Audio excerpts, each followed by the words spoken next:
Reach out your hands, let us heal our earth together. Welcome to the brand new world. We're the children of a Mother Earth. Reach out your hands, let us heal our earth together. We will heal the earth, heal the earth, heal the earth. We will heal the earth, heal the earth, heal the earth.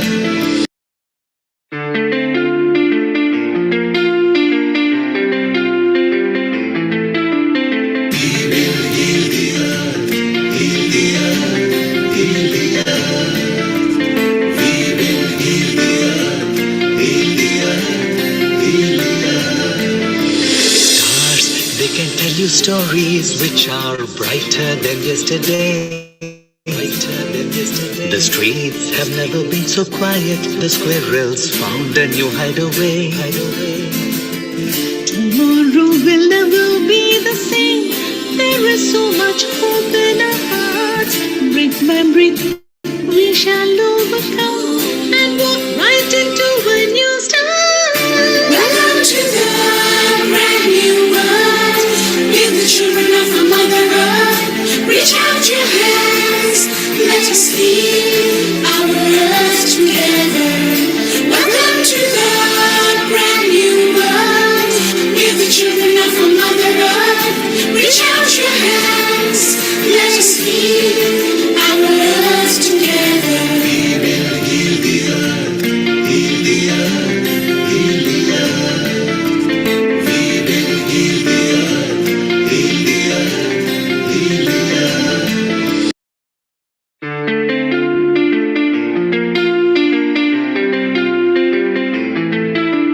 We will heal the earth, heal the earth, heal the earth. We will heal the earth, heal the earth, heal the earth. Stars, they can tell you stories which are brighter than yesterday. The streets have never been so quiet. The squirrels found a new hideaway. Tomorrow will never be the same. There is so much hope in our hearts. Brick by brick, we shall overcome and walk right into a new start. Welcome to the brand new world. We're the children of a Mother Earth. Reach out your hands, let us heal our earth together. Welcome to the brand new world. We're the children of a Mother Earth. Reach out your hands, let us heal our earth together. We will heal the earth, heal the earth, heal the earth. We will heal the earth, heal the earth, heal the earth.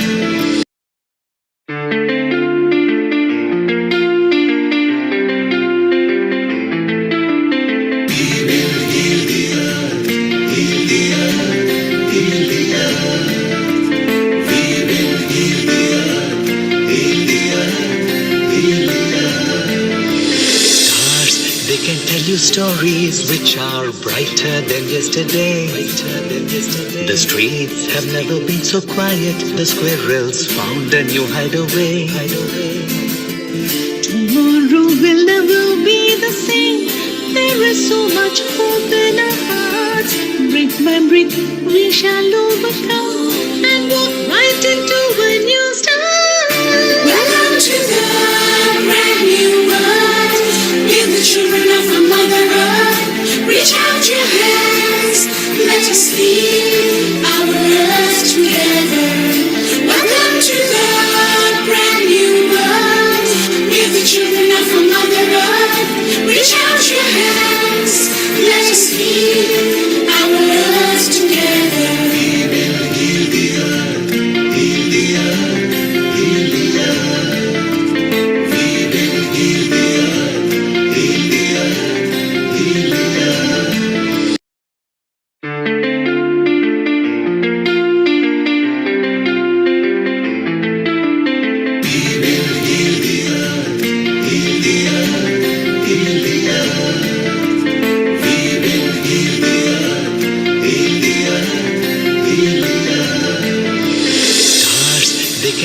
stories which are brighter than yesterday.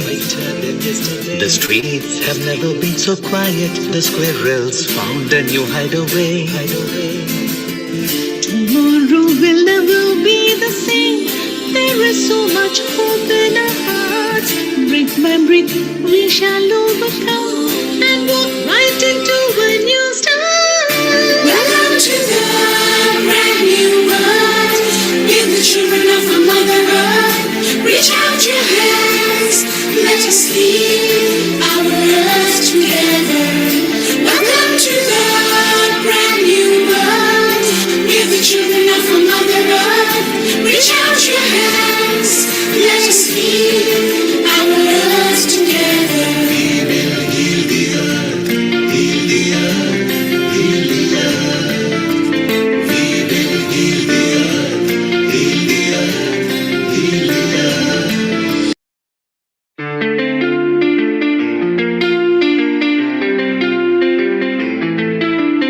We will heal the earth, heal the earth, heal the earth. We will heal the earth, heal the earth, heal the earth. Stars, they can tell you stories which are brighter than yesterday. The streets have never been so quiet. The squirrels found a new hideaway. Tomorrow will never be the same. There is so much hope in our hearts. Brick by brick, we shall overcome and walk right into a new start. Welcome to the brand new world. We're the children of a mother earth. Reach out your hands, let us lead our earth together. Welcome to the brand new world. We're the children of a mother earth. Reach out your hands, let us lead our earth together. We will heal the earth, heal the earth, heal the earth. We will heal the earth, heal the earth, heal the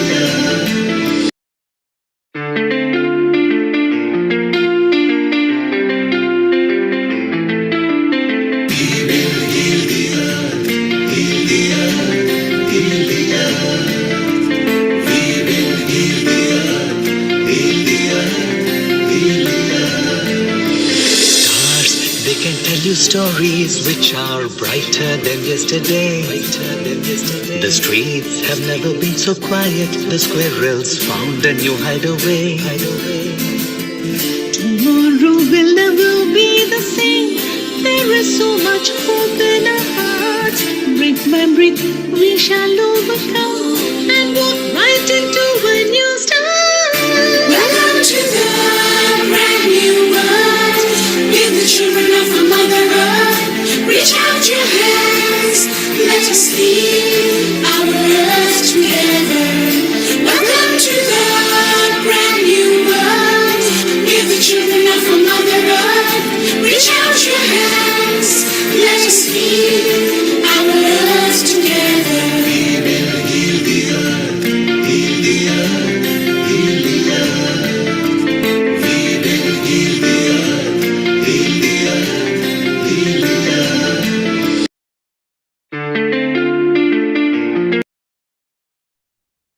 10, 9, 8, 7, 6, 5, 4, 3, 2. Global Namaste to everyone. Good morning, good afternoon, and good evening, wherever you are connected.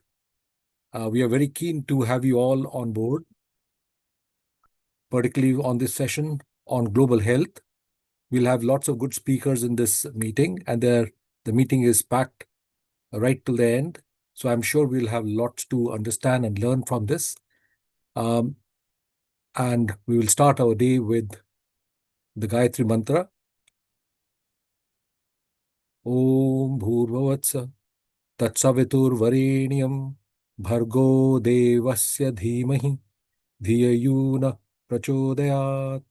Om Bhurvavatsa Tatsaviturvarenyam Bhargo Devasya Dhimahi Dhiyayuna Prachodayat. Om Bhurbhuvatsvaha Tatsaviturvarenyam Bhargo Devasya Dhimahi Dhiyayunah Prachodayat. Om Shanti Shanti Shanti.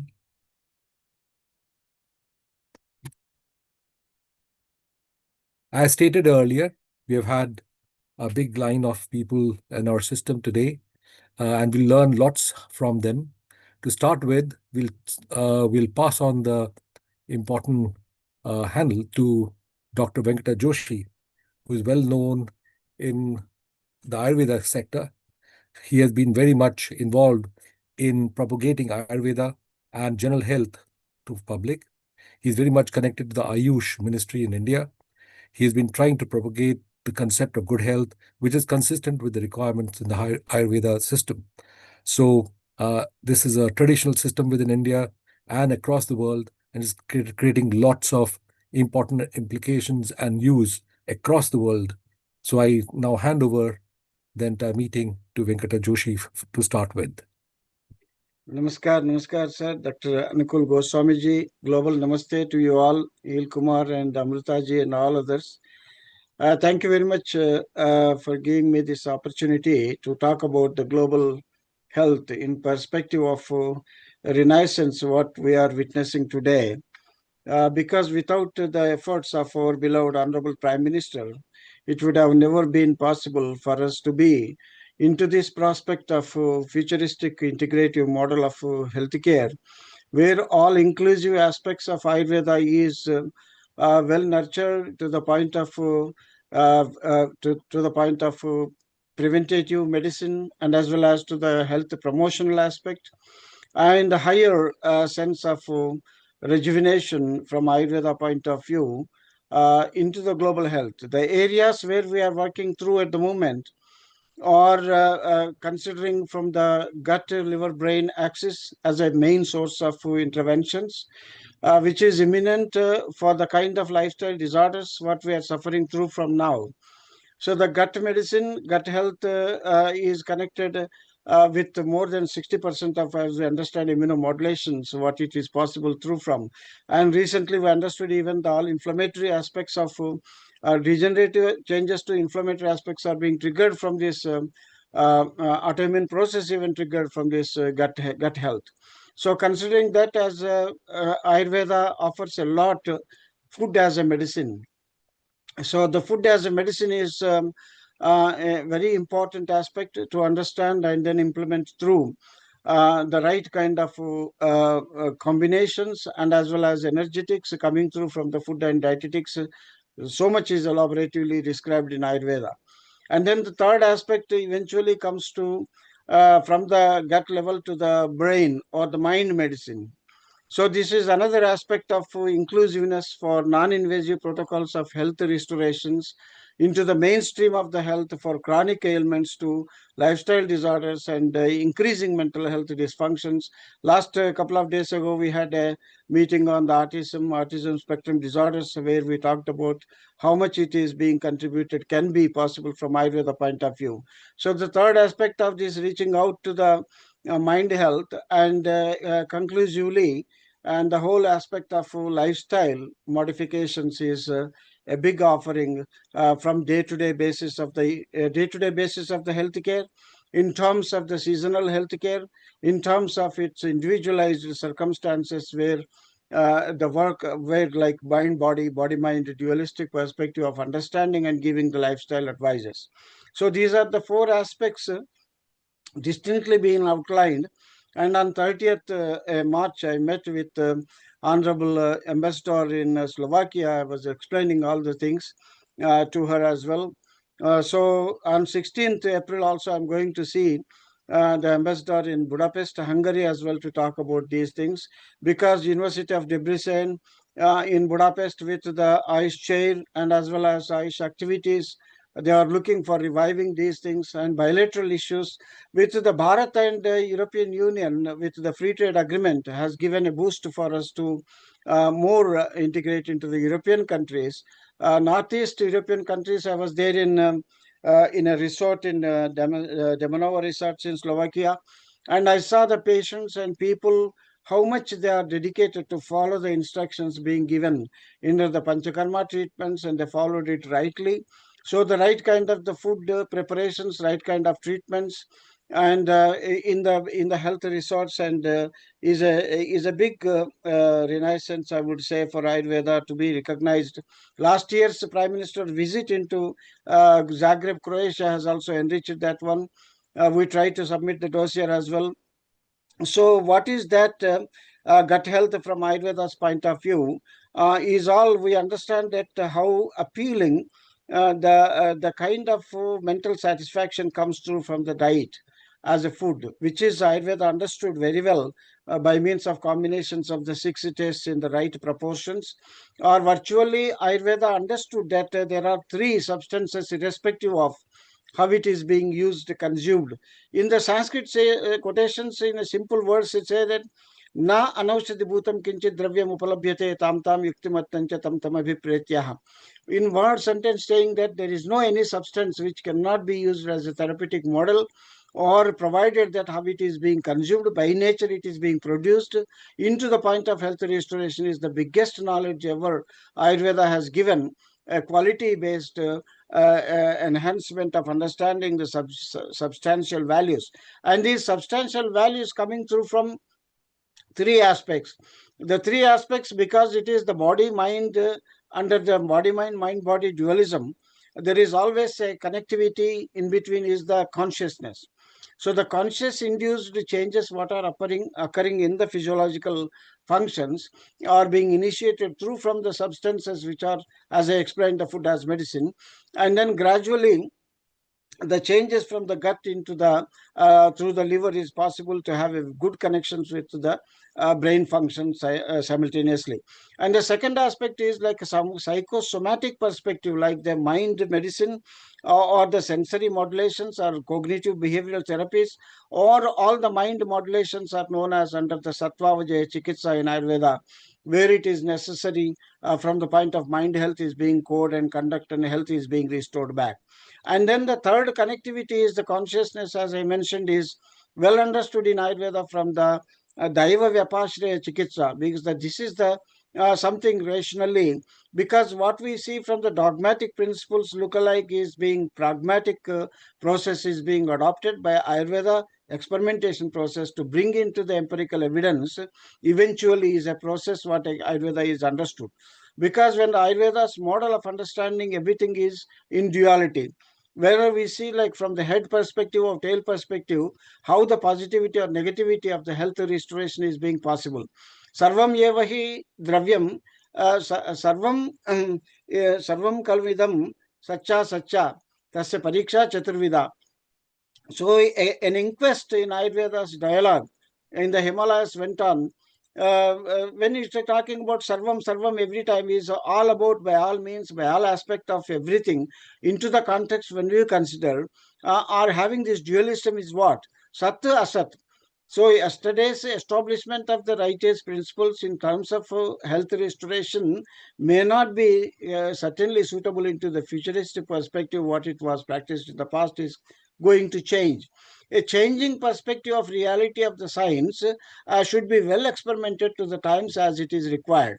And then understood Ayurveda that the sensory means of understanding organoleptic method of validation in the past, and then now the experimentation coming through from rationalistic ways of applying the research methodologies into modern technology, what it is available with the AI tools, and as well as metadata into the point of the consensus is possible now to code all these informations and then get the summary of these principles being well practiced into the context of today's health.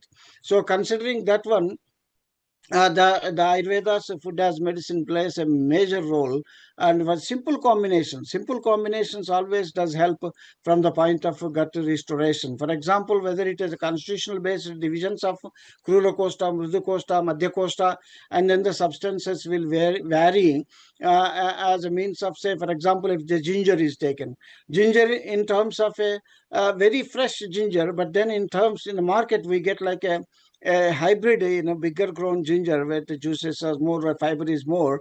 But then there is another variety which it comes as a regional countryside, and the juice is less, but it is less fiber. So considering the variations of the qualities, whether it is being steamed or sliced or grated, or made into a juice form, or into a cooked form, or into a processed form. Processed form is something like a shunti. So when it comes to whole ginger as a packet, when it is given, it has a different affinity to work on the gut, and then adjuvants will act on. For example, shunti, amavata haranam srestam. Then I would say I will mix it with the castor oil and use a different terms of understanding for arthritis conditions, rheumatoid arthritis conditions, and where the musculoskeletal disorders are being more prominent with the inflammatory changes and pain management. So simple shunti or a ginger as a spice can be used in multiple levels. So understanding this into the terms of like lavanadraka bhakshanam sadapatyam bhojanagre. So these quotations are well verified to use these substances into the practices like microfine particles, like microfine particles of the ginger paste made with the Himalayan pink salt. So how the ginger paste with the Himalayan pink salt make into a combination, unique combination, in terms of like what are the like olive oil is there, and then pumpkin oil is there, or the avocado oil is there, or sesame oil is there, coconut basis is there, and as well as linseed oil is there, or black seed oil is there. So understanding the qualities of these adipose, what is that, the fatty acids, which are as a means of changing the qualities within the texture when it is being prepared, has a different effect onto the gut. Thank So you, that Dr. way, Dr. understanding, yes, please. Dr. Venkata, thank you very much. So Yeah. much information you've given. To make life simple for the people who are very new to Ayurveda, some of the new ones, and those who are not necessarily from the Indian background, what are the simplest, most high impact daily Ayurveda practices, which is Dinacharya, for beginners looking to improve energy and digestion over the next minute or so, please? Yes, sir. Yeah, absolutely. When we say that in the morning time, giving like, of course, intermittent fasting, what it is being observed since the last day, how many hours it subsequently, if it is a 7 p.m., last supper was, and then the next 7 to 7 is 12 hours, 7 o'clock, and then to 15, 16 hours when it comes. So when the hunger, as long as it is not triggered, maybe they anything which is liquids, you will have like honey water or lemon water or anything like a tea or something like that. Until you feel the hungry, you should not tuck in. That's one of the aspect of lifestyle to understand.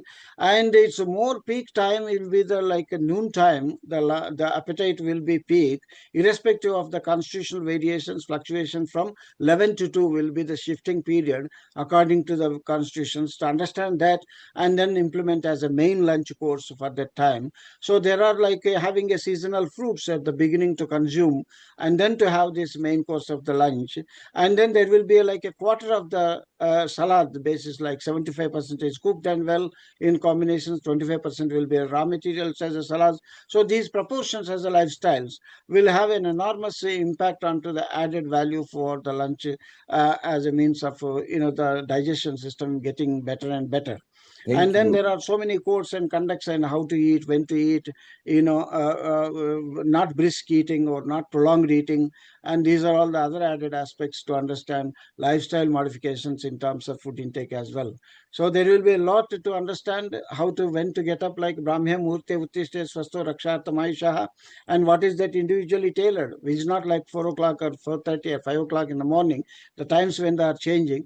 Understand that the before sunrise, what it is, that the three periods, like we have Vata Pitta Kapha periods in the night, and then the rest of the fourth period is a transitional period. So understanding my constitutional variation and giving the division of the night to 12 hours or 12 hours ideally, but it will not be ideal. Then they divide, then what is the significant time for you will be evaluated before sunrise is getting up for you itself. So it is giving a boost for our mental activities by all sorts of elimination. When you get up in the morning, help yourself with drinking some warm things and eliminate. So elimination, getting up in the morning and elimination, and then possible modes of the simple exercises. What it gives you, only gushing hot feeling onto the face, and where the temperature circulation is being well reached onto the nose, and tip of the sweating is coming out. So everything is a parameter. Moderation is being mentioned. Ardha Shaktya Vyayamam Prayanjita. And those principles are very well should be adopted into the one's lifestyle. Thank you. There are simple tips that Dr. Venkata has given. He has been practicing for over 40 years. He is here in London, but he travels all over the place and attends conference. And Dr. Venkata Joshi, we are now going to move to our resident Ayurveda experts. Both of them are in MBE, Ravi and Sushma Bhanot. They are well known. Ravi is well known in a charity leader in the British Hindu community, as a pioneer of the Eastern herbal medicine, and Sushma has researched and manufactured a number of unique Ayurveda-based health and beauty products. She's going to tell us a bit more about it, setting up Cool Herbals way back 20 years back. They were doing prior to that, but 20 years back, this brand Cool Herbals, you can just look up, and it's a very big brand now and brings significant health episodes as well. Ravi has suddenly become a Facebook sensation with his hair tips that he gives. So, Anakul, say hello to Ravi and Sushma, because later this month you are going to connect them for the Science and Tradition Association that is being formed. And both of them are one of the dynamic couples of not just London, but in UK. A global namaste, Ravi and Shushma. Global namaste to you. And what have you got lined up for us? And say hello to Anukul Goswami. Thank you. Global namaste to each and every one of you. Uncle Ji, namaste. Namaste. So, Anukul, let's have Ravi and Sushma telling the significance of Ayurveda, but more importantly, how Cool Herbals also help people, because they don't just sell the products, they actually give in-person sessions as well. They are visiting faculty. Both of them are Ayurveda experts as well, and both of them are MBE, which is in United Kingdom, a very good honor to be possessing. Ravi and Sushma, over to you for next 10-15 minutes. Such a pleasure to see them on the screen today, because their contribution is certainly going to be taking us much further ahead, both with our Science and Tradition Association's conference and meetings, and of course how to get the input, very important input to add up into the scientific literature that can be used worldwide. And I'm sure their experience will be so much appreciated and valued in the whole community. So I would sincerely request Raviji and Shushma to start off with your talk. Thank you. Thank you. Fantastic, great introduction. Thank you very much, Dr. Joshi ji.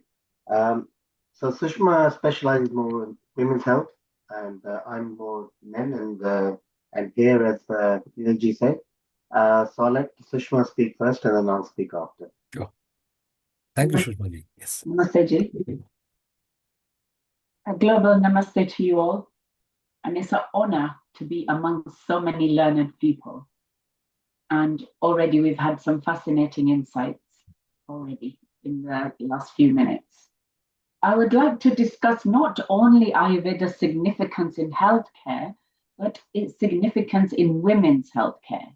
And that is actually what I've been doing for the last 40 years of my life. Ayurveda has a very significant role in healthcare to support women. And nowadays, the world is becoming more and more attuned to the holistic approach, the mind, body, and soul. Ayurveda amazingly fits all of these. No wonder it's becoming so popular. And it's evident that the normal modern medicines are essential, but they are just not enough, especially to fulfill women's needs. So there's the increasing evidence for holistic health and preventative care, and many more health professionals are beginning to integrate the Ayurvedic principles into conventional treatments. You may already hear about people who are using different methods for wellness, for stress management, for hormonal balance, and emotional health. Nobody is happy to just take medication alone now. And it's very important now to realize, as Gulji said, we have to have evidence and research and validation. And there is ongoing research in the efficacy of these treatments and the substances, the herbs, the spices. It's ongoing and it's progressing, and there's new evidence all the time. So let's get on to the importance of women's health. It's got its own unique challenges during menstruation, pregnancy, childbirth, and menopause. Our ancient texts told us that the role of women is as caregivers and nurturers. And already our amazing texts recognize that women have their unique biological and psychological needs, and that is becoming more important now. They've traditionally had a central role in family health, using plants and natural therapies. And many, there's a few countries that solely rely on this even now. So the importance, it's very important to recognize that Ayurveda is not just medical, but also social, and it integrates wellness into our daily lives.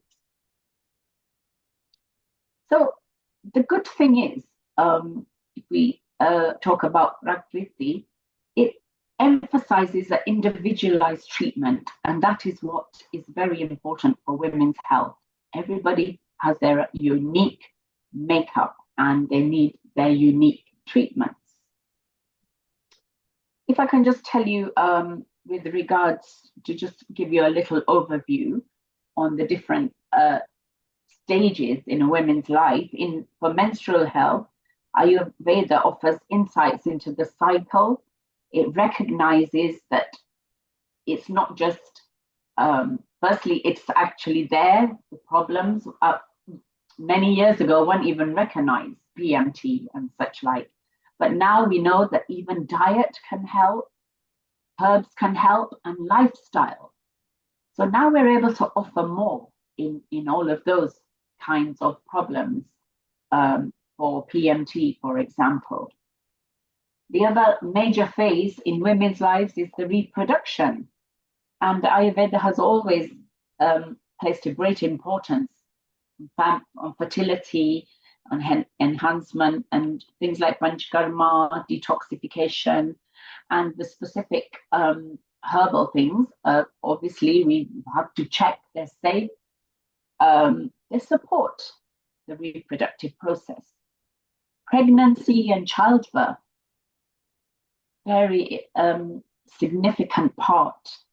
It guides us through the prenatal, what therapies are good, and the postnatal, what things dietary-wise should we be giving to the woman.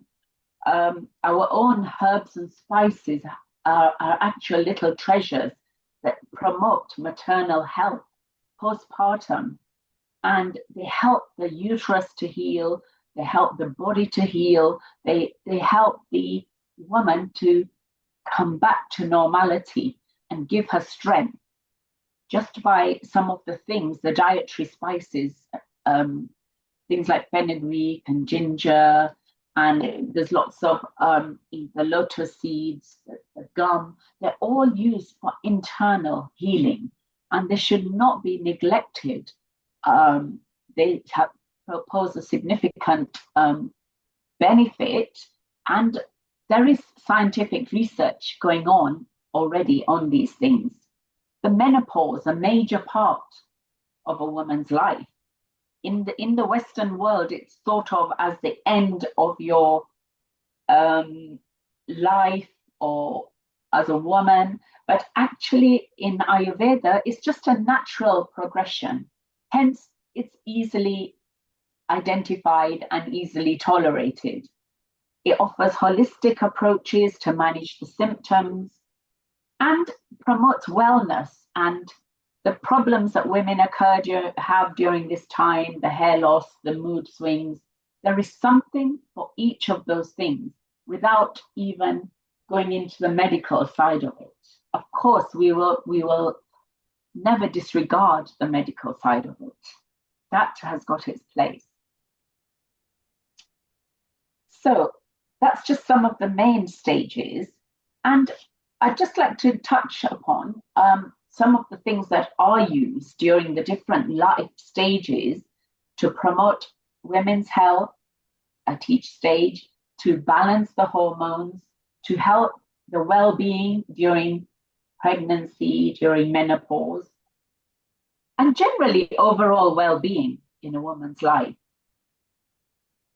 I've spent a lot of time also doing women's mental well-being and being a stand for them. And I found Ayurveda has got a treasure of information just to promote mental well-being, things you can do every day, meditation, yoga, things you can have to calm yourself without even resorting to other medicines. Sushma, thank you very much. You got a wealth of information. Ravi, you only got 5 minutes left now. But remember, women empowerment. We love women over here. Sushma, we are going to bring you and Ravi back on the self-care program on Sunday, 3rd of May, because we are bringing self-care, and I think give a longer session because women matters are very important. And you touched in a very good Ayurvedic point of view. Perimenopause, menopause are just the journey of the life. So don't let your life stop there. Thank you, Sushma. We're going to come back to you a bit later. Ravi, over to you for next 5 minutes. You become a hair sensation at the moment. So you can take about that or your points. Over to you. Thank you. Well, I think what we found in the last 25 years working with therapists was that there is a need for the wellness industry is how can they help their clients better. We have to be practical. We have to be straightforward, simple that people can understand. So Neilji asked at the beginning, how can you have more energy and clarity when you wake up?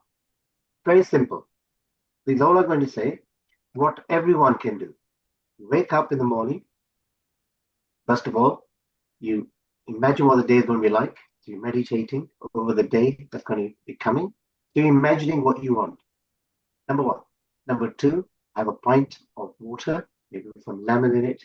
That opens up senses. Then you go to brush your teeth, brush the gums. Then usually I would suggest is either use a scraper to scrape the tongue or use a tough toothbrush to brush the back, particularly of the tongue, until you go the So basically, you're actually removing toxins through the mouth. Having done that, you want to use the nose to help remove toxins. How do you do that? Some simple exercises, such like forcing air out. Simple things that anyone can do. Next is do some exercises. Now, a lot of people say, oh, I'm cold, it's too cold, loads of excuses. Some valid, some because people physically can't do much. Perhaps they can walk. Even if you can go up and down the stairs 4 or 5 times, you've done a lot. That is your starting point. So you're using your 5 senses and you're using the 4 ways, and Panchkarma is the treatment for removing toxins. Blood is the 5th, so we don't work on that one, but certainly the first 4 is ones that everyone can do. And these are the things we can propagate for better lifestyle, for better health and well-being to everyone. So that's the starting point. And I hope I've still got 10 seconds left. Fantastic initiative and team who are doing and have been doing for all these years, I believe 6 years coming up. Just amazing. And it's great to see so many new people join and become panelists and the enthusiasm. And just to let you know that we've started something called the HNN, which is the Hindu NHS network. A part of what we remit in that is to bring Ayurveda and yoga onto the NHS. So we have around about 500 doctors, dentists, people working in the NHS, and one particularly dedicated team working on bringing research, which is what we've been talking about, in order to be able to get yoga, meditation and Ayurveda onto the NHS. So this is something we're working on. It'd be great to work in collaboration with another of you on that as well. If that's of interest to you, please do send me a message. Neilji can give you or Nishiji, and I'll gladly enter you into the this WhatsApp group, which is the HNM. Even better, Ravi, I'm showing your website at the moment, and this is coolherbals.co.uk. It's very easy. You can just search Cool Herbals in one word, and you will see details on the founders, the courses that they do. There is a shop as well. There is a shopping cart. You can buy the products. These are some of the newest products over there. And they also do some courses as well. So go and visit the Cool Herbals website, and you might be able to see them in person if you are in London when they're giving sessions and everything. Ravi, you and Sushma are awesome. You're also a host at Healing Our Earth. Wonderful to see you back here. Anukul, a quick question before we go to our Dr. Kailash Parekh, who has got a couple of guests lined up for us. Kailash, say hello to Ravi and Sushma. When you come to London, you are up north of England. You need to meet them as well. I can spend many hours talking to Ravi and Sushma ji extensively, because there's a wealth of opinion. I have the original textbooks, not originals, textbooks from both Sushruta as well as Charaka Samhitas, but I cannot understand them a lot. But I still enjoy looking at them and feeling nice about holding them in my hands. Well, Anukul, our research in that, Ankuji, I totally agree with you. That's why I said we have to make it simple. We've written, Sushma and I, we've written 5 books on Ayurveda, and we try to simplify as much as we can so the layman can understand, particularly therapists, because they are our foot soldiers. Because fine, we can do what we can do, but we have 2,000 therapists that 200 salons that are using our products, and then they are then propagating to their clients. So that is the way forward, we feel. so Ravi, just to tell you about Anukul, he is a top flight orthopedic surgeon. He also does compliance at NHS, so legal point of view, what can be correct or not. He is also the convener with Dr. Amrita Sharma and other team people of a new organization that Healing Our Earth is setting up called Science and Tradition Association, where all the big societies, community association globally will become members.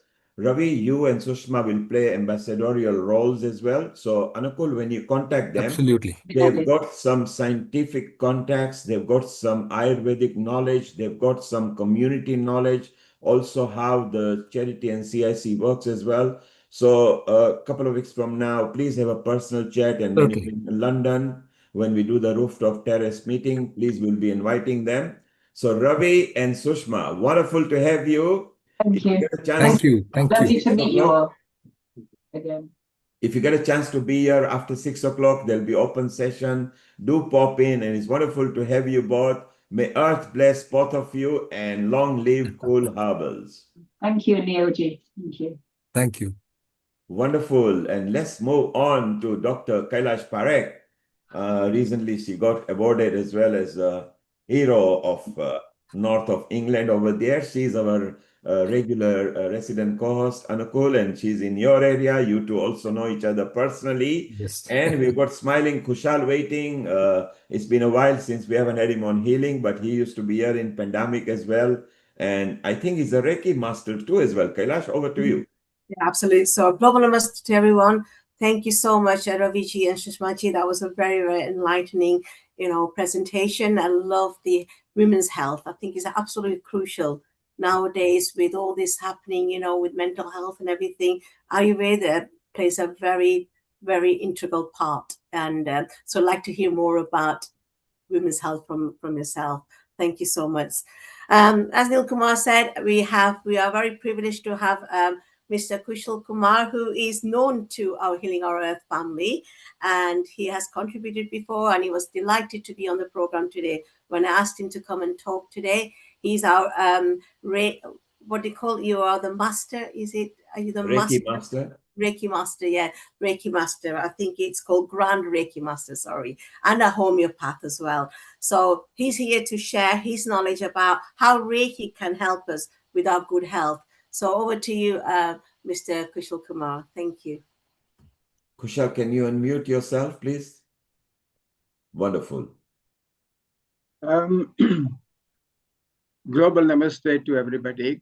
Good morning, good afternoon, good evening. It is a great pleasure for me to be invited on the occasion of World Health Day. I would like to sincerely thank Kailashi for inviting me to speak on the topic that is more meaningful and highly relevant to today. Reiki, good for health. Now, what is Reiki good for health? Many times, Reiki is, people talk all about it, and people say something is out of the world. So some people live in a different way, they have a different understanding about it.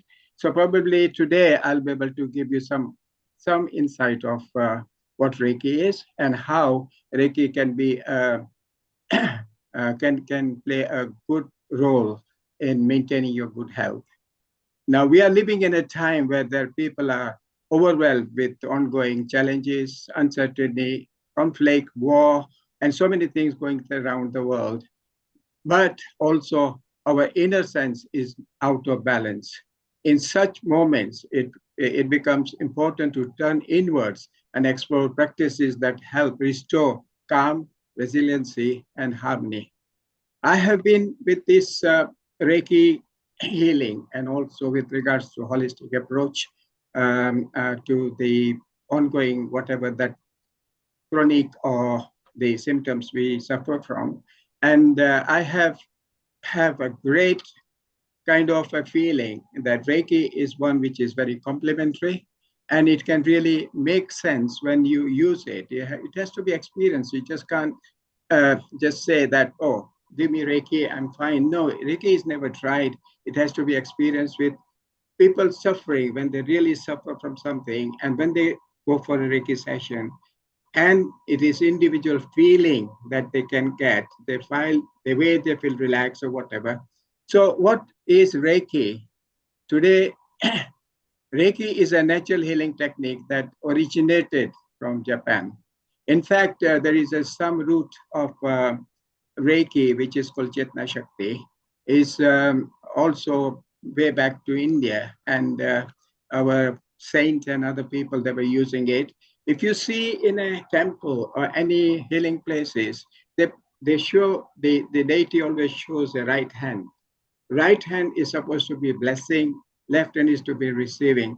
So many times when you give a blessing to anybody bows down to you, put your hands on top, you feel something great about it, if it is received in the right sense.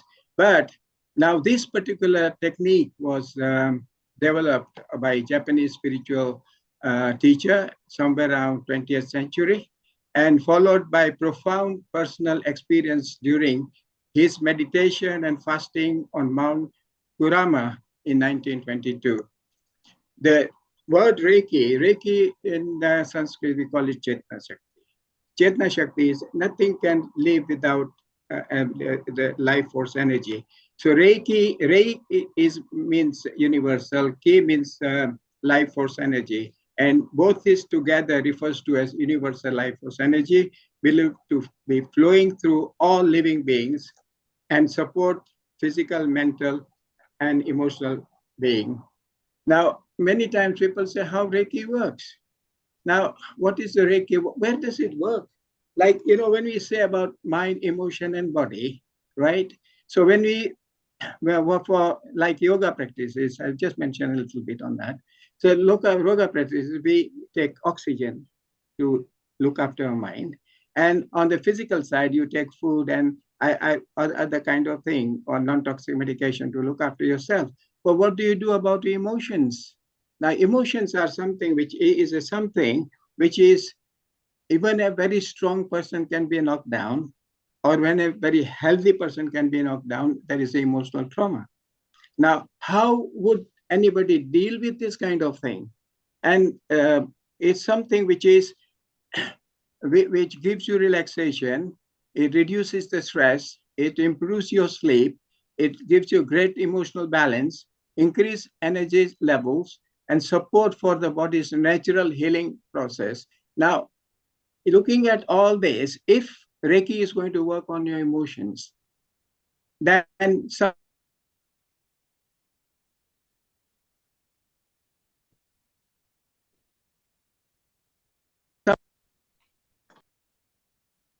I think we have lost him. Kailash's bandwidth is a bit low.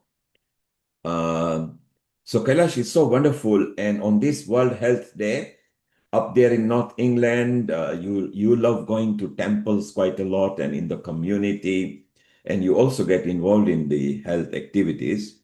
What are your thoughts on the World Health Day? I think it's a very, very important. Today's episode is very important because health is wealth, like we said. If health is lost, everything's lost. So we often do not invest. People think money is important, but very important is health. And without health, there's nothing. So episodes like this is so important where everybody comes on one platform and talk about. For example, when we just had Dr. Sushma talking about women's health. Now, I was going to, when she was talking, I could go back to my early motherhood days when I was a young mother, and my mom used to give me all these drinks to drink, herbal drinks and stuff. And after I had the baby, she said, this is really good for you and it'll balance your hormones. It'll get your room back into place. So didn't really understand that. But now, listening to Dr. Sushma as well, how important it is, all these herbals and Ayurveda medicine, for women's health. And I think those kind of things are so important for today's World Health Day. I think it's an absolutely amazing, really, really crucial. Indeed, Kailash. And talking about Dr. Ushma, she is here, smiling and beaming and ready to give some knowledge about how to detect spotting blood cancers earlier. So don't be fearful because Sushma is going to give you the tips. Do listen to her. Kailash, let's welcome her. And just before we welcome her, Anukul, Reiki, Grand Reiki Master, Khushal. Reiki is also integrated health that people actually practice, don't they, Anakul? Yeah, absolutely. I think what is important is to correlate it with the concept of so-called prana in the Ayurvedic system. And also, I've still got to find out real corroborative evidence between the concept of chakras in the traditional, what you call Indian system, and connected with Reiki. So I'm sure there is a lot of research work going on with using galvanic current and other kind of devices to find out how the various kind of energy forces are aligned in the body. There's interestingly very good instrument available made by a made by a Russian scientist who's been able to isolate specific lines of alignment of energy fields in the human body. Dr. Ulrich has already given me the particular information on that machine. It's just interesting to know how much research is going on in this field, but we are most of us are quite oblivious of this research. Thank you, Anakul. So yes, good point. And Kailash, once again, let's welcome Dr. Ushma, who is going to give us knowledge how to spot the blood cancers early and not be fearful of them. Welcome, Dr. Ushma, and Kailash, over to you. Thank you. Yeah. Thank you, Neil Kumar. So again, it's a great pleasure to welcome Dr. Ushma Meswani, who is a renowned hematologist practicing in Preston, Lancashire, and she's kindly given up her time to share her knowledge about how to spot, early signs of cancer in our blood. So, Dr. Ushma over to you to share your knowledge. Thank you. Thank you very much for nice introduction, Dr. Kailash Ben. And it's a global namaste to all. Good morning, good afternoon, good evening to everyone, because this is my first time presenting in this meeting, but I understand that there are people from all over the world. So I think I'm privileged to be a part of this meeting, and it's a lovely opportunity to meet up with all of you. Now, I've prepared a small PowerPoint presentation, so I'll try and share it. I'm not very tech savvy person, so bear with me, hopefully. So keep on talking and then go to the green button, share your document, and you are a co-host, so you can share. So I've clicked on share documents, and I did open the document as well, but you are not sharing. When you click on it, you select it and then share. Press the share and it will appear. It will appear and change the screen here. So I've opened the document, I've opened the presentation. Yes, now you need to share it. So if you go at the bottom taskbar, there is a share button. Click on it and you will see your document on your desktop. Click on it and share the blue button. Yeah, no, that's what I'm doing, it share, and Okay, no worry. Maybe offline later you can see how to share. Talk us through it. Talk what you are looking. Tell us. Give us okay, some tips. sure. So I'll minimize myself and then I can. So first of all, as we all know that with regards to bowel cancer, we had a camera test or a colonoscopy. With regards to breast cancer, we have got a regular mammograms. With regards to prostate cancer, PSA blood test. But there is nothing about blood cancer actually. So what I was trying to talk in today's meeting is in terms of what are the early signs and symptoms we could look out for that could help to spot any cancers early. Now, first, so I was going to talk about what the blood cancer is, what are the common warning signs and stuff. Uh, then, then what do we? So whenever we go for a blood test, um, we normal the sample blood sample is taken and then we analyze the blood with regards to various bloods like hemoglobin, white cell count, platelet count. But the second aspect of the test is we make a blood film which is known as slide. We look it under microscope and we see some abnormal cells.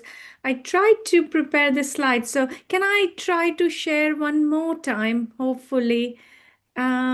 Yeah, go ahead. More important is giving tips to the consumer since they are not medical students Yeah, as well, to how they can do. Try it once more. Look, go to the bottom oh, taskbar. I think I should be able to. Yes, Yeah, you've done got it. it. You've Yes. done Hey, it. right. I'm not very tech savvy Don't person, so I worry. think I need to go and do a tech course after that. Don't worry, So, Ushma. Carry on because time yeah. is short. You And can go to the slide share at the bottom, the slide show. Oh, yeah, slideshow. just Perfect. click it That's so the great. Yeah. yes, Okay, brilliant. great. So if you look at on the left side, there is a spot of the blood, which is the normal blood. Then the middle is a slide. On the right hand side, top corner, there is a microscope. So we look at the slide under microscope, and then the bottom right hand corner, there is a blood film where we can see an abnormal cells, and that helps us to diagnose that is there anything we need to be worrying about here. Then, as we normally know that blood has got a various different cells, but there are three which are most important. Red cells which carry oxygen, platelet count which helps in stopping bleeding after a surgery or even a minor cut in the kitchen. White cell helps us to stop fight against infection. So if there is abnormality on any of those for any reason, that can affect the whole process. Now, what in a simple term, what's the blood cancer? As I mentioned, that blood has got a various cells. However, if the one type of cell, either a red cell, a platelet, or a white cell, if starts growing abnormally, then in that case it stops other cells to grow, and in that case people develop a blood cancer. There are loads of types, but three major types are leukemia, which affects the white cell count. So on a sometimes report it says white cell count normal value is 4 to 11, but in a leukemia it goes up to 200, 300. Lymphoma, which is a cancer which affects the lymph nodes, and a myeloma, which is a cancer which affects the bone marrow, basically. Now, why early detection of any cancer is important? Along with blood cancer, we all other cancers, it's important because usually in the early part of the process, patients are reasonably well. They are able to tolerate the treatment very well. There are less complications, more success rate of the treatment. But at the same time, sometimes less duration of treatment needed and a less complicated treatment is needed. So it's quite important and similar with this. Now, what are the early signs and symptoms of any blood cancer? So I'm not trying to say that if someone has this signs, this symptoms, that means they have got cancer. It's the constellation of all the symptoms which needs to be taken into account along with abnormal blood results or a scan finding. In today's life, the life has got become very busier with the responsibility of work, career, kids, lot of other responsibilities.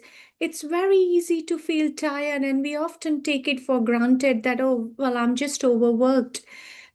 Frequent infections, again, infections which people normally develop like 7 to 8 times a day, and we often accept it that I'm just overworked or run down.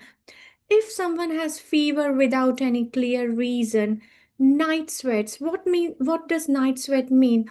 If someone has got a profuse sweating at night, which means that it feels like they've just come out of the shower and they have to change their clothes and a bed sheet in the middle of night. That's called drenching night sweats, and it's an indication that there is something going on. Unexpected weight loss, easy bruising if the platelet count is on a lower side. There are some purple or bluish rashes on the skin. So again, those are some red flags. Bone pain, when the cancer cells enlarges in the bone, it actually causes a pain in like a center of the chest, pain in the spine, or pain in a long bones. So again, when there are constellation of all those symptoms, it needs to be looked at actually. Some people may notice some swollen lymph glands in their neck, armpit, groin, or sometimes patient presents to us and say that, well, they have been told by friends or family that they look very pale. So that something needs to be seriously looked into. Now, what are the lymph nodes? So the lymph nodes are a small glands in the body. Lymph nodes can be swollen in any cause. Even a normal infection or inflammation can cause lymph node to swell up. However, it should settle down into within couple of weeks. So if you have any enlarged swelling for more than 4 to 6 weeks, without any evidence of infection, inflammation, it needs to be looked at. A common presentation is swollen glands in the neck after a sore throat. Now, I've found a small video on how we can look at the lymph nodes, how we can examine the lymph nodes at home. Again, lymph nodes can go up, down in any form of cancer, not specifically just related to blood cancer only. So Checking your lymph nodes once a month can help you detect any swelling that could indicate a medical issue. Lymph nodes are located in your head, neck, arms, armpits, and groin. An enlarged lymph node may feel like a pea or a grape, and it may feel tender. To check the lymph nodes in your head and neck, move your fingertips in a circular motion in front of and behind your ears, around your jaw, down the sides of your neck, and above your collarbone. Tilt your head towards the side of the neck you're checking to make it easier to feel for lymph nodes. Bring your elbows forward and hunch your shoulders when checking the lymph nodes above your collarbone. To check the lymph nodes in your arms and armpits, remove your shirt and lift up one arm. Use the fingers on your opposite hand to feel the center of your armpit. Check the front and back borders of your armpit as well as the inner border of your arm. Repeat on the other armpit. To check the lymph nodes in your groin, use your fingers to feel the horizontal chain of lymph nodes along the groin crease in each side.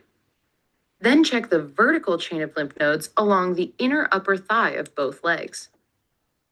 If you feel an enlarged lymph node or you're unsure, let your doctor know right away. Swollen lymph nodes can occur because of an infection, or they can be a sign of a more serious illness. Checking your lymph nodes.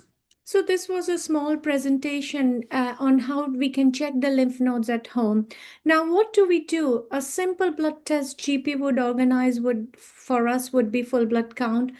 We can look at the hemoglobin, whether it's on a lower side, higher side, abnormality on a white cells or a platelet. Uh, Normal hemoglobin, if hemoglobin is on a lower side, it could be as simple iron deficiency, B12, or a folic acid as well. So again, not every abnormal blood count would suggest it's cancer.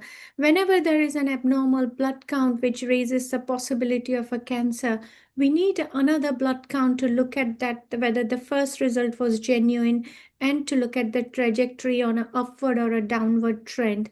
Now, what do we do if we suspect cancer? The first is repeat the blood test, look at the blood film under the microscope, CT scan or MRI as needed, and the next test would be a bone marrow test. So, on an average, it takes around 2 weeks to get everything organized and to get the report. This would help us to get to the diagnosis.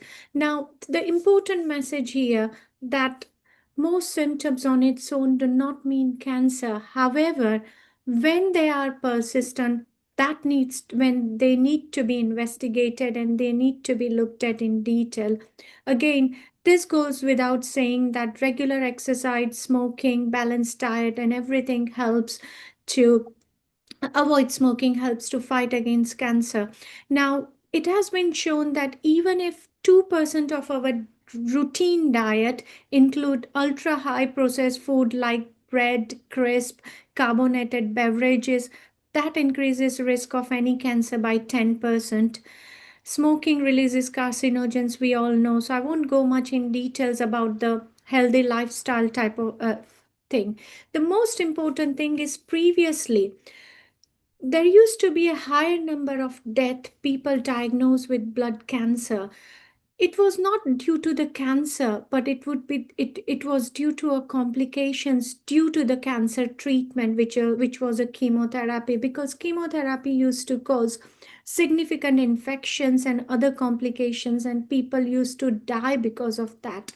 Nowadays we have got significant advances in treatment, especially the targeted treatment, immune based treatment, which avoids giving chemotherapy. And because of that, the complications are a lot less and survival rate have significantly gone up. If I just compare between 2018 and now to this date, leukemias, it has gone up from 45 to 65. Still, there is a long way to go for us. But if we look at the figures from 51 in 2018 to 73, 30% to nearly 60%. So definitely survival rate have gone massively up. There are loads of treatment options. Now with hematology, certain cancers are very slow growing. They all know all don't need treatment all the time at the time of diagnosis. Sometimes watch and wait, gentle oral chemotherapy can also help as well. Nowadays we have got immunotherapy which actually modifies their immune system. Bone marrow transplant, again, it's quite has significantly reduced the death rate in blood cancer. And CAR T, which is a new treatment, has revolutionized the whole management actually, where the cells are collected from the patient, modified actually in the genetically modified in the lab, and given it back to the patient. It's not available widely. I think in UK it's available in 4 or 5 centers, but more and more blood related cancers are now treated with it. Now, again, some of the key take home messages is just listen to your body. If there are any persistent symptoms, get some medical help. Now, I don't know how much time I've got it, but briefly I want. Your time is up now, Ushma. If you Okay, stop sure, the sure, screen share, let's just ask one simple question. So, sure. Ushma, just before we let you go, Yeah, just couple of tips of people to realize they might have blood cancer, because you saw the video with the lymph nodes and everything. Just sure. the next 30 seconds, what should people watch out for? If you stop screen share, please. Oh, right. Okay, stop. Okay, perfect. So I think the common symptoms is if they have got swollen lymph glands in their neck, armpit, or a groin. Second thing, unexpected weight loss. Third thing, night sweats, drenching when they have to wake up in middle of night, change their clothes, bed sheet. They are the big red flag signs. And then in those cases, they definitely need to go and see some specialist. Thank you. So what Ushma is saying, don't panic. This could be the probable symptoms. It may not be the blood cancer. Yeah. It could be something else. Okay, so don't fear. Go and see a physician. It's very important that you do, and they can then take some tests and guide you further. So Kailash, thank you very much for bringing Khushal Kumar, the Grand Reiki Thank you. Master, who actually had an internet problem. So we'll bring him on the self-care program. Ushma, maybe you can even come on the self-care program where we can just help people and the consumer to know what's happening. We'll now go to Gita because we've got so many people to share here matters. So thank you, Ushma. Thank you. Thank you. Thank you very much. Thank you. Thank you. Thank you. Thank you, Kailash. Gita, you need to put your video on so we can see you. It's your turn now. If you could just... Gita. Yes, Gita, she's from the S.A.H.A Foundation, Society for the Nutrition, Education and Health So Action. Gita is not from Sneh, that's Anuradha. No, sorry, yes. From the iPage, she is actually going to talk about Yeah. autism. Yep. So Gita, if you can unmute yourself and... I did. Okay, we can't see your video. yes. There's nothing there. Oh, If you got slides you want to do, yeah, we can see you. Good. Go ahead, please. sorry, And the shuttle was off. don't worry. Tell us more about autism, and you wanted to show a couple of slides before we go to Suba after you. So you got 8 minutes. Go ahead, Gita. Thank you. Welcome. Okay, shall I share my screen first? Yes, please go ahead. It's fine. Okay, so You're a co-host, so you should be able to still. And keep on talking while you're doing, because at Healing we are seamless program. okay, so I would like to global namaste, everyone. Global namaste. I run charity for autistic and complex needs people. Autism, most of you know, it is a neurodevelopment disorder. They have some difficulties with brain growth. They just look like us. There is not much difference. So it is very hard to identify who got autism and who has not. So what happens, there are three categories generally. One is high functioning, level 1. They can identify rarely when you observe them, you can find out, okay, they have some repetitive behavior or lack of social skill or some emotional regulation. But you have to spend good time. Without support, you cannot identify that they have kind of autism. And they are very smart, very talented. Level 2 is a level 2 is a moderate, where they need a support. Without support, they cannot do better. So there should be a support at place. And with that, they can have a good life, they can work, they can get married. Level 3 is a severe, which needs substantial support 24/7, just like a baby. If they do not have enough support, they can harm themselves very severely. And there are 20% of incidents non-fatal because of autistic. They do not know the danger. So they are just like a baby, and you have to look after them. Even the 30 years old, maybe their brain developed 2 or 3 months child. So there are three main categories. Today, I'm going to talk more about autism stigma, because we are not accepting autism in our community. But we do not forget that in UK, autism is a disability. It comes under 9 protected characteristics. So if we are not including them in our community, home, work, school, it means we are discriminating them, and that is illegal. Current data says that there are 1 in 1 in 127 autistics are globally. In UK, 57, 1 in a 57, so nearly 2. In USA, 1 in 32, which is really high ratio. And in South Asia, 1 in 93. So these are the autistic numbers which are diagnosed. Which are not diagnosed, they are still waiting for the long assessment, and which is in the UK at the moment is 1 year waiting list. Now, what are the impact of stigma? So, approximately 95% of parents of autistic children reporting they are stigmatized by neurotypicals. 32% of families excluded from social events. 40% self-isolated because of the judgment and negative reaction from the people. Autistic people often internalized negative stereotypes, which is leading to a self-worth. It means their self-esteem is so low and it affects to their mental health.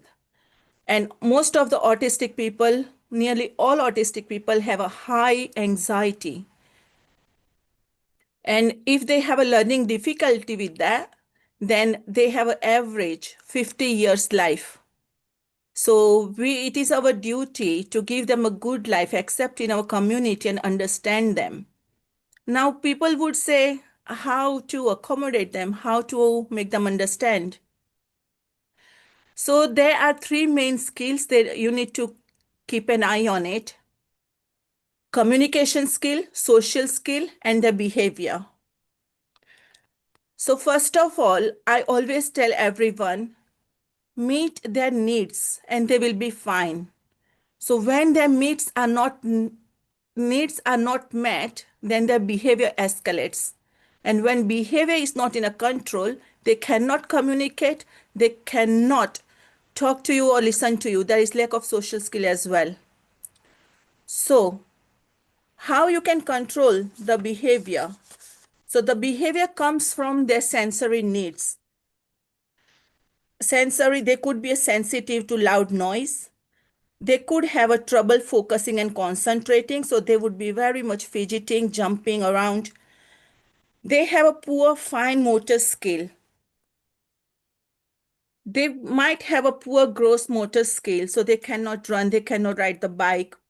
In a poor fine motor skill, they cannot cut anything, they cannot hold the scissors, they cannot hold the pencil properly. Some people, they don't like to touch. Some people, they don't like to eat different kind of foods. They are very fussy eater, and autistic have a leaky gut, which is affect to their brain development. That is one of the area people are researching at the moment, and Subaji will tell more about it. Autistic people, when they wear kind of clothes, they are not comfortable with that one. So common cotton clothes, fabric would be better for them. They don't like strong smells. So there even lights. So there are so many different sensory needs. When the sensory needs are not met, then the behavior, you will see flapping hands, screaming, lying on the floor, running away. These are the behavior you will see. Because of that, we need to talk to them. We have to communicate. Now, autistic people, they could have some verbal, some communication skill. Some are absolutely non-verbal. Some have they are very talkative. They just like to talk non-stop. So each and every autistic person is a different. So we need to understand what kind of communication skill they need, and which one is given by either the parents or from the school. It could be a visual cards, it could be a sign language, or it could be a PECS. It's a special kind of communication which speech and language therapists implement. So Now Gita, there, Gita, tell yes, me, if an autistic child is suddenly angry or not behaving or upset, what is a quick solution to keep them calm? How can human being can learn and understand and be patient with them? What trick do you use because you deal with autistic children? yes. First of all, give them a time to process, to understand the world around them. If you think it's so noisy, take them to the quiet area. Let other people to go away. They wouldn't like crowd. They wouldn't like to communicate or so many people around them. So first of all, physical environment. Make them feel safe. And when they calm down, you can offer them food or drink. Usually water. Even some autistic people doesn't like water. They need flavor water or colored water. So the parents, the trusted person should have to be there. If it's a severe or moderate autistic, it should have to be with trusted adult. And they should know what to do and not to do.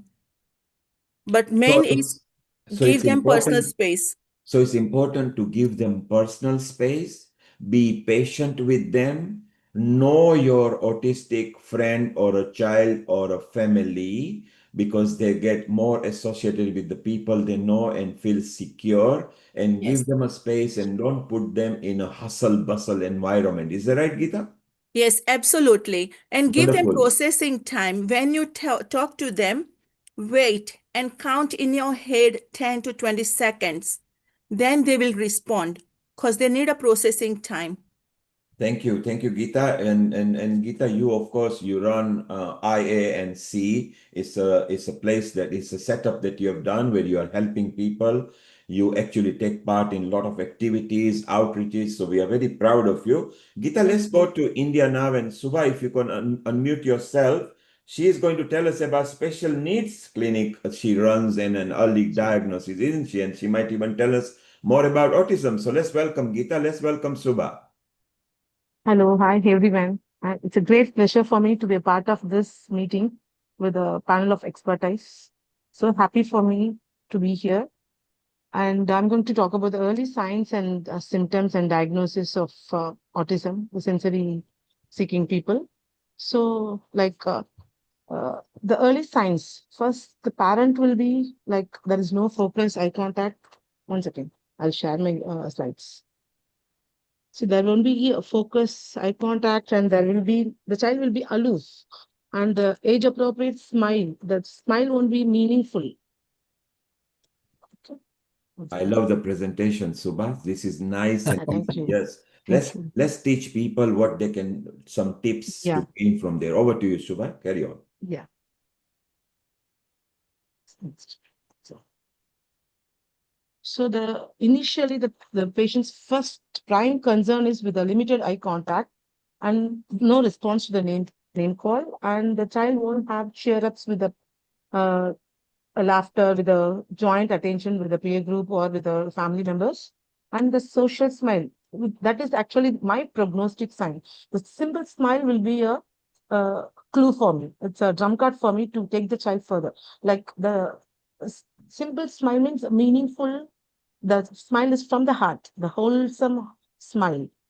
It will be absent in those kids, and the child will have waving, saying has difficulty in have struggles in gestures like waving, saying bye, say hi, say high five. The child won't do that. So the child will be like it won't be grounded like other kids of the same age or the child of the same age. They have their own world. They will live in a different their own life. They won't be composed. They won't be self-oriented. They won't be organized themselves.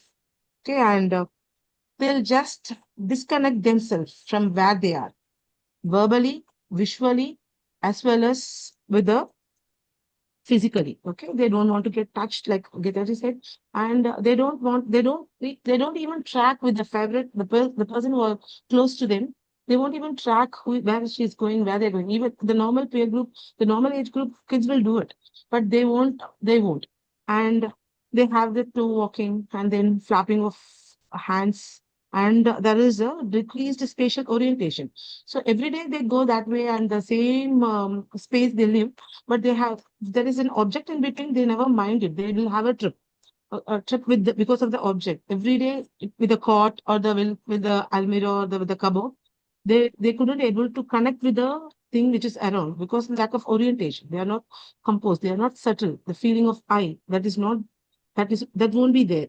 And the biggest concern is there is no speech. They create some words which are I mean kind of meaningless sounds. Okay, and it is also not that age appropriate. So next slide. So that's what we should not go for wait and see.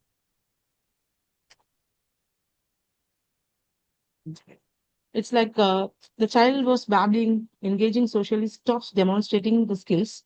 It is a red flag. It is an early sign. The parent should be aware of it.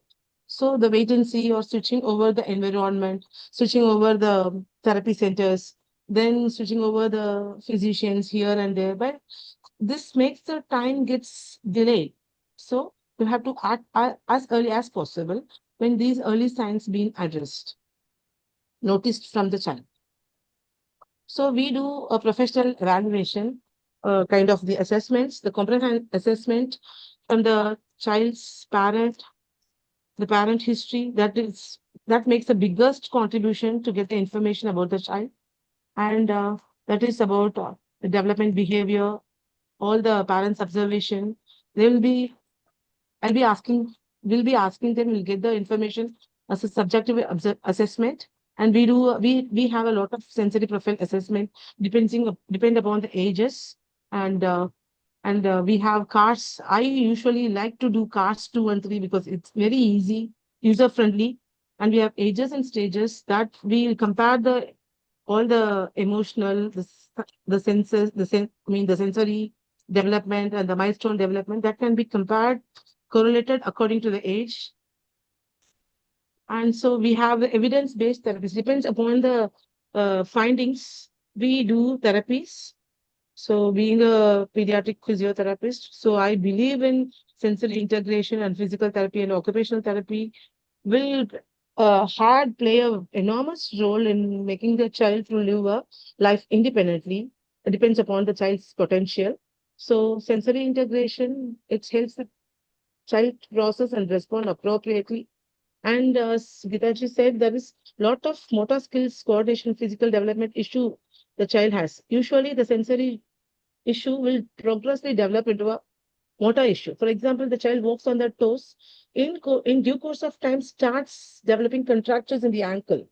And the child always looks with a deviation of visual, like having pressure, keeps on pressure and deviating vision to some one extreme with having pressure, keeping pressure with the eyeballs. The developer, same, the neck kind of torticollis.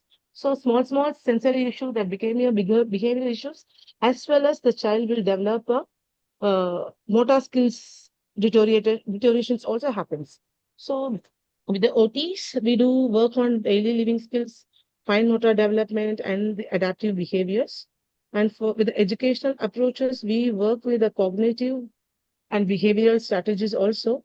Depends on the age, and the support strategies or visual support, the picture schedules, boards, visual cues, helps the child to explain the routines and expectations clearly. And we do assistive technology also. The absent tablets aid communication scheduling and learn through interactive tools. And we do a lot of parent training, so empowering caregivers with the strategies so that we lines up what is done in the therapy centers has been taken as a message, take home message, and it's been strengthened the whole day by all these means, and they'll come back with a not like as if to start from square one. I mean, so we'll start from the new phase from the next week or the next day after the home program if it is done properly. So therapy outcome, how we will find the outcome measures this. It is like the depends on the therapy outcome depends on the age of onset, the early intervention, as well as the how early we diagnose, how early we try to rewire the neural plasticity. That is the one which is the tag word we work on. We believe in it. So how early we rewire the neural system, nervous system, that much early we can see the prognosis. So the early intervention will give you a vast and very big difference in the to bring the child's potential to the maximum. And so the common signs of very good prognosis is, first, what I used to say is, like, the biggest sign is the receptive language. The child starts receiving the main focus of the therapist or the parents or the caregivers or the whoever it is working for these autism kids is like the receiver. The child should be in such a way to receive what are the impulses. I mean, what are the message being conveyed. The child has to receive it. The child should be in a position to receive all the messages, and it should be like child should be aware of what is happening, the feeling of I. The child should be deep rooted. I mean, what is happening? I have to say yes or no. Who is she? What I'm doing is right. What I'm doing is what I'm engaging myself is correct. So the child should be like regulate itself by uh, in so many ways, and also the regulation also. The child should have the capacity to regulate by itself. So that is the very good sign of prognosis. And growing into a way, so the child should be we can say healthy boundaries.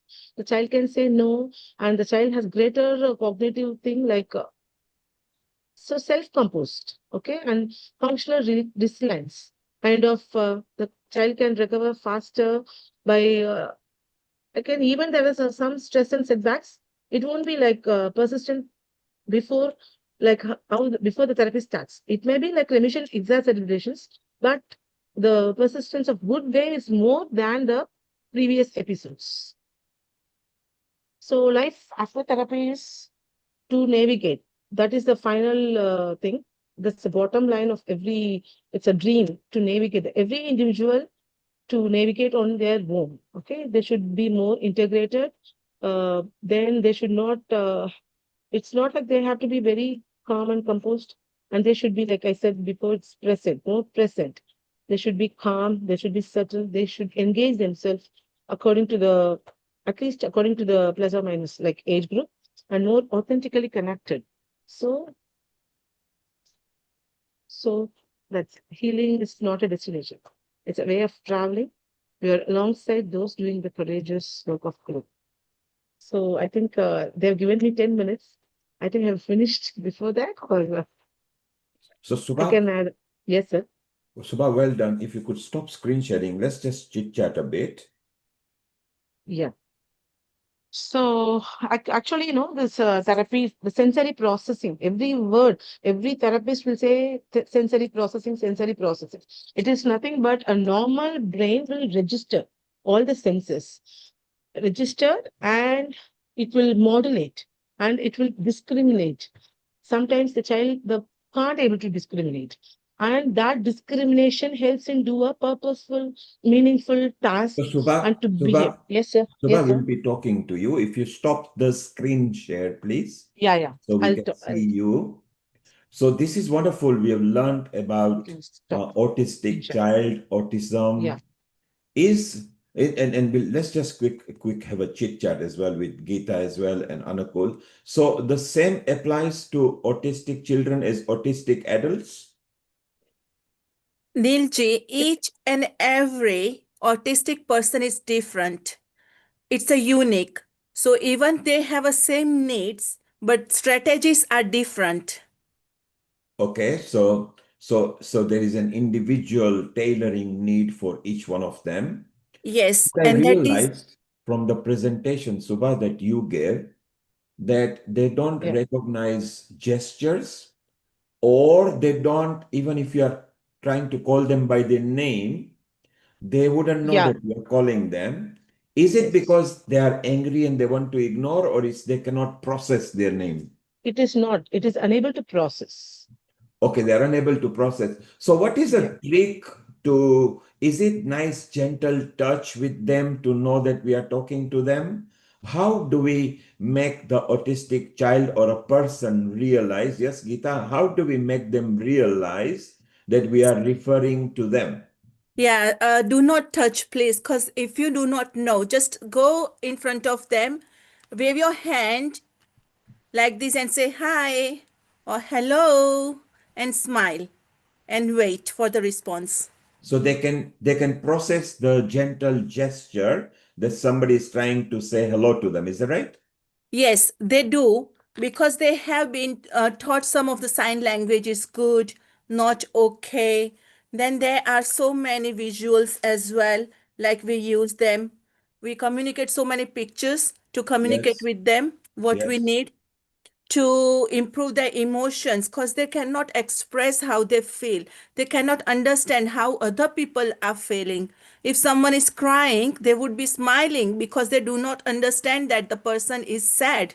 So, for that, you can use a communication diary like this, which communications they are struggling with, and keep referring again and again all the So time because, effectively, Gita, what you are saying, we need a lot of patience with them. The yes, parent needs to learn that, okay, it's fine. The child can be mildly trained to be comfortable and understand if you be patient with them. And Gita, you mentioned very important thing, the stigma behind autism. And that's something slowly and gradually we need to eliminate because it's just like mental depression. People hide it, or drug addiction. People hide it. yes. Alcohol addiction, you don't have to hide because you can easily see on that. So, Anukul, what have we learned today? A lot, because I get many of my patients who are sometimes, I mean, some of them are autistic, and obviously I receive them with their parents or some carer. And let me tell you, I am often a bit scared. I hope I don't irritate the child or something like that. If I'm to examine a joint or a hip or spine or something, many of them come with scoliosis and other developmental disorder. And if I'm to examine them, I have to prepare myself properly. And I usually talk to the parent before time that what do you want me to do? Make sure that the child doesn't get worried or scared. So it takes a little bit of time, but given sufficient time, I think I get reasonable access to whatever I want to examine. So it's quite a learning experience. I think I have to learn much more about about this particular conditions. Thanks a lot. Thanks a lot. Thanks a lot, Geeta. Yes, Gita, Yes. you want to make a comment? Yes, Nilji, I would like to say that what you talked about stigma, because of stigma, out of eight in eight, sorry, 8 people out of 10 are suffering with mental health.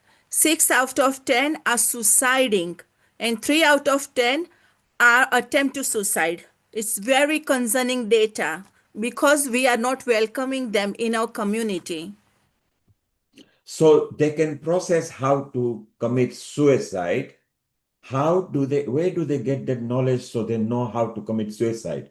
Because they're We not able to process certain things. Is it they might accidentally do something?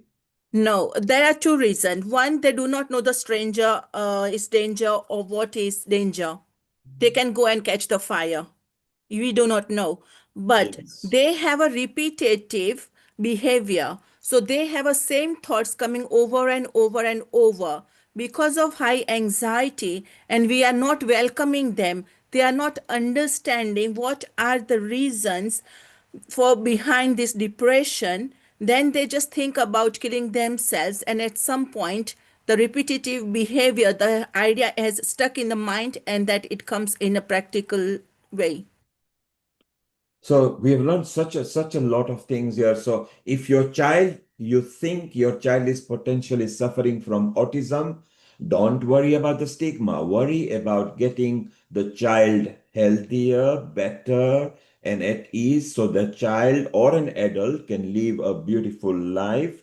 They are human beings. They can be actually gently trained to understand things. Suba, Gita, very well done. The Thank you. next guest we are going to go to, Thank you. Anuradha, Thank you. Anukul. She's Yes, yes. also in a special needs organization, from Sneh Nivesh Foundation. Yes. So at some point, Suba, Gita, we need to introduce you to them as well, where Anukul and Amrita will initiate so we can grow our family. And let's welcome Anuradha. Mahesh. Anukul? No, yes, exactly. I think she's a chartered accountant, and not a simple thing to talk of. And she has worked very, very hard taking care of many of these children with special needs. So are you Got trying to people say to. that she is accountable? That's what she is now trying to make sure other organizations do. So she has been working out in systems to make sure that the good accounting is maintained and what are the necessities for maintaining a child for a length of time, getting them into the right place, getting them into the right profession, right job. So it's quite a difficult job. As I said before, the entire autism concept is quite complicated and not easy. And So Anukul, for a normal public, is not easy at all. Are you trying to say that Anuradha's expertise is to put them into employment or into society back? Is that, Anuradha, is that what you do? Yeah, yes. So we are trying to create employment opportunities. And if they cannot go mainstream, we are looking at sheltered employment opportunities. Wow, this is exciting. Anuradha, is all yours. Go ahead, and then me and Please. Anukul will chat with you after 10 minutes. Over to you. Okay. Hello, everybody. So I have been listening to the talks the last, hour or so, and it's very interesting. And the talk on special needs and autism, really gets me excited always. And I think it's really nice for giving me the opportunity to be part of this very knowledgeable forum today, and this and the very meaningful occasion of the World Health Day. And, I sincerely thank the South Asian Health Action and the Rotary Club for bringing us together. And when we are talking about healing our earth, normally I think people always think about, clean water and, things like that. But I think, always being with the special need community for the last maybe 2 decades or so, and I will explain why that is. I think today a healthy earth also requires people to live with dignity, inclusion, and giving an opportunity for every human being. Right? So that is where this whole thought process of SNE started, which is called Special Need Empowerment Hub. It is an initiative that is focused on creating sheltered employment opportunities for adults with special needs. So we're talking about any kind of special need, whether it is autism, cerebral palsy, ADHD, or also if it is going to be visual challenged and hearing impaired, where we have to be a little more equipped and trained to be able to handle the adults. And here we are talking about adults. So let me just give you a 1 minute short background of why a chartered accountant is into this. So, of course, I finished my chartered accountancy maybe a donkey years ago, but it was because of my son. My first son is a special child. And I was in the Middle East, and when he was diagnosed with something called epilepsy and cerebral palsy, we really didn't know how to handle this. And this was obviously 25 years ago. So there were no schools and there was no platform to even, actually understand or discuss such things. So when I came back to India and we put him into special schools, I realized there were not many special schools also to handle children with epilepsy and health issues. I think today autism, special needs are all something that people have understood, also accepted, and bringing their children and family around. So it is, and there is a lot of awareness and talks and the do's and don'ts. And, as we had the previous two people speaking about, what is available for autism today, what is available for special needs today, it's amazing. So I think, okay, right now we have, moved into a world where there is more information, and how this information is processed and utilized effectively is, of course, up to every, family and individual.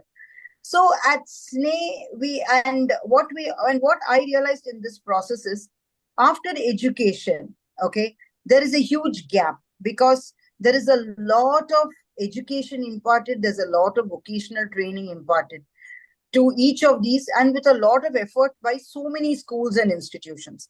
But what is happening to them after this gap? So what do they do with all the education and occasional training? Now we realize that many of them could not be actually placed in an employment that helps them. So, and even if they are placed, it's a matter of 6 to 8 months or something like that, and they all come back, right? So, and that is when it actually got me thinking, saying, okay, now if everybody cannot be really placed into mainstream employment, everybody has a skill. So, how could you convert this skill into some occupation and engagement that everybody will have a job tomorrow? Am I yeah? So so that was the thought process, and this thought process is also as a mother, as an accountant, and as a person who has been with the special needs for about 20 years. So then we realized that yes, a group of people have to come together, and this 20 years journey, I had made quite a bit of friends in the special need community, and there were people who were really willing to do a lot of things to see how we can actually set up some kind of a sheltered employment opportunity. And we also decided, when we're doing a sheltered employment opportunity, it should be something that every person who comes joins us. We will have a formal process to assess their skill, see how much of the skill actually deserves dignity, and how that can be translated in some kind of a product or activity that they can be effectively engaged. Now so we started this in 2019, and it was just around the same time of COVID, right? And we realized, since most of the institutions were shut, a lot of people with special needs were actually stuck at home. And of course, I think COVID was a different world, so where everybody had their own experiences and their own perception to things. So when it came to the specially abled community, we realized most of them really didn't know what to do, because as the previous speaker was also talking, there is a lack of expression, there is a lack of ability to be able to do a lot of things. So what happens then? So then after and during that time, we realized even if they were in institutions, they are back at home. So what is it now that they can do? Is there something that they can do as a skill? Is there something that they can come together? And how does it work? So that is how Special Need Empowerment Hub. So we started this as a Section 8 company, which is possible in India under the Companies Act. So, and we called it Nivesh Foundation for the Welfare of Differently Abled Persons, where we wanted to keep it very open.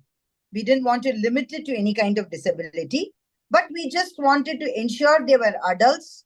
They had a unique identity disability card to help them identify themselves. And identification of a special need is not bad. Identification of disability is not bad. We wanted to also, kind of break that taboo a little, to say it's okay to be disabled. You do have a skill, and that skill is what something we can look at employment. So this is how we started. And we said we will start with some institutions who are already, providing occasional training. And we will also invite individuals with disability to join our platform. So when we started in 2019, we started with about 5 institutions and maybe about 2, individuals with special needs. And we had about 4 or 5 products they can do. And during the time of COVID, it was only masks. So mask was one of the products where it was being tailored, painted, something adding creativity to what could be done. But post that, yes, we started developing on some product lines, which would be simple things like we would convert their art into notebooks. We will convert the art into trays and coasters. And then we decided we could take it to homes, we could take it to corporate gifting, we could put together employee appreciation kits. And slowly, like that, we started expanding the product lines. So if they had a skill, so if there was an institution which was doing block printing, we would tie up with them.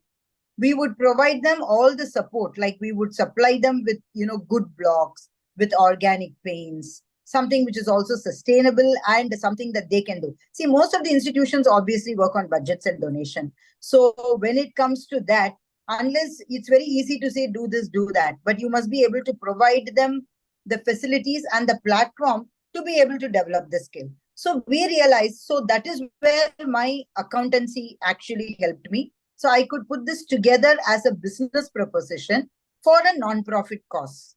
So we said that we would put in money, we will try to make a surplus, and this surplus will go to the development and the building of this this non-profit platform, which has to be sustainable.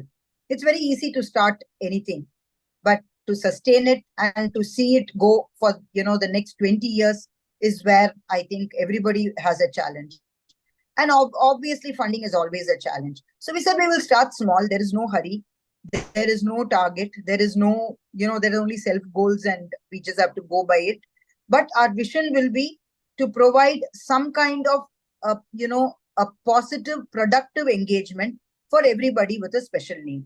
And also after COVID, we realized that there was a whole load of mental health issues that came up. This was also because of people just sitting at home, not knowing what to do, not being able to do the whatever they are good at and things like that. So we said this was a good time to also bring them together and start. So now at the end of 5.5 years, today in 2026, we are tied up with about 48 institutions across pan India. We have 500 plus beneficiaries, and we have 100 plus products. And all these are listed on our website called www.sneindia.com. That is Special Need Empowerment Hub India.com. And we also have a shopping portal. It's an e-commerce portal. So we which means that we are also trying to be very transparent with whatever products we have and how we are taking this forward.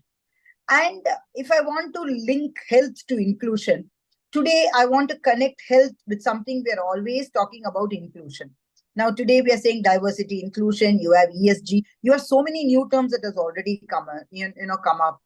And I think even in some of the companies' reporting boards, I think the ESG compliance has been, is actually coming into force and becoming a little, it's actually becoming important. So along with, we are talking about saving the earth, saving, and the, whatever climate, all other things that we are doing. We also feel this inclusion is a very important thing. Why? Because it is health is not just physical, right? It's also about mental well-being. It's about emotional security. It's about social belonging that everybody should have. And of course, financial independence. No point in having everything when you're, financially dependent, which you'll again go back to, not being very emotionally secure. So now imagine an adult with special needs who's dependent for everything. He has no structural engagement and he feels invisible in society today. So this is not just a social issue, this becomes a health issue. So that is where at SNE we feel we want to see this transformation every single day. When a person earns a first few rupees, see, we don't pay greatly. We pay at the end of thing, we pay about 5,000 rupees a month. I think if you convert it into pounds, it's like very less. But it's not the amount. It's the thing that they can proudly say, yes, I made this. And because of making this product, the product is sold, and because that product is sold, I am getting this money. So each one is entitled to a stipend, and it becomes a sheltered employment platform. It becomes a healthy, thriving platform with a healthy competition. So as of now, we don't really discriminate performance. We kind of put everybody equal and pay them the same stipend. But in a few years time, we will try to say you'll have to do better, so that there's no complacency and people always try to do what they can, and they do it best. And this also affects a whole community of families. When I'm talking about 500 beneficiaries, I'm automatically talking about 500 into 3, assuming each family at least has 3 to 4 members. So the entire family health is also happy. There's no question of a parent blaming a 30-year-old son, saying you're not able to generate any income, you're being a burden to us. So, to that extent, the family health is also, I think, really improving and protected. And, we are very happy that, this kind of healing is happening, and we are not just an individual, but it's also of the families and the communities. And when we are talking about these products, we are also talking about this entire gifting, which should actually be sustainable, right? So today we are trying to avoid plastic as much as possible. So if you go into sneindia.com website, you will see lots of products that are handmade, which are low waste and sustainable, which are produced in small mindful batches. So we are not really looking into machinery. We have block printing unit where the block prints. So we supply the cloth, we supply the paint, we supply the block prints, and we only want the group of specially abled along with a trained trainer to be able to do the prints the way that needs to be done. And when and and then when we get the cloth back, we convert that into notebooks, into notebook covers, we convert them into pouches, we convert them into stationery kits, we convert them into tote bags, into canvas bags, anything. The option is actually unlimited today. Similarly with weaving, I think many of you would have heard that weaving is very is highly therapeutic. So we have a lot of autistic individuals who are very good at weaving, and they will not be able to do anything. As ma'am had earlier spoken about autism, they might be very silent or they might be speaking too much, but if they have a weave or something to be done, they will just mechanically go weaving it. Now Thank what you, could you do with all the meters of cloth that is woven, right? Anuradha. So yeah. Anuradha, thank you very much. uh, You mentioned autistic. yeah, So I brought back Suba Thangesh, who is yeah, in India, and Gita. yeah, Anukul or Amrita will put you in group touch with them. yes, Maybe you guys can exchange ideas, and Geeta can adopt some of your tricks over here, or she can share what she's doing here in United Kingdom. Suba, who is there in India, at Healing Our Earth, we unite people, we grow the family, and we create better communities. So either Amrita or Anakul will initiate that. If sure, you are on a Facebook, you can just join me, and sure, then we can connect with each other. So it's yes, wonderful activity that you are doing, being an accountant, bringing people into. So Geeta and Suba mentioned that they've got self-esteem. They are lacking self-esteem. By yeah, putting them into employment, that's their value and worth, and maybe that brings them in a better light and everything. So it's so wonderful the work that you are doing. So you, Suba, Geeta can expand. Anukul can be the conduit to make that happen. Anukul, what have you I learned from Anuradha's activities? My God, it's amazing. It's such a hard work to do because I've got one of my classmates, Dr. Chandrasekhar Desai. He's from Pune. He runs a center by himself, Navshitij, and I've seen a part of it. I do not know how it completely works, but it's amazing amount of hard work. And I must congratulate you for really such a successful work to develop Sneh and maintaining it in such a good way. Thank you very, very much, Anuradha ji. Thank you. thank Thank you, you, sir. Anukul and Suba and Geeta. 30-second comments from each one of you, please. Thank you. Uh, Nilji, I would like to thank to you to giving opportunity at Diwali stage where I raised concern about employability of workforce to autism. Our UK government did take step about it. Brilliant. Yes, and now Brilliant. curriculum, educational academic curriculum is changing as well because of mental health and anxiety. So we are constantly producing white papers, contributing white papers. We are doing research and we are feeding information all the time to bring the changes in the society to make an equal society. I Fantastic. remember that very clearly, Geeta, when I took you and the children on Trafalgar Square, which is the world's number one square. The children were so excited, they were so happy, and what a platform it is with several tens of thousands of people learning about autism. And we should do more in larger events. We should take more people, which is so beautiful. Geeta, we are very proud of the work you are doing. Suba, well done. I love your presentation. If you could give it to Geeta, and Geeta, then you can pass it to either Anukul or Amrita or Nishit. We can put it up on the Facebook. Let people learn more about it, and let's reduce the stigma. One of the person, Geeta, I want you to be in touch with is Kirit as well from the S.A.H.A organization, because he supports all those things. He's here in Midlands, which will be very beautiful. And now we are going to go to smiling, dynamic Ashish, who is actually going to tell us about the unwritten health, because he's a CEO of one of the organizations.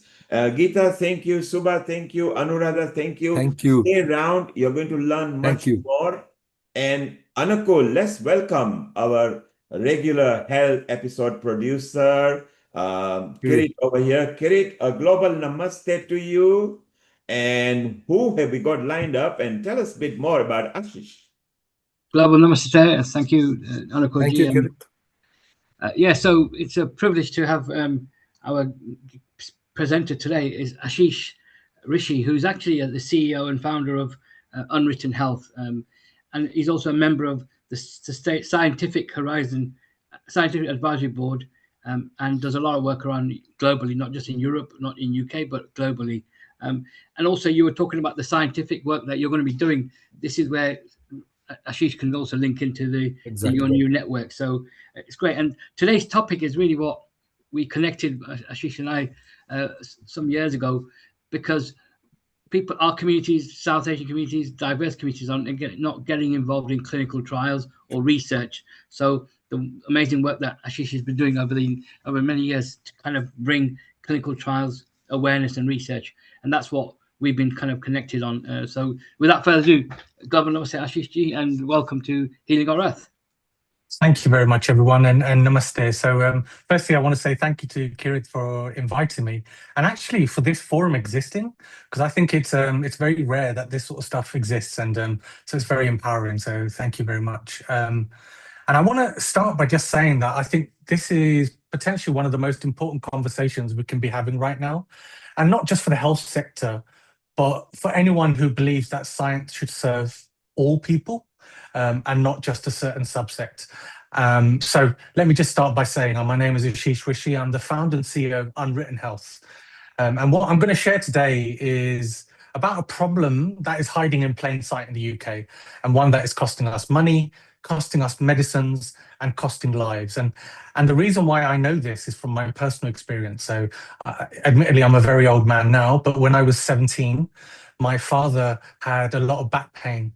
He was a TV engineer. Can you even believe that a TV engineer exists as an industry? So he used to repair TVs. So he had a lot of back pain. He was losing weight, and the GPs were just dismissing him, going, "Mr. Rishi, it's a good thing you're losing weight." He couldn't digest any food. In the end, when he did finally advocate for his own health, it was found out that he was diagnosed with terminal prostate cancer. And so me and my mother, I'm an only child, no family network in the UK. We were taken into the doctor's room, and I remember it to this day. I was 17. My mum, English is third, maybe fourth language. And we were told, okay, Mr. Rishi has 6 months to live. Here's a flyer. Please go away, and we'll contact you in due course for next steps. But there's nothing we can do.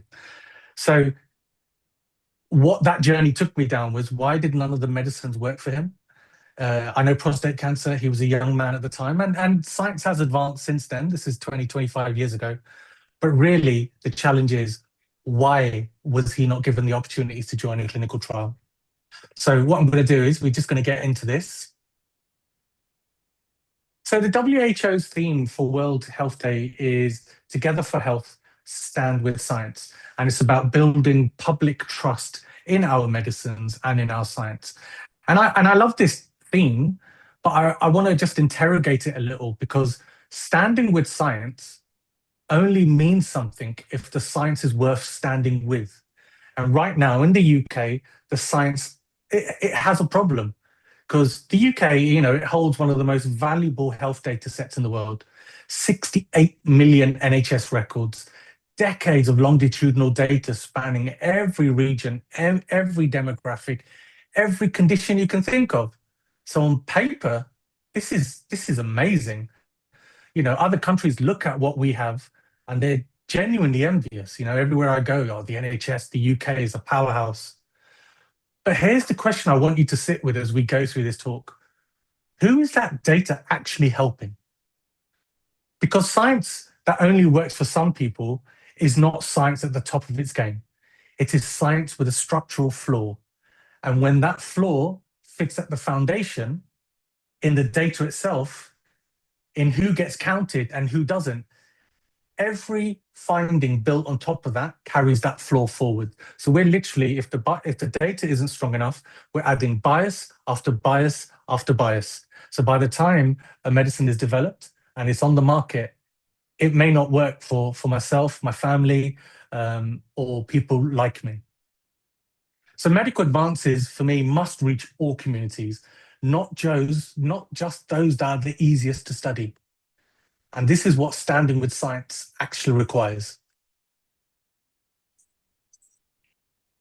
So let's start with the good news, because there is some good news about the UK. I'm not that very always this negative, but the UK is a top 3 global life sciences hub. You know, the UK has world-class universities. We have the MHRA, one of the most respected regulators globally. And we've got the NHS, 68 million patient records, free at the point of use. It's been spanning decades. And when a pharmaceutical company looks at the UK, they see an extraordinary opportunity. And on paper, this should be the best place in the world to run a clinical trial. But something is going wrong, and the numbers tell this story clearly, right? So let me just break it down. Clinical trial participation in the UK has fallen 25% since 2022. And we're now at the lowest level of industry-sponsored clinical trial activity since 2018, so pre-pandemic. So setting up a commercial trial in the UK can take up to 9 months before a single patient can actually join a clinical trial. 9 months. That's before anyone has even walked through the door. The United States runs trials faster. Europe has built more agile approval pathways since Brexit.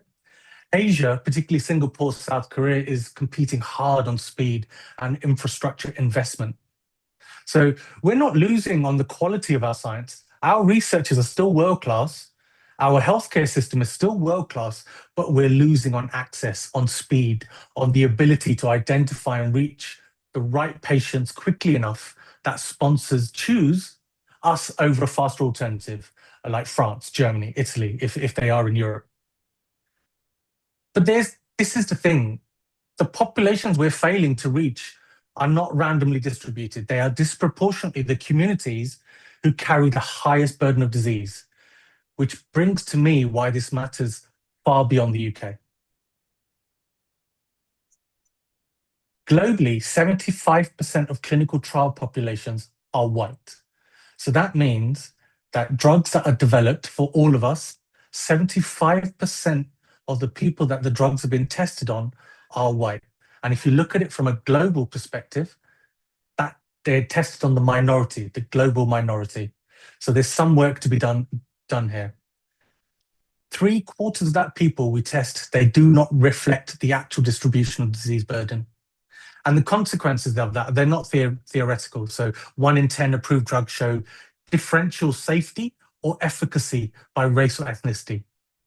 And, you know, a lot of this was brought to light by, I mean, historically, there's been a lot of evidence, but mainly in the public domain from the pandemic, when, you know, South Asians and Black populations were affected adversely by COVID. And, you know, those pulse oximeters that were used to measure lung function that were used, well, they didn't work on brown or black skin because they were never tested on brown or black skin. So what they were doing was actually overestimating lung function. So people were going home on the assumption they were fine, whereas actually they were physically unwell, and hence why there was a increase in deaths. That's not the only reason that happened, but that is one of the contributing factors. So the regulatory world is waking up to this. You know, in the US, the FDA now has encouraged diversity action plans for all pharmaceutical companies if they're running phase 3 clinical trials. And the EU is moving in the same sort of direction. So for me, the science is finally catching up to the problem that communities have lived with for decades. And the UK has a choice right now. We can lead this change.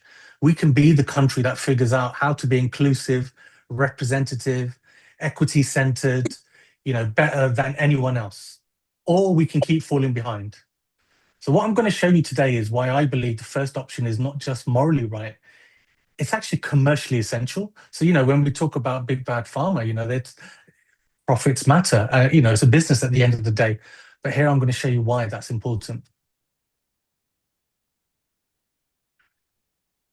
So to understand how we got here, where drugs don't work on certain populations or access isn't given to certain areas in this country, you need to understand what health data fragmentation actually means in practice. Because it's not an abstract concept. It's a daily operational reality for every researcher trying to work with NHS data. And here's what it looks like. Primary care has one IT system. Secondary care has another. Mental health services often have a third. Social care is largely separate from all of them. And these systems are not built to talk to each other. They were built by different organizations at different times to serve different purposes. And essentially, they don't communicate with each other. Now, layer on top of that, the governance structure, hundreds of NHS trusts, each operating as an independent data controller, each with different rules about who can access what, under which conditions, for which purposes. A researcher who wants to link primary care data with hospital outcomes data with mental health records faces a different approval process in every trust they approach. That is just going to make research harder and harder and harder. And then there is what is simply missing. You know, ethnicity fields are inconsistently recorded or absent. Social determinants of health, housing, income, employment, caring responsibilities are rarely captured in any structured form.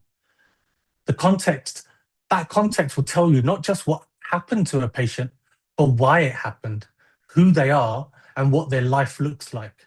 And that is all largely absent. The result is that researchers cannot ask the questions the data should be able to answer.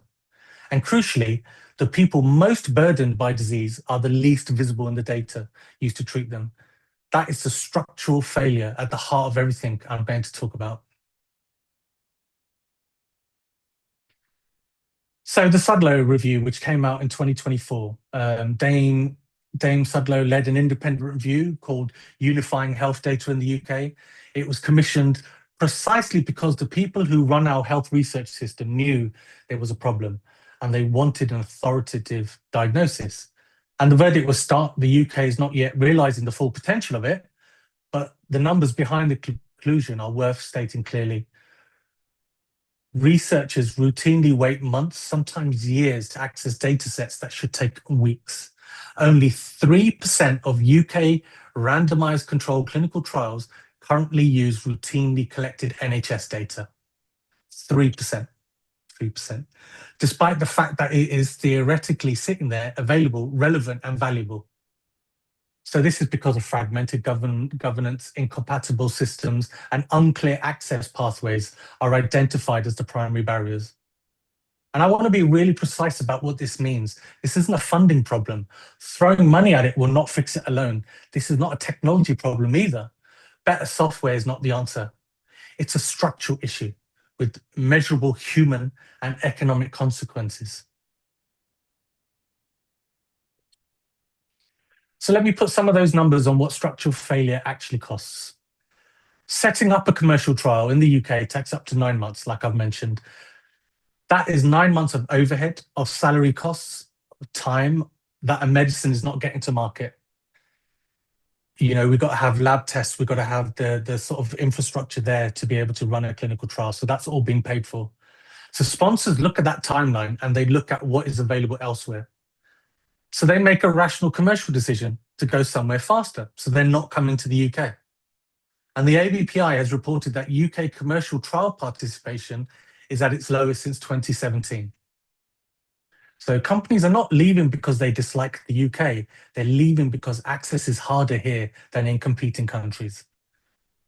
Right, let's look at the upside. A 2025 analysis estimates that better access to NHS and UK biodata could unlock over £10 billion per year in economic value for UK life sciences. And that could rise to £21 billion with a full package of reforms. So fragmentation isn't an inconvenience, it's a macroeconomic liability.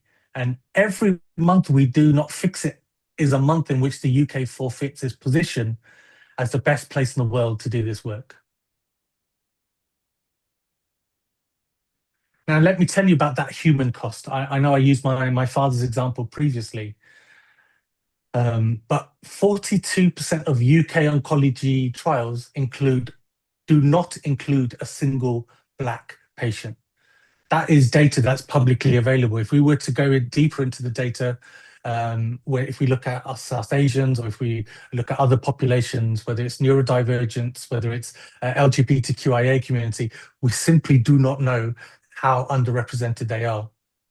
So that's nearly half of cancer trials in this country complete without one Black participant enrolled. And then if we look at lung cancer, higher incident rates in the Black population, prostate cancer, so many different cancers where the Black population is more prevalent in them. And the infrastructure makes this almost impossible to fix quickly. That's the other issue, because ethnicity coding across NHS systems is quite inconsistent, that researchers often cannot even measure representation accurately, let alone address it. So how can we solve a problem we cannot see? And it goes deeper than oncology. A Nature Medicine study on early phase trials in Northern England found that patients from the most deprived areas are significantly less likely to be referred into clinical trials. So that's people living further away from metropolitan cities. They face the same barrier. So there is that sort of gravitational pull towards people who are really advantaged, already engaged with the health system, already in the right postcode. They will get access to clinical trials and the better medication. And this consequence, it's not just about fairness, though it is about fairness, but it's not just about fairness. The consequence is that medicines are being developed and approved based on populations that do not reflect communities who we will ultimately use them. And this isn't a diversity problem, it's a patient safety problem. And it's not happening right now.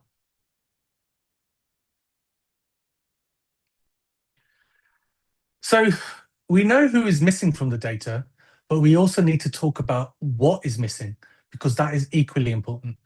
Housing, employment, income, education, environment, these are not soft peripheral factors. They're actual drivers of disease risk and treatment response.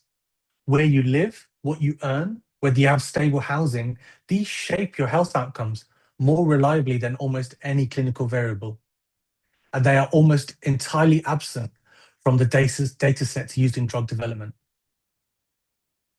So if I know we were talking about mental health a little bit earlier, but if we look at social determinants of health documentation in mental health records, it's declined over time. Structured fields go unused. Context ends up in free text, or it is not recorded at all.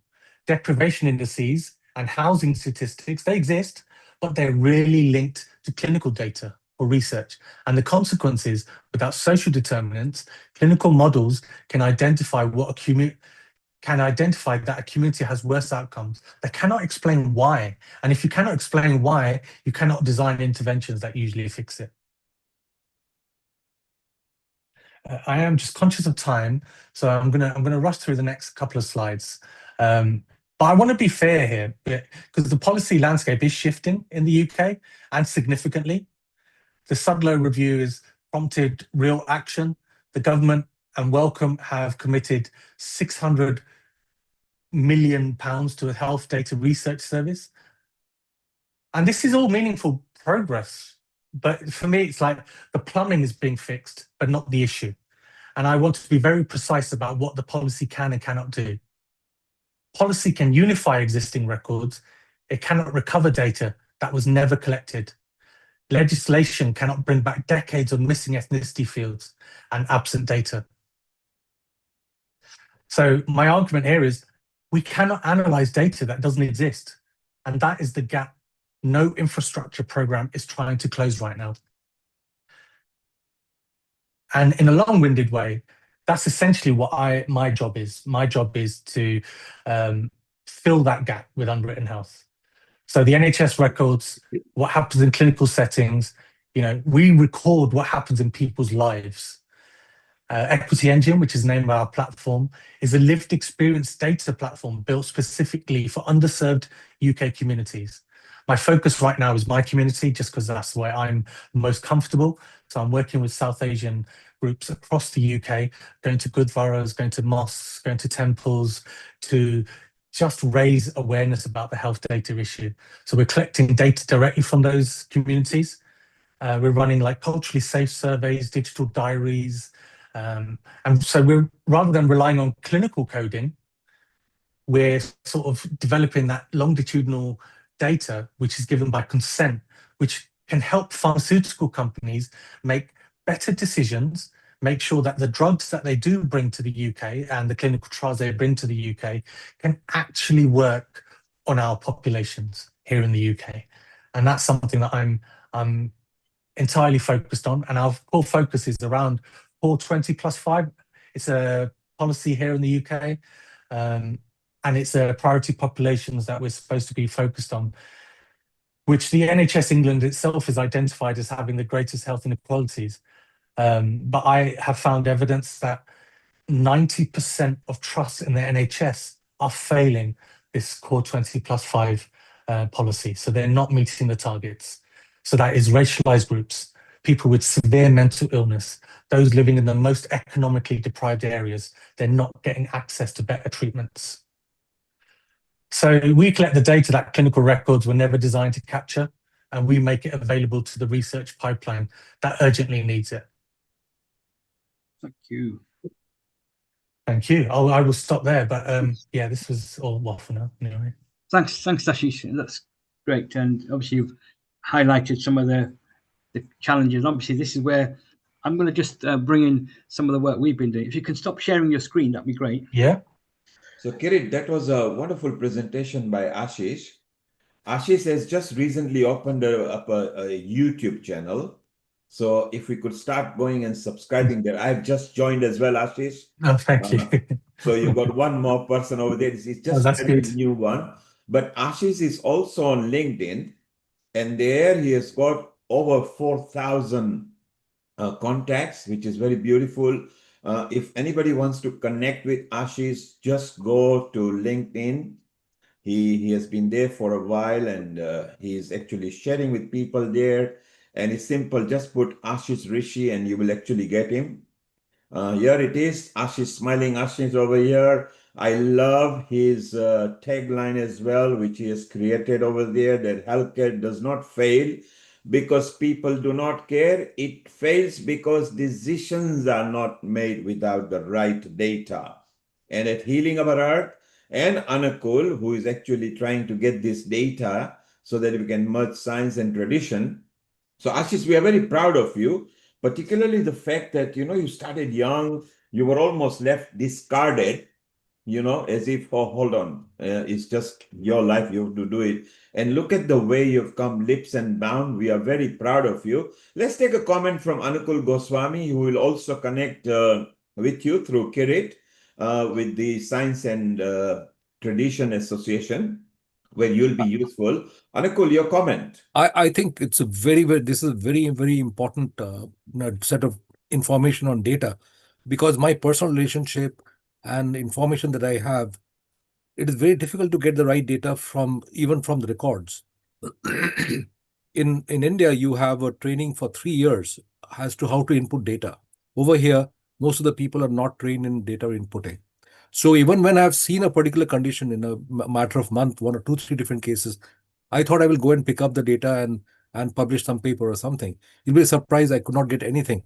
In fact, something to do with an elbow, I came up with conditions completely different, like in cardiac conditions. I said, how is it connected? And I tried my best to correlate them, and there was no way. So the data people who are putting the data inside is also inaccurate. So it is something that we must bring out in the Science and Tradition Association, that we must be able to get the right data. There's no need to have such big data units, but yet not to have any data at all for assessment. And that fragmentation is very important, very nicely highlighted. Thank you, Ashish. I will certainly join you. Yeah. And Anukul, whilst we were here, Dr. Preeti actually sent a message on there, and Kirit has actually reached out to her. So Kirit, she has given her details. So Kirit, if you reach out to her, because she has got over 200 clinical trials, which is exactly what we are looking for. And shortly, for next 10 minutes, Kirit will be saying what data and research he's sitting on. Let's take a quick comment from Dr. Ulrich Burke, who is our Agnihotra lead at the Science and Tradition, and see what comment he has got. Ulrich, you were listening to Ashish. What did you think of it?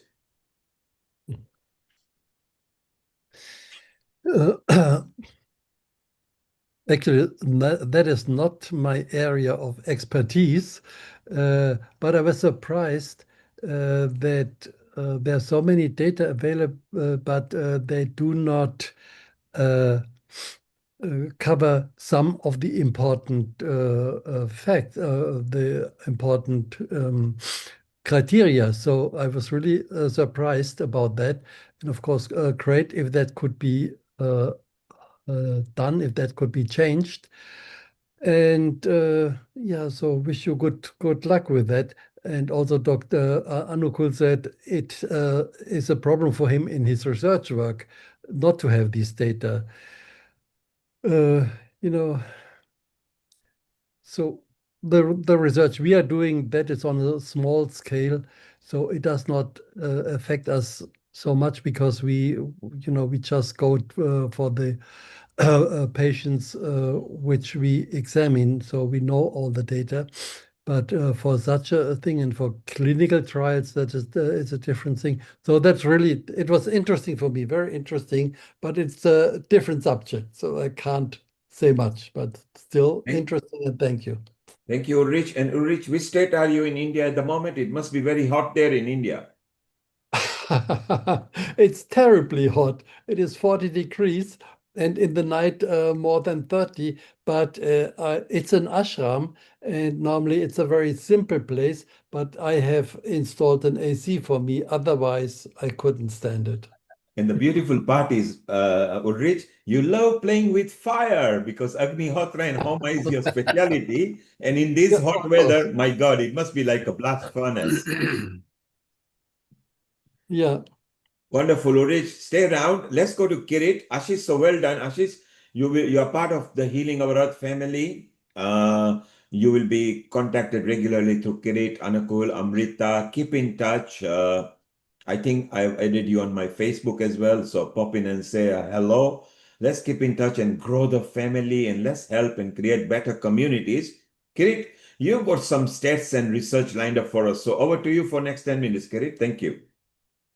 Yeah, sure. Thank you. So I think Ashish has highlighted the challenges of some of these clinical trials and the lack of representation and participation. So this is where, for the last 10 years, we've been focusing around getting South Asian communities, patients, better engaged. So firstly, we've been working with Macmillan and looking at breast cancer trials. And again, we found through just getting some of the women who have gone through breast cancer hadn't been engaged in breast cancer clinical trials.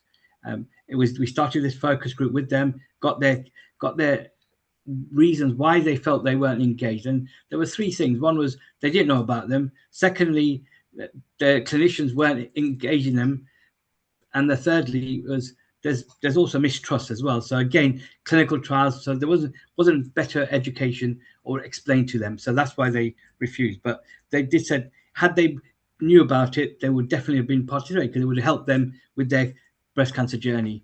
And again, that's one clinical trials that we've been trying to help shape better engagement. The current one that we're working on it's called glucose control in labor with diabetes. So it's Guild study, and it's looking at women. This is a big study that's taken across 10 hospital sites, and it's going to be looking at how women and birthing people with gestational diabetes are treated during labor.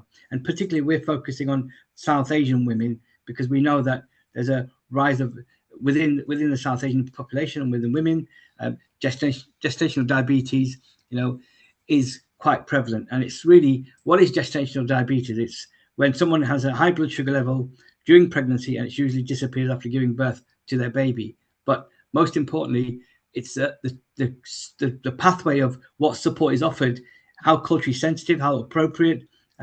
There's language challenges, communication challenges. So this kind of study that we're working with the Nottingham Clinical Trials and as a community partner to try and ensure that women recruited going through those sites have got that better cultural sensitivity and appropriateness, and we're going to be providing those hospital sites with cultural awareness and cultural sensitivity kind of engagement so that they're better able to engage women. And one of our kind of key focuses really been about as Ashish mentioned, in terms of Core 20+5, we were commissioned locally to deliver and develop connectors, lived experience connectors with cancer, respiratory, hypertension. Now, these are connectors who, again, through their journey, haven't really been engaged. They're given reams of booklets to go and read, but their mental well-being hasn't been supported. And also, once you've given this diagnosis of cancer, they've had to deal with it and suffer in silence because, again, they couldn't go back to their families and talk about it. So this community connectors group that we've created is really a peer network support group that's enabling them to share their journey, but also to look at having that peer support as well. So we bring them together every week. And this is really to try and get them to support each other, build confidence. But at the same time, we're trying to change how the hospital systems are working, and that's kind of one of the kind of focuses really in terms of. But why I mentioned connected is because through this gestational diabetes project, again, we've recruited connectors who've gone through gestational diabetes themselves. They will be providing peer support via telephone support to women going through those hospital sites. So this is going to be quite important.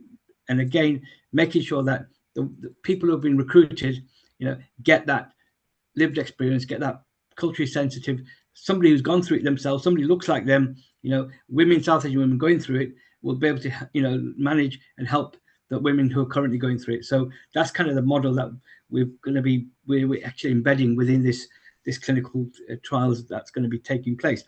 And finally, we've kind of been working with the National Institute for Health Resource, BioResource, on the world's first children's DNA program called Decipher, 0 to 15, capturing their saliva that could be then, sitting on a database that researchers, scientists can then look at future predictions of the age group, that the cultural group, but the age group of what illnesses they may suffer with. And again, that's been a project we've been working as a community partner for over the last couple of years and trying to recruit people from our communities who are willing to kind of let their children take part. And finally, the newest project that we're currently working on is looking at the rise of the lack of HPV vaccination. So human papillomavirus is given to children, from the ages of 14 up to 16 in primary schools. And that's something that we're facing a challenge because Leicester has a low uptake of vaccinations that have been given. And that's because of we're trying to tackle the culture and the taboos and the myths around that, because traditionally this vaccination was only given to girls. And now since June 2019, it's also up to the boys. But the myths that we're trying to tackle is the myths around girls are getting it, this vaccination, to stopping them from being sexually active. And that's, total, it's a myth that we've been trying to break, because what we're trying to do is get the message out in the community and the faith communities that it is to prevent girls from getting cervical cancer.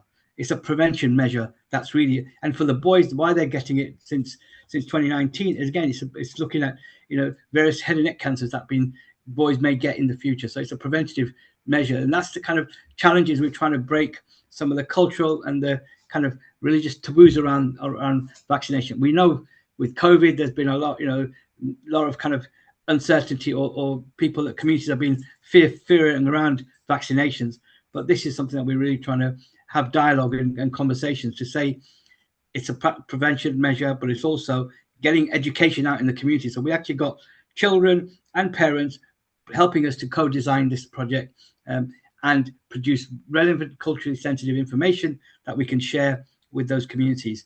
So I'm going to kind of stop there and kind of bring Ashish back in terms of, because he mentioned about cancer and obviously prostate cancer. This is one of the areas that we've trying to, get more testing done and screening done. But again, what men don't know, men are not totally, they get pushed by the GP when they go and say to them, we want a PSA test. This is the only form of blood test that you can have to kind of slightly to detect, prostate cancer, or whether there's signs of it. But again, GPs don't routinely do it. And it's something that we're saying to the men that we come in contact with is, and also people with our lived conditions, who are going through, say, diabetes. We've got annual checks that we do every year. It's a blood test that they could add to that, which is going to take. They're taking our blood anyway, so it's going to be another test that they could find, which helps. So Ashish, in terms of clinical trials and engagement, you highlighted quite clearly in terms of statistics. But what do you think are the challenges? Why South Asian communities are not getting involved? I touched on some of them, but you, from your experience. Yeah. So it's also tackling stigma. I think that's one of the big challenges we have. So if getting tested for prostate cancer, for example, I don't think many people are aware that it's a blood test now, not an invasive investigation, which I think will put people off, especially some men. Also, I don't know, in the Asian community, I remember no one talks about their cancer. It stays within the family, so it never goes out. They don't want to talk about it. They don't share it. So then people aren't able to refer, because a lot of clinical trials is word of mouth. You should really, in the community, access this, access that. But if no one's talking about it, no one knows. So a lot of the work we do is about tackling miseducation. And I've done, in my community engagement, but it's also doing it in a different way now. I think a lot of it used to be advisory boards and all that, which is still good. But now it's about going into those communities, just embedding yourself, having conversations, not doing that one-way sort of communication that it used to be. So that's beginning to evolve now. Yeah. Excellent. Anakul, do you want to, obviously from this is something that we, from Healing on Earth, we can certainly be doing more around the awareness and education. I think definitely around various trials that's going to help our communities. I think this is a very important, because what he had identified is the recognition of the social factors in contributing to the major illnesses. And I find that consistently absent even in clinical records. Even in the doctor's records, there's nothing mentioned about the social conditions other than those written by the psychiatrists or pain consultants. And it's one of the factors that we have to introduce in our Science and Tradition Association. That's what I'm trying to introduce, is making sure that we are able to understand the cultural issues, the traditional issues within the families, the social factors which contribute, like harassment, various violence and other kind of things. On top of that, how it can be changed is by working through appropriate education from the early childhood. So that's another thing that I'm trying to emphasize, is that unless the right education goes in the right place, we'll not be able to get the social structure properly oriented towards good health. So that's one of the essential parts. And as you said, the NHS have been doing some good work around this, because over the last 2 years, they've created this research engagement network. So they actually recruit people from the community to become research ambassadors, take in the community whatever clinical trials are taking place, locally, regionally, nationally, to try and raise awareness of that. So that's been really good. But the challenge we have is, it's about sustainability of these initiatives. They're good. They're a good idea. We know it's working, but we have to keep arguing the justification of sustainability, and that's a big challenge, really. Kirit, talking about sustainability, South Asian Health Action has been there now for a number of years. So you are doing a wonderful job, and you're bringing not only different people together, but the community together. You are specifically targeting to the South Asian matters. And coming from Leicester, which is very South Asian based, because 60 years back, that was one of the first cities. So organizations like yourself are doing wonderful job, and that's why you are a permanent health episode producer at Healing Our Earth. And I think we don't want to stop it. Let's look at it positively, like what Ashish is saying, what you are saying, what Anukul is saying. Let us help it, because you are from UK, let us help the National Health Services to slowly penetrate more and do more activities, because there are a lot of negative talkers as well. Let them carry on. We go with the journey of positive direction, which is very beautiful. And talking about positive direction, Kirit, let's tell people what's going to happen at Healing Our Earth in the next 4 weeks, so that people can join and they can participate. So Anukul, next week, Kirit, is our 6th year since pandemic. So we want everybody to come and bless share their moments and what were their memorable moments at Healing Our Earth. The following week is the Earth Day. This is where Ulrich loves, because he loves purifying the earth with Agnihotra and Homa, and Sudhir loves that. And we got a lot of exciting lineup here: how to avoid plastic, how to plant the trees, how to make the world green. Our power, our planet. It's our choice. Let's make it happen. And then following week is the World Tai Chi and Qigong Day, where we are going to bring the 27th anniversary and say and tell and share with people how Tai Chi and Qigong helps to the people. It's so beautiful. At Healing Our Earth, we are so diverse. We include all the communities, all the genders. There is no gender bias. There is no country bias. So it's beautiful. Ashish, this is your first time at Healing Our Earth. How does it feel? Do you feel a bit healed?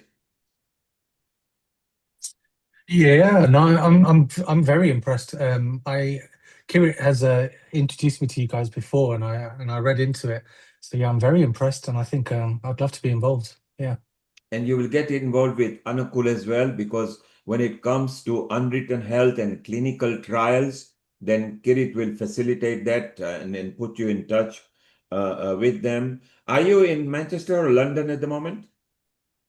So I'm based in Manchester, but I come down to London a lot. My mother's in London. So brilliant. When you come to London, we'll meet up. Manchester, you are very close to Wigan, where Anukul is. That's where I am, by the way. Okay. Yes, Yeah, so that's good. meet in person, and also Dr. Kailash Parekh, which Anukul will facilitate over there. At Healing Our Earth, we like growing our family in different countries, different continents. So together we can create better communities. And Ashish, from the way you started, not being from the medical background, suddenly into complete health matters, which is out of box thinking, which is what is very much required.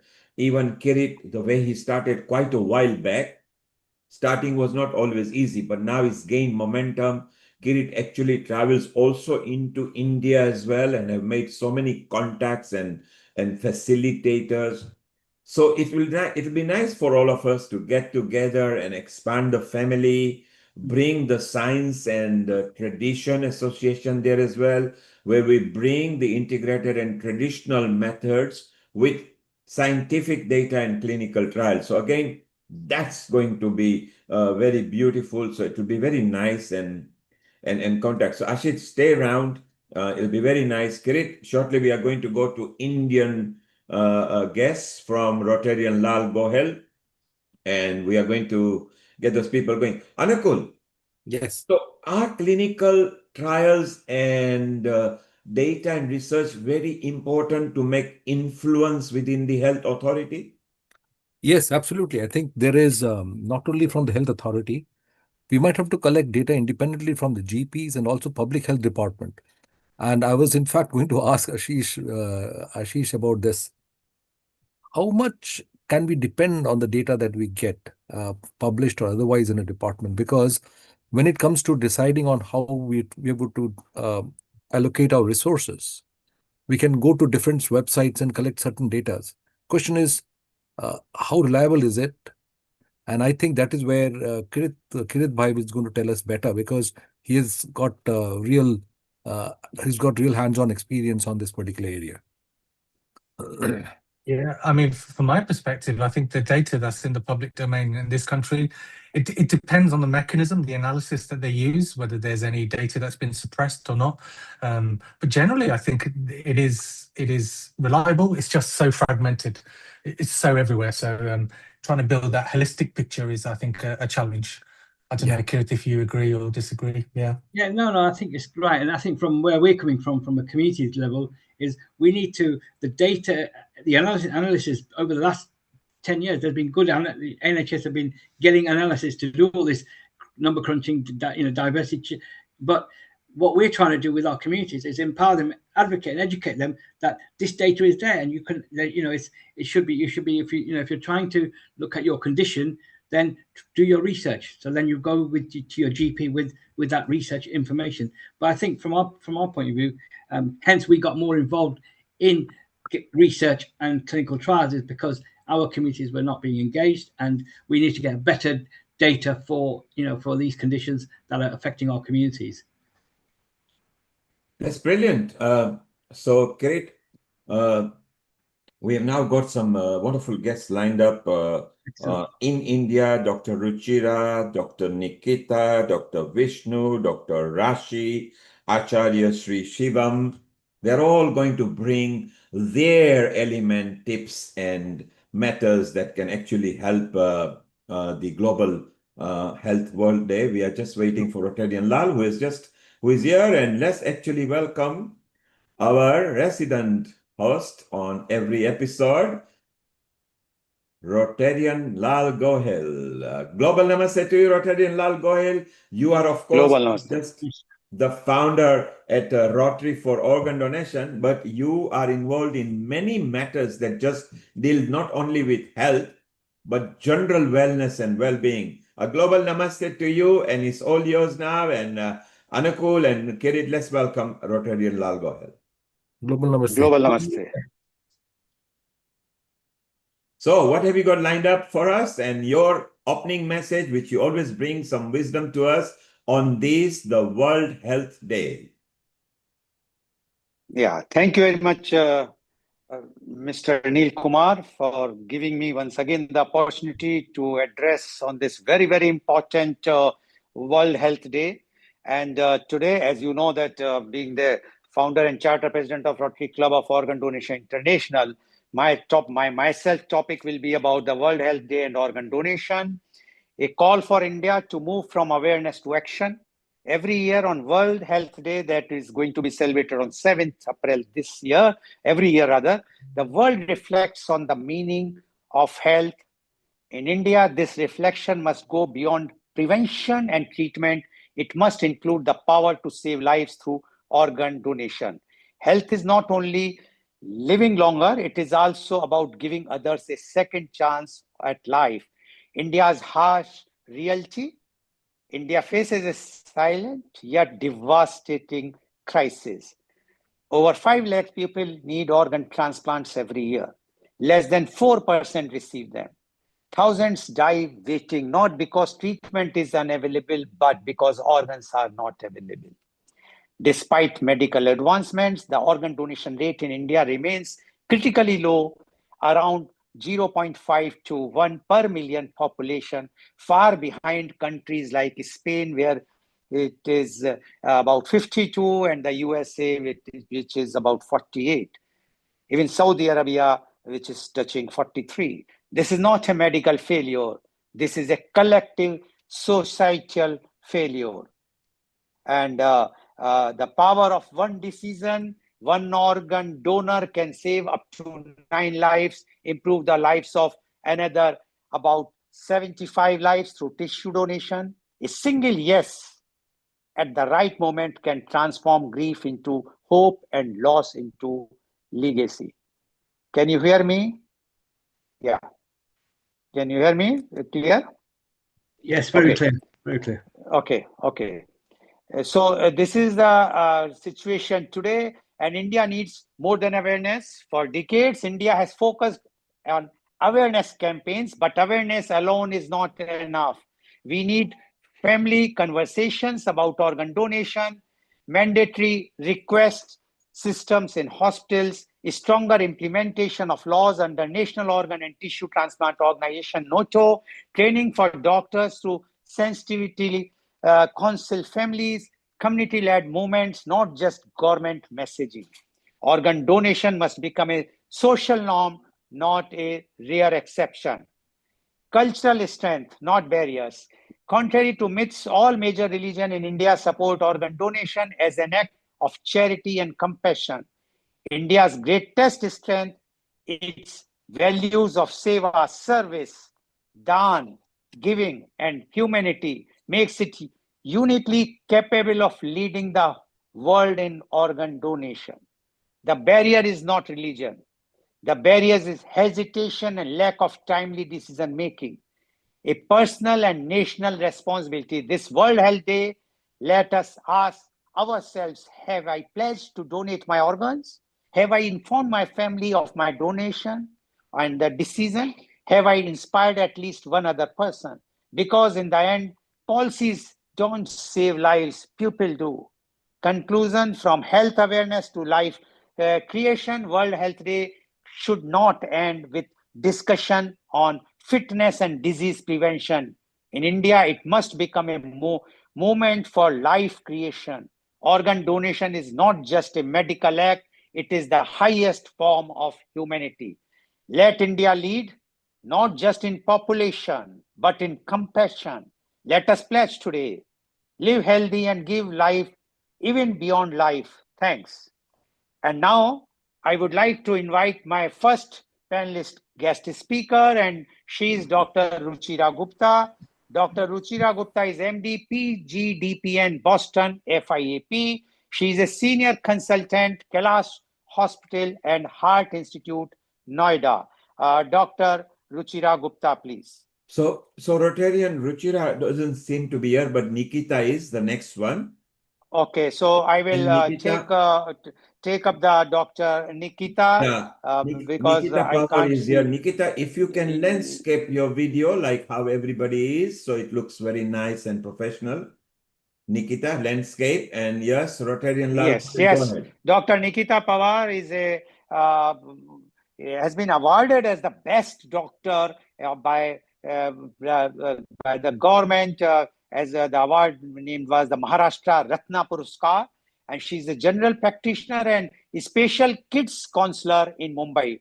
Dr. Nikita Pawar, please.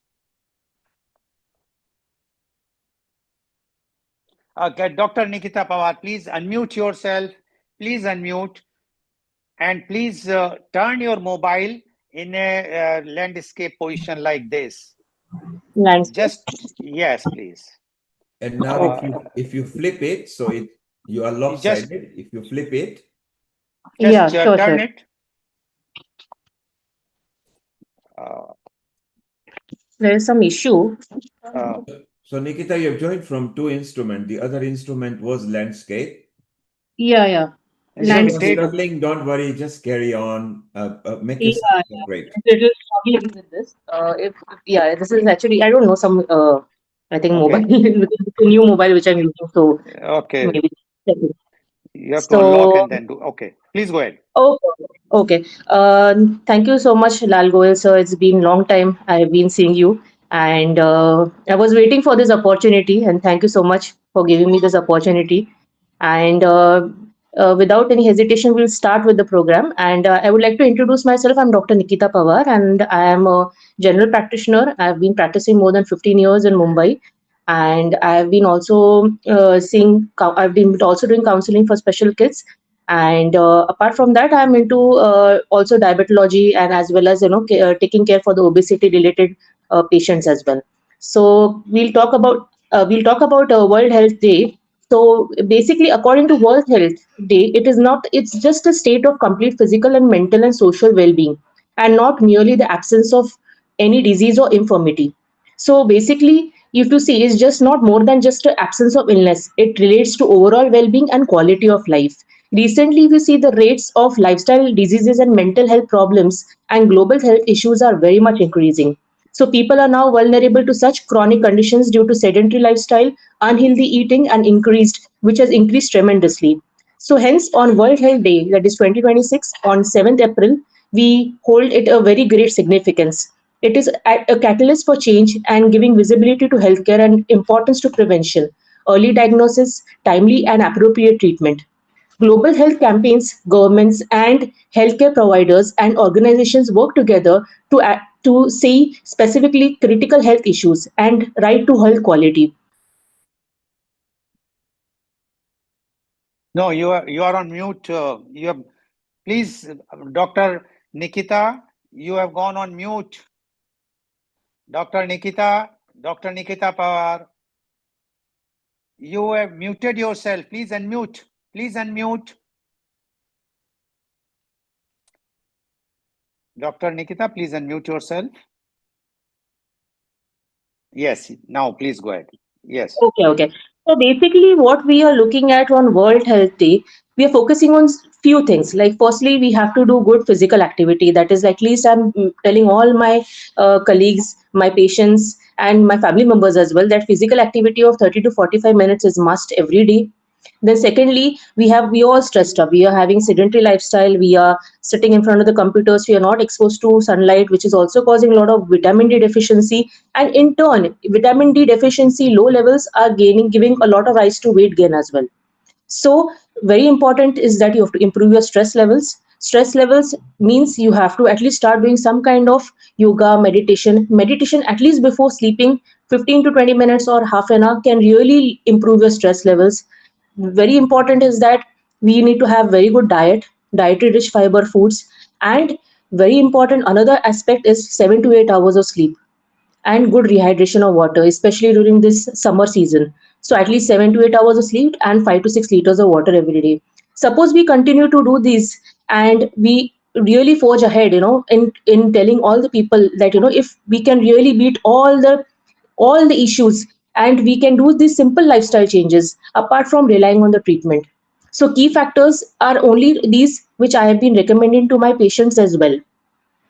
So when we see in this, we should also do routine examinations. We should really go in for doing at least yearly, quarterly good blood reports. We should do our ECG levels, because nowadays we see that a lot of patients are also getting a lot of heart issues related to cardiac arrest, sudden cardiac arrest, because they are going into the gym and suddenly they are going to cardiac arrest. So what is the reason behind it? Because of, mostly I feel that it's stress related.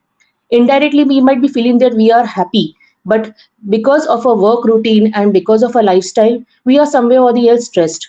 So to improve our stress levels, if you do little bit of these lifestyle modifications, it will really do a lot of wonders. And very important is that you have to start being positive, and you should always be smiling, and you should build up a good health services, learn to have more about preventive care. You should deal with your mental health, because mental health is also, like, you need to promote it, because mental health problems are also a very important thing aspect these days, because people are overthinking, they are going into depressive mode. So we need to change our lifestyle. If we change our lifestyle, these issues will not occur, and we can eliminate most of the diseases and most of the health related issues. So my conclusion only will be this, that it's like on World Health Day, it's good to remind ourselves that good health is not about thought that we are unwell, but it's what we need to look about it every day. Getting awareness, better choices to greater food and healthcare, and eating a little, getting a little more exercise, and considering our mental health will give really good long term effects. And looking at a health will give our more best things and help ensure that we have good health and good body and good well being in the future. Thank you so much, Lal Goel sir. Thank you very much, Dr. Nikita Pawar, for giving your views about how to keep yourself healthy on this World Health Day. So thank you very much. We will come to you then the next round if the time permits. Sure, So we will take more questions. And now I would like to introduce my next panelist guest speaker, and she is Dr. Vishnu Deepti S. Dr. Vishnu Deepti S is MBBS, MS, MCH Surgery. She is a consultant oncosurgeon at Bellary Medical College and Research Center at Bellary. Dr. Vishnu Deepti S, as we are celebrating the World Health Day on 7th of April, what would like to give a message to the community on this very important day? Dr. Vishnu Deepti S, please. Global Namaste to everyone, and thank you, Lal Goel sir, for giving me this opportunity. I have a small PPT to share with you people. Can I share my Yeah, please, screen? please go ahead. Please go ahead.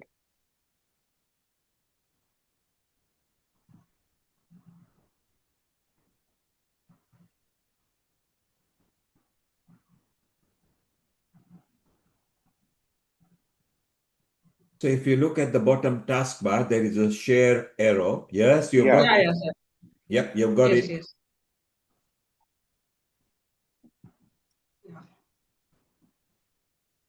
It's still not sharing, but you've got the share screen. Oh, yes, beautiful. Sir, can you see the screen now? Yes. Yeah, yes, please. Go ahead. Yes. Uh, so now coming to today, I want to discuss regarding the cancer patients in India and versus other countries. focusing on the epidemiology, challenges, and the future directions. So, cancer is one of the leading causes of death globally. However, the way cancer presents and diagnosed and treated varies significantly between countries. So, today we will compare India with the global scenario to understand these differences. Coming to the global cancer burden from 22 to 24, these are the WHO statistics, and 20 million new cases are being diagnosed every year, and 9.7 million deaths have been recorded, and 1 in 5 people develop cancer every year, and they are at the risk of developing this cancer. Coming to the India, 1.46 million cases were discovered in 2022 and 1.56 million in 2024. So lifetime risk is around 11% in India itself. So the overall cancer incidence is expected to increase by 27% from 2015 to 2025.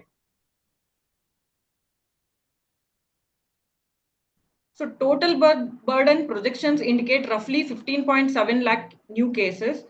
And coming to the gender breakdown, estimated 8 lakh cases in females and 7 lakh cases in males. And leading cancers in India are seen in females, that is breast cancer, cervix, and ovaries. And leading cancers in male are lung, oral cavity cancers, and prostate cancers.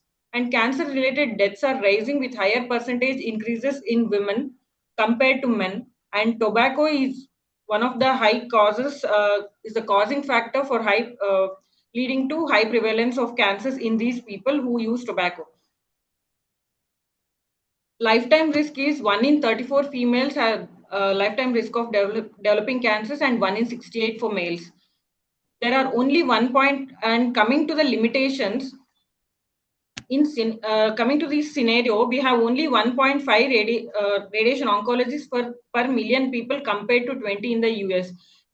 So this is one of the examples where there is a huge gap between the number of patients that has to be treated and the clinicians available. Based on the estimates from the National Cancer Registry Program under the Indian Council of Medical Research.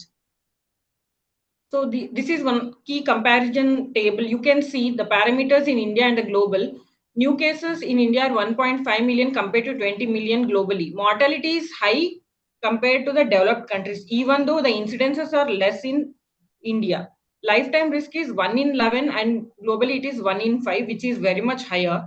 Detection is late in India compared to early. Let's see what are the causes for this late detection in India. Now, this global distribution, 49% of cases are only seen in Asia, higher incidence in developed countries. Most common cancers are lung, breast, and colorectal, risk factors being smoking, obesity, aging, and alcohol in developed countries. And the risk factors in India being tobacco chewing, HPV infection, poor screening, late presentation, and lack of awareness. And healthcare infrastructure, India has uneven access compared to the developing countries where they have universal systems, and the cost of treatment in India is high out of pocket compared to developed countries where they have huge insurance covers.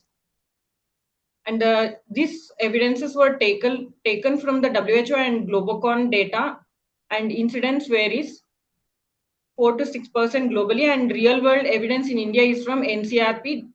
This is actually dependent on the 43 registers which are widely distributed around our country with regional variations, and Northeast has the highest incidence of cancer burden in India. And coming to the future projections, there is estimation of around 2.46 million by 2045, and by globally it is 35 million. What are the challenges we are right now facing in India? That is the late diagnosis, infrastructure gaps, and workforce shortage, and lack of awareness among the masses. Screening programs we have generally for these cancers, we have for breast, that is mammography. In cervix, we have pap smear, and colon cancers, we have colonoscopy, and occult stool screening for blood. So in India, we have limited opportunities for this screening for mammography for breast, and in developed countries, they have a structured programs for this screening of breast cancers. And in cervix, it is again opportunistic because of the remote areas and limited healthcare accesses in India. but in developed countries it is more organized. And for colon cancers it is extremely rare, as for colon cancers the screening tool is colonoscopy. And developed countries it is actually a routine thing after 50 years in males. So key takeaways from this is India has lower incidence but high mortality ratio. Late diagnosis is one of the biggest problems, and prevention with screening is the key. So as we already saw, the early detection is low in India and it is high in USA or Europe, that is developed countries. Screening is again opportunistic in India and it is well organized in the developed countries, and survival is lower in our country but it is higher in the other countries, even though they have higher incidences. And the cost burden is high on out of pocket expenditures, and in developed countries it is insurance based. Towards a cancer-free India, what our government has taken initiatives. They have now been introduced a strong policy-driven approach focusing on the prevention, early detection, treatment, and new innovations, and with multi-sectoral collaborations. And the budget of 2025 and 26 key highlights were 99,000 crore health allocations and 200 daycare cancer centers. Uh, this is this is what they are looking into for from 25 to 26, around 200 daycare centers to open up, and 36 cancer drugs have been exempted from the duties. So this helps in reducing the treatment cost. So daycare centers to increase the access, drug exemptions to decrease the cost of treatment, budget allocation to increase the infrastructures. This is one of the programs, national prevention for the cancer and the communicable diseases. They have a strategies to increase the screening of the oral, breast, and cervical cancers, early detection at the community level, infrastructure expansion, so like 770 NCD clinics and 6,000 of CHC clinic. Tertiary cancer care expansions, state-of-art clinics to be started in 19 state cancer institutes and 20 tertiary care centers, and one has been opened in Jajjar and Chittaranjan. National Care Institute has been opened, and this is one of the uh, schemes introduced in 2018 by the Government of India.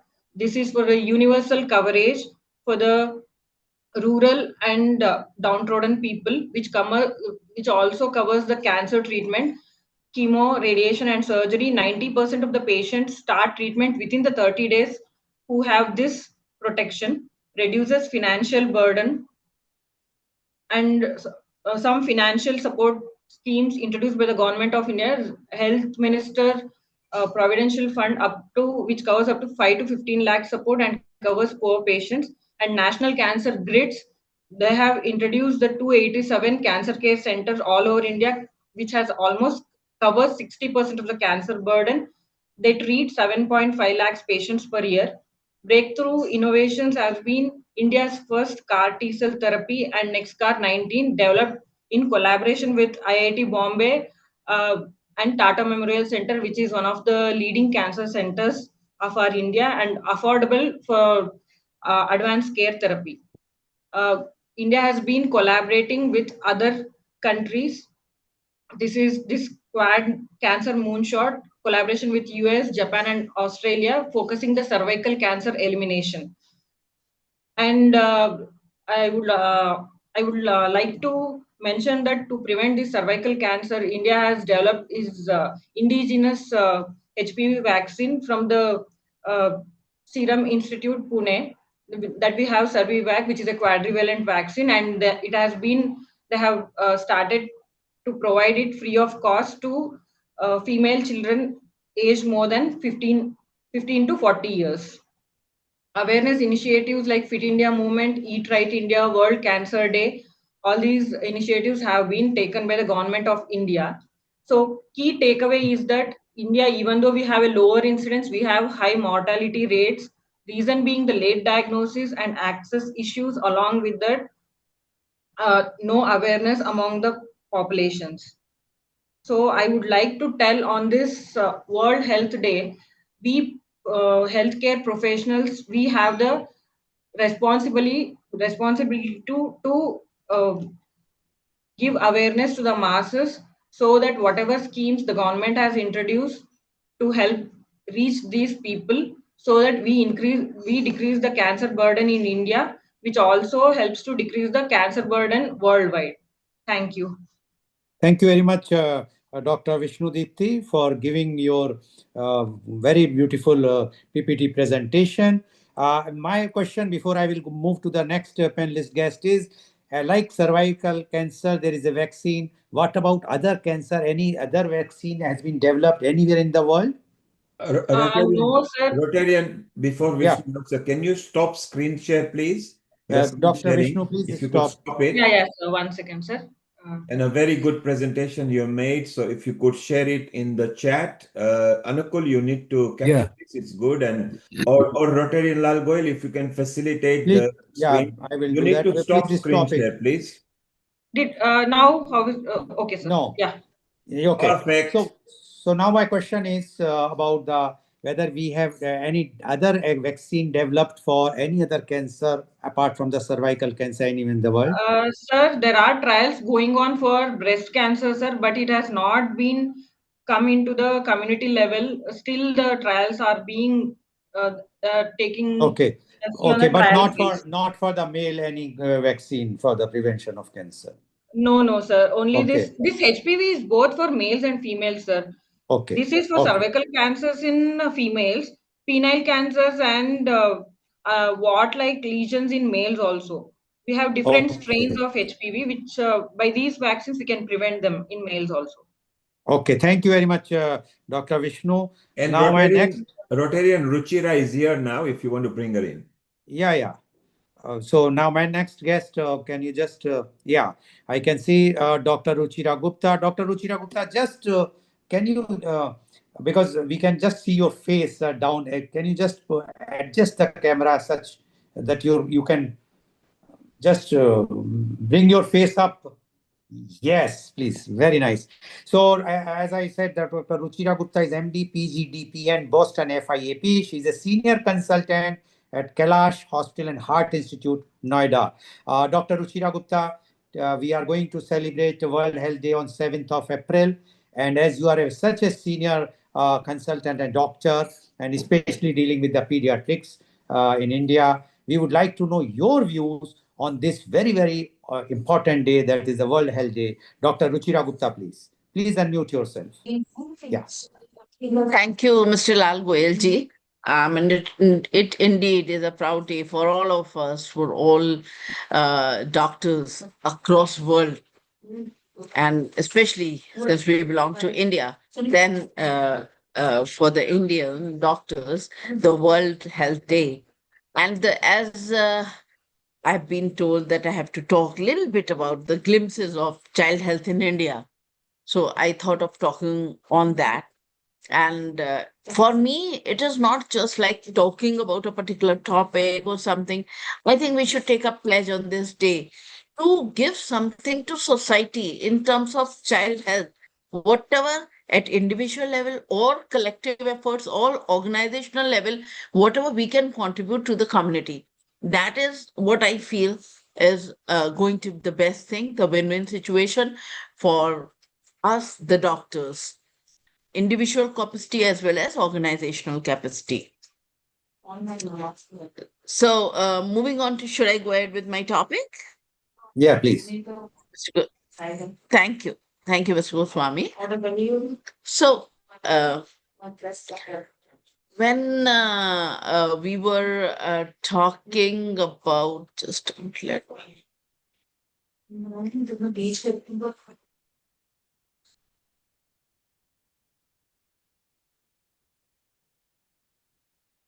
So coming to child health in India. Yeah. It's just a minute, please. So, respected and esteemed hosts and the viewers, dear friends, a very good evening to one and all. Child health is not just a medical concern. I feel it is a reflection of a nation's development, equity, and the future potential in a country like India, where 1/3 of population is below 18 years. So investing in child health is investing in nation itself. Having said that, I wish to share with you a big picture. The big picture is that India has made a remarkable progress in child health over the past few decades. Under 5 mortality has significantly reduced. Immunization coverage has significantly improved, specifically if we talk about the primary immunization. Also, the percentage and the number of institutional deliveries have increased. It's a mammoth task which our government is able to achieve, and we are proud of that. The achievements are driven by programs such as National Health Mission and Integrated Child Development Services. Yet, despite progress, challenges still remain substantial. I remember there was a time when we were doing our post graduation. I remember at that time, I mean, other than DPT, oral polio, even, no other vaccination or hepatitis B, no other vaccination we used to talk about, and measles, yeah. But now, if you look at this, not only in private sector, though it was there, but what about public sector, in government sector also? Now I'm telling you, whatever vaccine we give in public health, private sector, almost 80% are available, even in certain states. Even this HPV, which my previous speaker was talking about, certain states, government is giving, rather government task is to make it a national program to give HPV vaccine to all girls at present in countries for girls. However, looking at the disease burden, as globally, almost I think 104 countries or so, they are giving, and it's a gender neutral vaccine. They are giving across both girls and boys. So once the time will come, looking at the public health prospects, I think our country will also come to gender neutral vaccine. But right now it is for girls. So we had never thought that this will ever come to public sector. Now it is coming.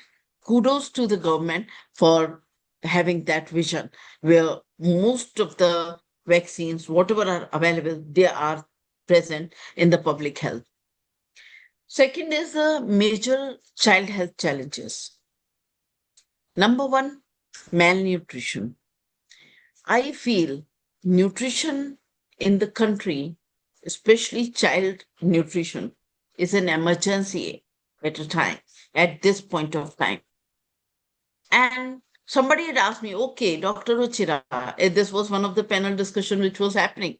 And they said, okay, Dr. Ruchira, if you've been made Union Health Minister for a day, what will be your priority?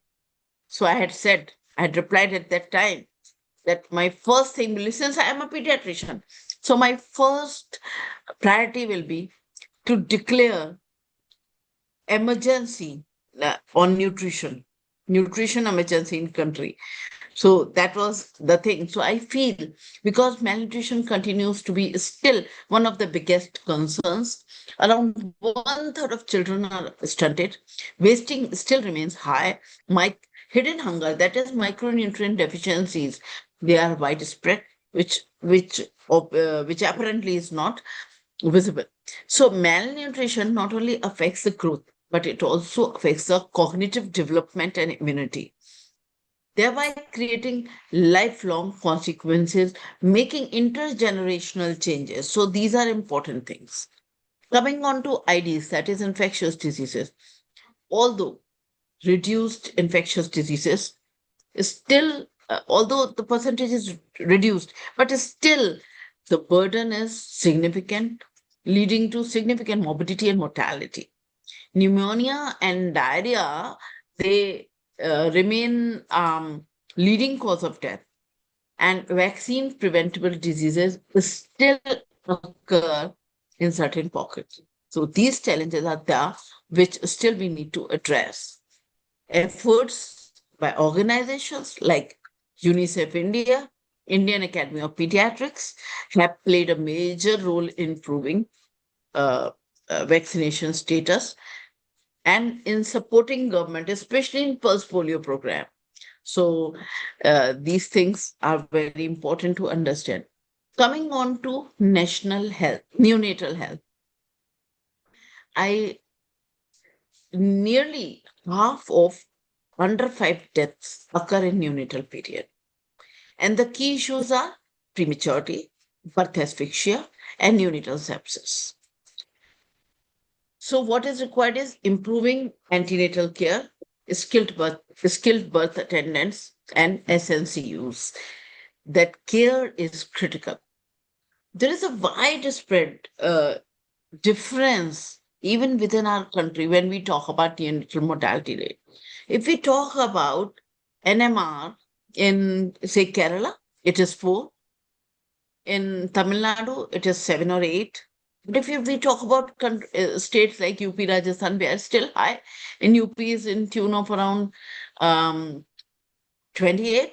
However, current studies are showing, current data, which is still not published, is showing between 17 to 26. So this is still very high. Our MDG goal is to have it in single digit, that is under 10. And how can we have it?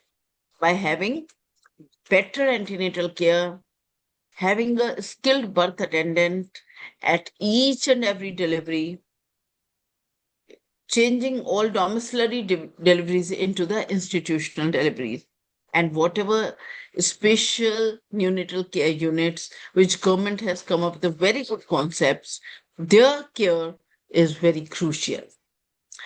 Indian Academy of Pediatrics, in fact, Government of India had started this Navjat Shishu Suraksha Karyakram.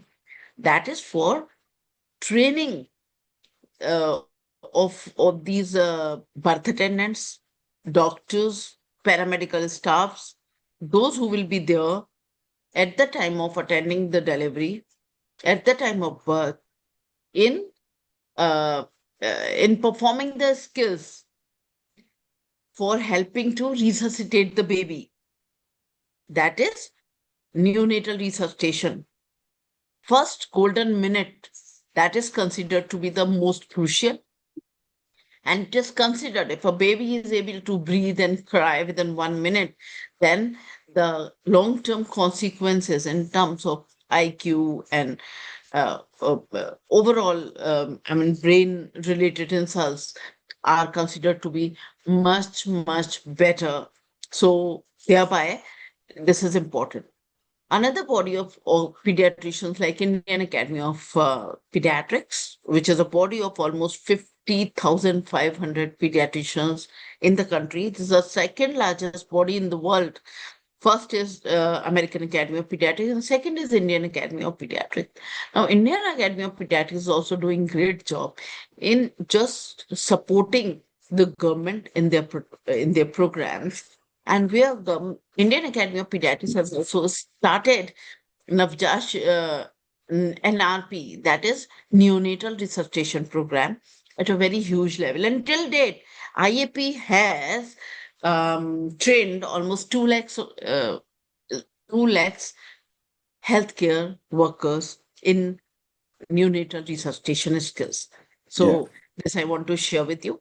Coming on to emerging concerns. Doctor, you have to be a bit brief because the others Okay, are. so actually, Mr. Goel, you talked about the topic. You asked me to talk about the topic which is close to my heart. I'm sorry, I I got a little understand. emotional. You Now, have coming very to nicely you emerging have put concerns. up. Only one thing I would like to add that for the end polio thing, Rotary played a very, very important role, and that's why Absolutely, the I global. cannot forget that.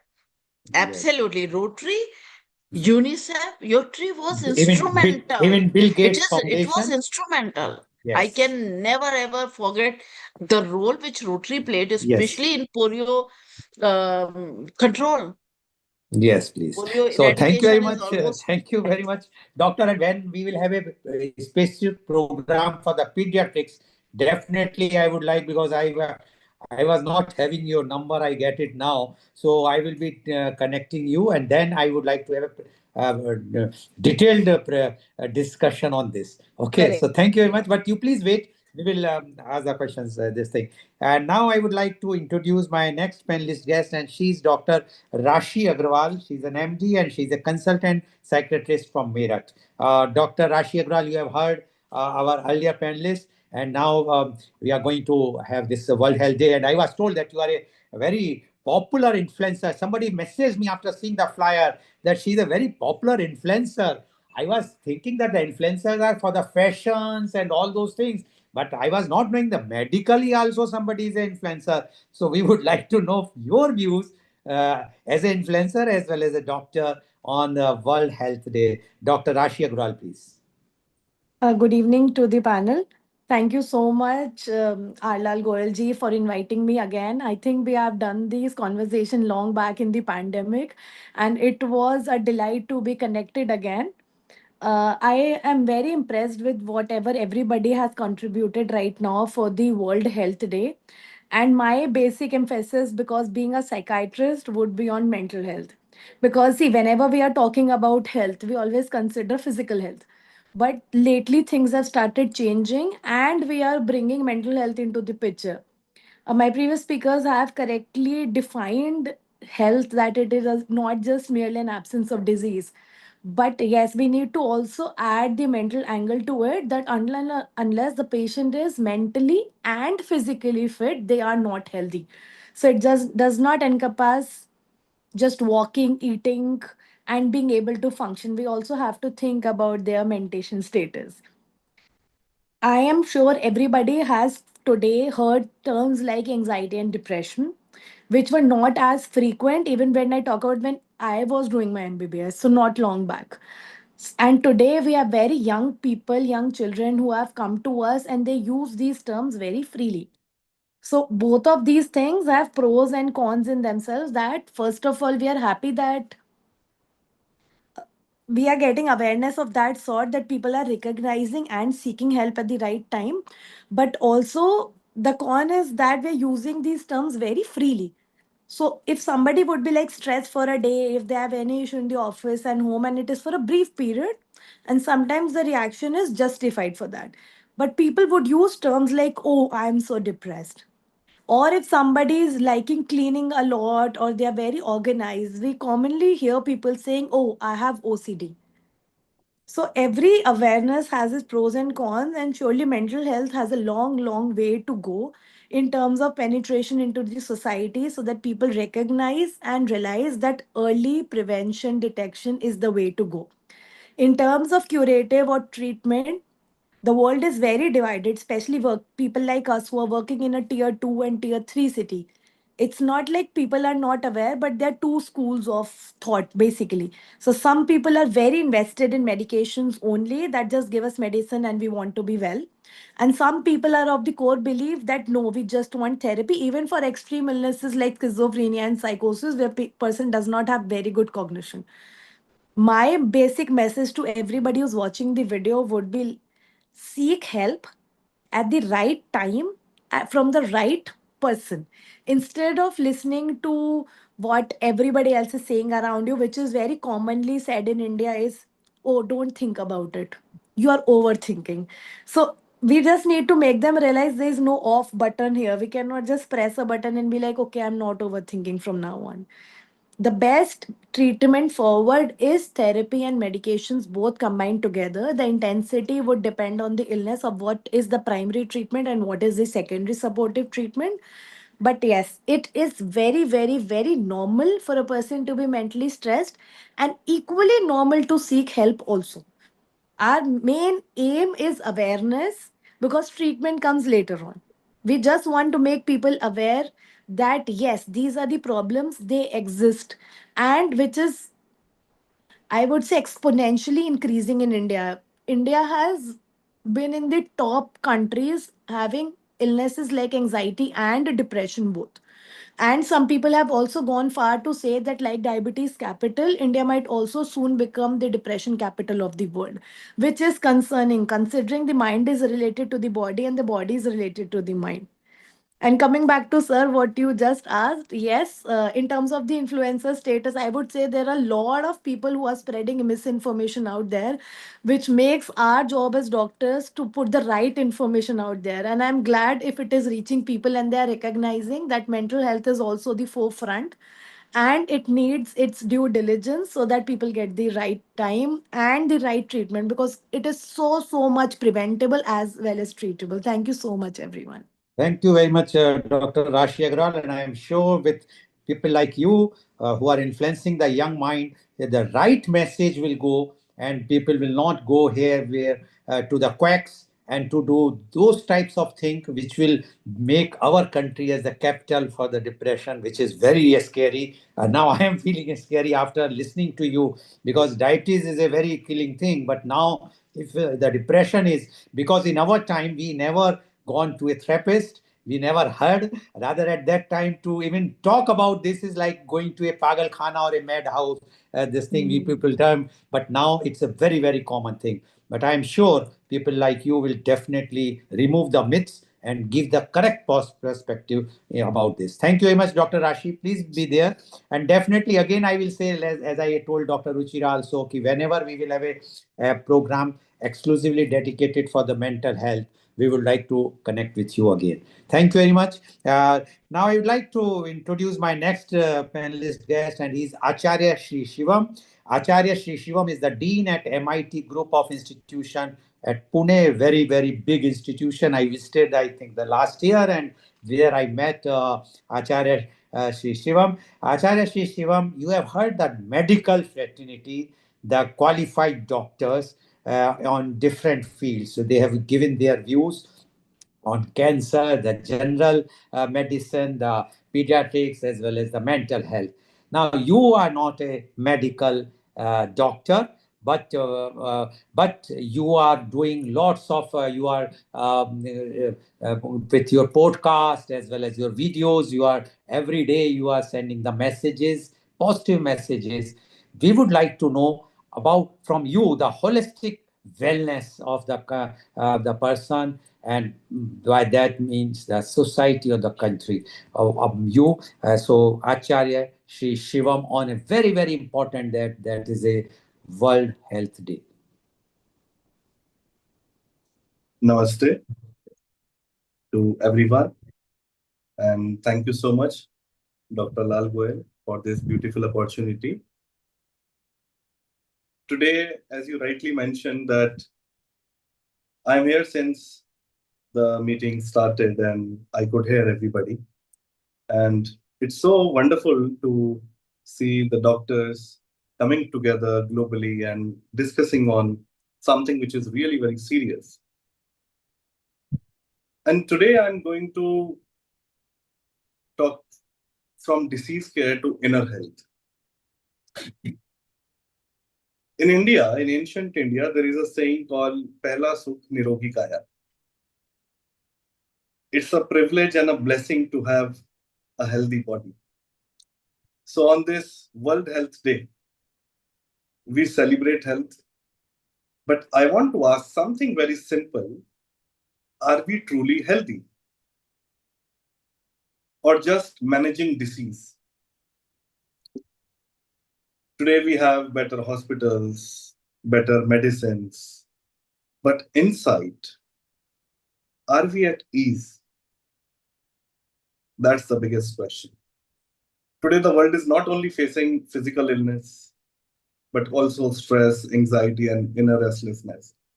When I see, even in my university, when I see students, even faculty, when I interact with people, even doctors, I have many friends who are doctors, engineers, in corporate. When I go and because I believe in dialogue. Whenever I go, whenever I talk, I believe in dialogue because then only I can hear their story. So I speak 60% and 40% I hear. And that makes a beautiful combination. So when I hear their story, I see there is so much restlessness, there is so much uneasiness. And disease is what actually? Absence of ease. So we have increased lifespan through various medicines, different sort of treatments. but have we improved the quality of life? So today I'm going to talk about the quality of life, because somewhere something is missing.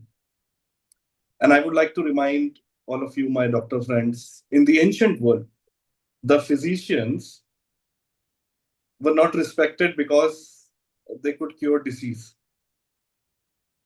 They were respected because people did not fall ill in their presence.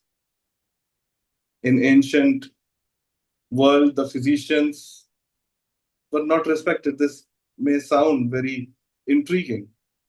So their work was not to fight illness, but to create a way of living where illness could not enter.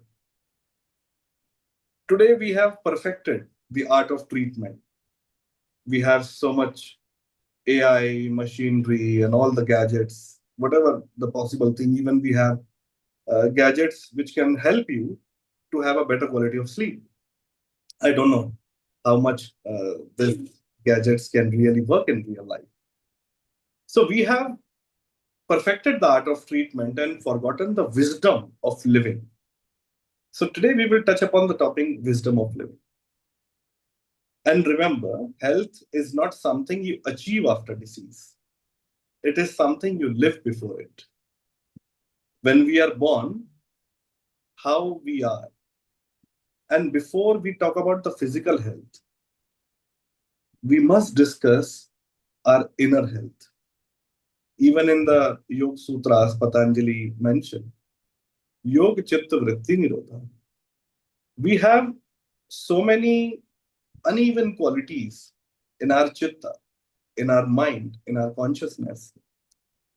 And because of those negative accumulations from our thoughts, from our memory, from our communication, the people we interact with, the company we have, all those accumulations, even science has also did so much research on it.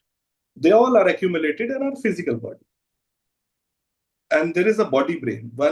There is a brain we have from where we operate, which is connected to our central nervous system. And there is another brain, which is body brain. And every part of our body listens to everything. And when we interact with our body, when we communicate with our body guides us. We have circadian circle. We all have seen pigeons, sparrows, and so many creatures in nature. They come back in the evening. They wake up in the morning at a certain time. How? I've never seen pigeons wearing a watch. They don't have Apple gadgets and the best products. But how do they do that? That's the question. Because they have a certain intelligence in their consciousness. If they have intelligence, what about human beings? Of course, we also have that intelligence, but we have lost touch with ourselves.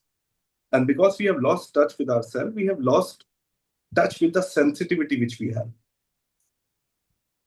Our body tells us when to stop eating. But craving is bigger than hunger. We want to eat so many jalebis, we want to eat so many paranthas and all that. We never listen to our body. And because we never listen to our body, we don't know how to live. And the wisdom of living tells us the way of living. So remember, health is not something you achieve after disease. It is something you live before it. So I deeply respect the work of doctors and healers, especially those working in organ donation. It is one of the highest acts of compassion. So thank you so much, Dr. Lal, for inspiring us. It reminds us life is not just about survival, but about sharing. I believe sharing is caring. And we must think, how can we share our wisdom with each other? And we must remind ourselves that health is not just absence of disease. Health is a state of inner harmony. Now the question is, what is inner harmony? I would like to use a Sanskrit terminology, mansa vacha karmana. When our thoughts speech, and actions are not aligned, let me repeat once again. When our thoughts, speech, and actions are not aligned, there is disharmony in the body. There is disharmony in the inner body. And when there is disharmony, it reflects in our physical body. It reflects in our actions. We may speak something, we may think something, we may act something. Many times we want to say something to the other person, but we plan what I have to say. And then we say something, and our actions are different. So there is disharmony. Now the question is it possible to experience that inner harmony? And the answer is yes, it is possible. Because everything is mind. When Buddha says mind is everything, what you think you can become. If the mind is restless, the body cannot be at peace. So now the question is how to take care of the mind in order to take care of our body. Because everything is connected. We can take care of our body very well. We can go to wonderful gym, top class treatment, spas, and everything, whatever is possible. But if you have stress, anxiety, negative thoughts in your mind, you can never be at ease. Just think tomorrow is your deadline and you have to submit something to your manager, to your bosses. How your body will react. I've seen many people suffering from loose motions, panic attacks, and they behave in a different way. They don't know how to react, and their body is totally uneasy, and they don't know what to do. And sometimes I've seen people trapped in high fever, 104, 105. Why? Because what we think, that thought gives message to each and every particle of our body, our DNA, our cells, our nucleus. The cortisol level goes high. The enzymes in the body reacts in a very different way, and our central nervous system is not at ease. And because our cortisol level is very high, the message goes to the central nervous system that there is something which is uneasy. Take some action. And our body is always on a survival mode. So first of all, we have to think about our mind. How to take care of this restless mind. If the mind is restless, the body cannot be at ease. So we take care of the body, but we forget the one who's living inside the body. When Shankaracharya says, Vichar Aushadhi, it means your thoughts are medicine. So we have to use our thoughts wisely. And a silent mind is the foundation of a healthy life. Now the question is, how many times our mind is silent? Almost zero.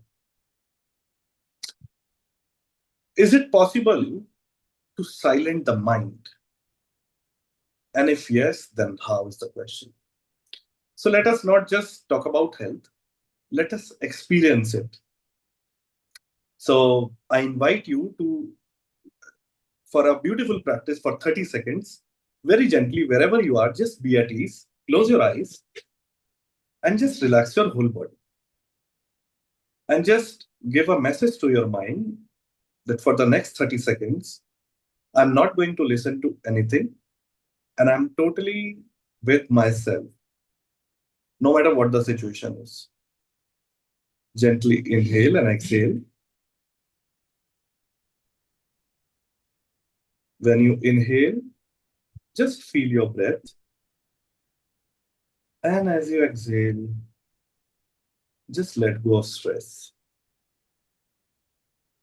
Inhale. Feel the energy. And you exhale.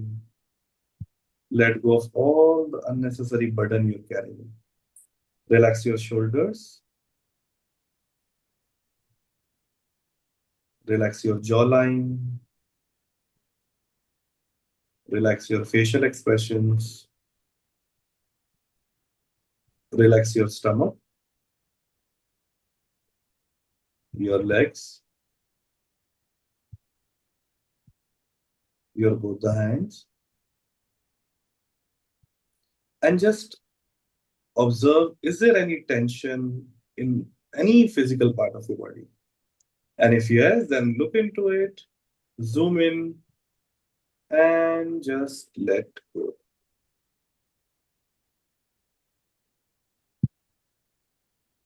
Now take a pause from everything. Just tell your mind to take a pause and become aware of everything happening and become witness. Just watch. If you have any thoughts, just witness your thoughts. And just ask yourself from where these thoughts are coming.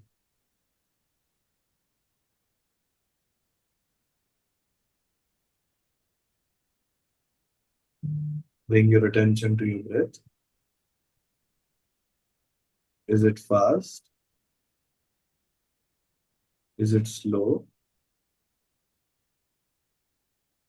Or is it normal?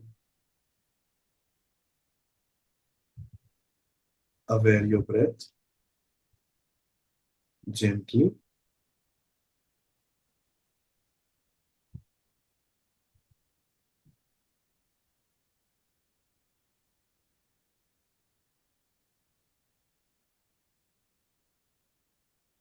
Inhale and exhale.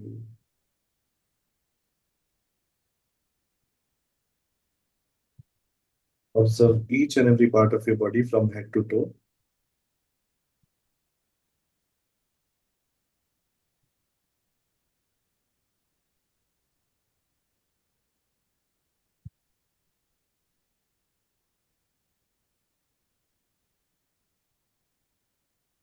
Now gently rub your both the palms. Put it on your face. Feel the warmth and bring a very gentle smile on your face. And gently open your eyes. So this small awareness is the beginning of inner healing. Thank you. Even when we do these small practices every morning or at the time when we sleep, this helps us to give a signal to our body that we are at ease. So thank you so much, Dr. Lal Goel, for inviting me. And this is what I explore in my work, which I do in my university. And also, I host weekly gatherings where we sit in silence, we meditate and understand this inner dimension of health. So it is not philosophy, it is something to be experienced. And if this resonates with you, you're most welcome to join. We meet every week in a simple space of silence and awareness, where health is not treated but discovered within. So you can connect with me after the session or find me online with my name, Acharya Shri Shivam, on LinkedIn or any social media. And I'll be happy to share this journey with you. And I would like to end this with a quote: a healthy world will not be created by medicine alone, but by conscious human beings. So I invite you all to become a conscious human beings, and also let us spread this message that we become conscious about everything, and let's create this world a better place to live and love. Thank you so much for listening to me, and I would like to end this to thank Thank you. everyone. Thank you so much, and I pray to the divinity in you. Thank you. Thank you very much, Acharya Shivam, for giving your such a holistic view of the health and the inner peace. And you have given the experience, practical experience in a span of 1 or 2 minutes. I am sure that all the viewers have enjoyed today's talks and today's all the contributors who have spoken on different topics, right from organ donation to general health to the pediatrics. the anxiety thing and the cancer, and now the holistic thing, wellness also. So that's all from my side, Mr. Neil Kumar. If you have any questions, or Dr. Nukul Goswami, you have any questions, you can ask. Thank you. Thank you, Certainly. Rotary and Thank you. Lal. I would like to thank all the contributors you brought. Dr. Ruchira Gupta from Noida, from Heart Institute. She did a wonderful job, as did Nikita Power, the general practitioner. Vishnu Dipati, I think she has a wonderful presentation, which we should share with people because there is some scientific data over there. So that was very wonderful. Rashi, a consultant psychiatrist, but more importantly, also an influencer who wants to help with the right information to the society. And Acharya Sri, who brought bit of peace in mind. And he says, let your mind control your body, in which case mind over matter, which is beautiful. So it was wonderful for bringing all these wonderful contributors, Rotary and Lal Goel. And we are still traveling because we got so many more guests and go to the continent of USA shortly. And we got Asha Kesliwal over here, a gynecologist. So any one of you, you can stay around. You are all part of Healing Our Earth from now. It is the same Zoom ID. Rotary and Lal Goel will keep you in touch with some other health episodes, organ episode. He mentioned the mental health, which is what we celebrate as well. So please keep in touch. And once again, thank you to all the contributors from the Indian leg. Thank you, Rotary and Lal Goel. Thank you, and global namaste. Thank you. Thank you. Global Thank you. Namaste. Thank you so much. Global Namaste. Global Namaste. And Acharya, if you are here till after half an hour, we'll do another mini session. Once again, Ruchira, you did a wonderful job. You got a wisdom in you. You can see that you brought some wisdom in what you were talking. And Vishnu, your oncology and the cancer information was very useful. Just before you go, Vishnu, I just want to ask you, you mentioned the lung cancers, and particularly the male population of India suffered more. But isn't the environment very bad in India? Shouldn't female also have some lung issues nowadays? Yes, sir. Lung cancer is the leading cancer among both females and males, sir. But when it comes to males, it is the leading one. But in females, it is the breast. But actually, in both, when we take it as a combined, in both of them, it is the leading cancer. So both Thank the you. genders are being affected by that, sir. And from your data, it was identified that the breast cancer is very rife there in India.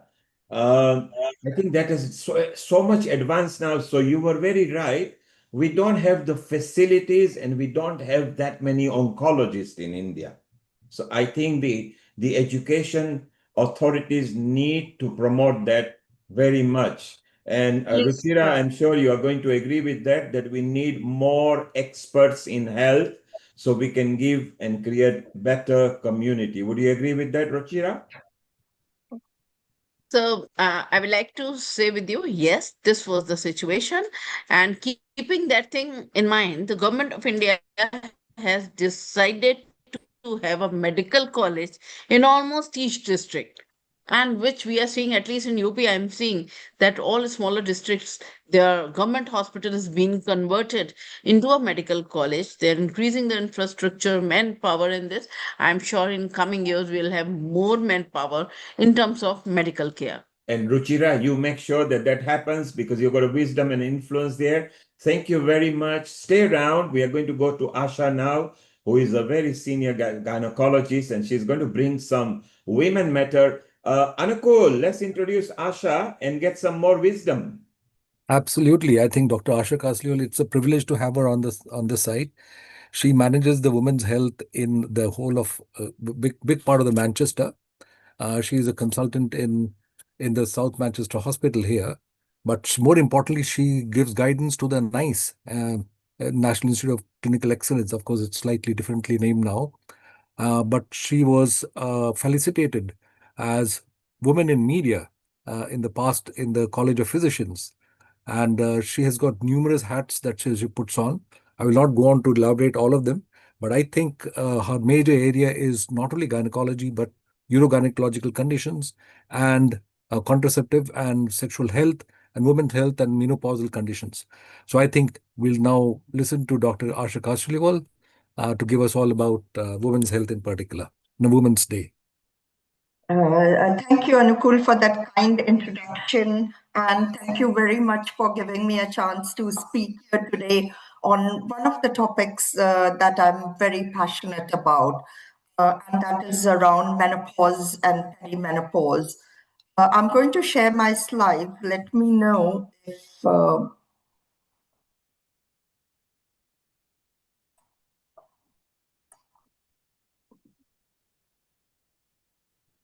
you will see Yeah, my... we can see it's perfect. It's beautiful. Carry on. Thank you. Okay, so I'm just going to speak a little bit about understanding menopause. And it just doesn't only affect women, isn't it? Because men have wives, mothers, sisters, you go to work, there are women in the workplace. So it's really important that everybody understands menopause. It's not really just a women's issue, it is everybody's issue. Okay. I have no interest to declare other than a healthy interest, I think, in promoting women's health worldwide. What am I going to cover? I'm going to cover what is menopause, a lifestyle and diet, which I think is really, really the most important key to managing menopause. A bit about HRT, non-HRT options, and then I want to leave you with some key messages. So it is a natural biological process and not a disease. And I think it's really, really important that we all understand that. It doesn't mean women have to suffer in silence, but it is a natural process. And you would diagnose menopause if someone hasn't had a period for 12 consecutive months. Sometimes people get confused about perimenopause, postmenopause. Well, menopause is the final period, but you can say that only if somebody hasn't had a period for a year afterwards. You can look back and it is a retrospective diagnosis. Perimenopause is the period around it. So when the hormones fluctuate, a lot of people are really symptomatic at that time. So have a lot of symptoms. And post-menopause is really everything that comes afterwards. So nowadays, women, we live longer, we are living longer, we spend, 30, 40, 50 years in menopause. In the UK, the average age is 51 years. It's different around the globe. In India, it is around 45, 46. So it is a bit sooner than it is in the UK. But more or less, it's similar around the world that most 80% of women have symptoms, but they will be on a spectrum. So 20% won't have any symptoms at all. Most people will have mild to moderate symptoms. There are only a quarter of women who have such severe symptoms that they definitely need help. Sadly, despite 80% of women having symptoms, only 20% seek help. And hopefully that's what we are changing. We're changing with, improving awareness of the condition. Symptoms, how long do they last? And I always say to patients, how long is a piece of string? It's hard to know. Some people have very mild or no symptoms. Some will have for years and years and years. And average is about 4 years, and 1% of, there are very, very, very few women in whom it can last for up to 10 years. But we shouldn't, if a woman 10 years after menopause says to us, oh, I'm still getting symptoms, please don't ignore that. Don't say, oh, it's very unlikely. And 1% of women have very early menopause under 40 years. And again, it's really important because it is important for cardiovascular health as well as bone health. And that is why that is important. And everybody's experience of menopause is different. And it's really important, again, to recognize and respect that. Like this picture, These are the common kind of symptoms, the 7 dwarfs of menopause: itchy, bitchy, sweaty, sleepy, bloated, forgetful, brain fog, and psycho, mood swings, irritability. So these are the common symptoms. But at last count, there were 29 symptoms, and everybody is different. Some will have more mental health symptoms, some will have more physical symptoms. It's also important, sometimes patients will say, I've been having palpitations. Yes, menopause can lead to that. However, it is also important that we don't ignore other conditions and just say, oh, everything's part of menopause. So how do you manage it? I'm very conscious that Anukul Bhaiya has given me only 10 to 15 minutes, so I will keep it brief. But so there are 4 ways of managing. One is lifestyle and diet, and I think that is the key for managing menopause. Then you have HRT, you have herbal remedies, and then you have non-HRT medicines. Let's take each. Maintaining a healthy weight, exercising regularly, avoiding triggers for hot flushes like smoking, alcohol, hot drinks towards the night, and mind and body. So those are some of the things, and I'm going to elaborate on some of these. So exercise, it's really, really important that there are at least 2 types of exercises. One is weight bearing. Now, weight bearing is not lifting weight. Weight bearing is doing exercise at least 5 times a week, half an hour each time, where you walk, run, or jog. That makes your long bones carry your body's weight and keeps them healthy.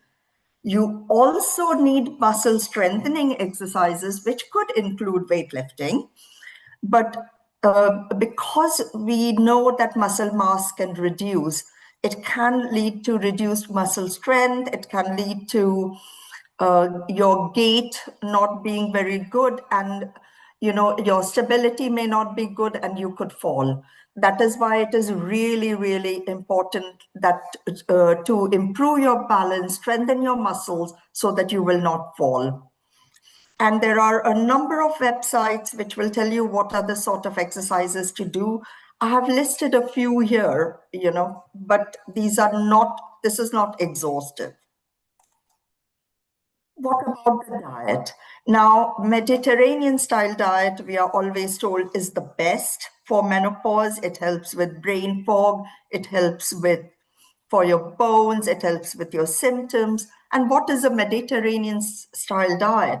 It's got a lot of fruit and veg, whole grains, nuts, and healthy fats like olive oil. Avoid processed carbs, any added sugar, spicy food, because that can bring out hot flushes. And you could try superfoods which contain phytoestrogens, but obviously in moderation. So cereals, soya products, seeds, these are really good. And oily fish like tuna, salmon, mackerel if you are non-vegetarian. Vitamin D is very important. And, certainly in Western countries, we don't get enough sunlight, but even in India, women and men are vitamin D deficient. And it is important to get adequate vitamin D every day. And the recommendation is 600 international units, and after 70, 800. And really, to make it simple, because it's, people forget, I always say calcium 1000, vitamin D 1000. That's it's not exactly accurate, but that won't harm you, and that will be good if you could do that. And of course, in some countries in the world, there's good sunlight. Today, we've got a bit of sunlight here, and but it is the morning sunlight which is best for vitamin D. Calcium, 1200 milligrams, 1000 fine. And I think it's really good to have it through your food, to have calcium-rich food. But of course, you can have supplements if your diet is not adequate. Make sure you don't overdo the calcium. You don't want to end up with renal stones, with kidney stones. Okay, what are the mind and body intervention? There is good evidence around paced breathing, around CBT, cognitive behavioral therapy, and hypnosis. There's good evidence to support that can help you through that menopausal period. There's mixed evidence around yoga. However, I would recommend yoga for your exercise, for balance, also meditation for mental health. There is Nidra yoga for those who can't sleep very well. So although in terms of evidence it's mixed, I would suggest that is really something to consider. And there is no evidence to support magnetic therapy, reflexology, etc., etc. I mean, if there are people in the audience who think that they are very good, I've got nothing against it. I'm just giving you what is the current evidence. Okay, let's talk a little bit about hormone replacement therapy. HRT is mainly replacing estrogen, which is the lack of estrogen causes the symptoms.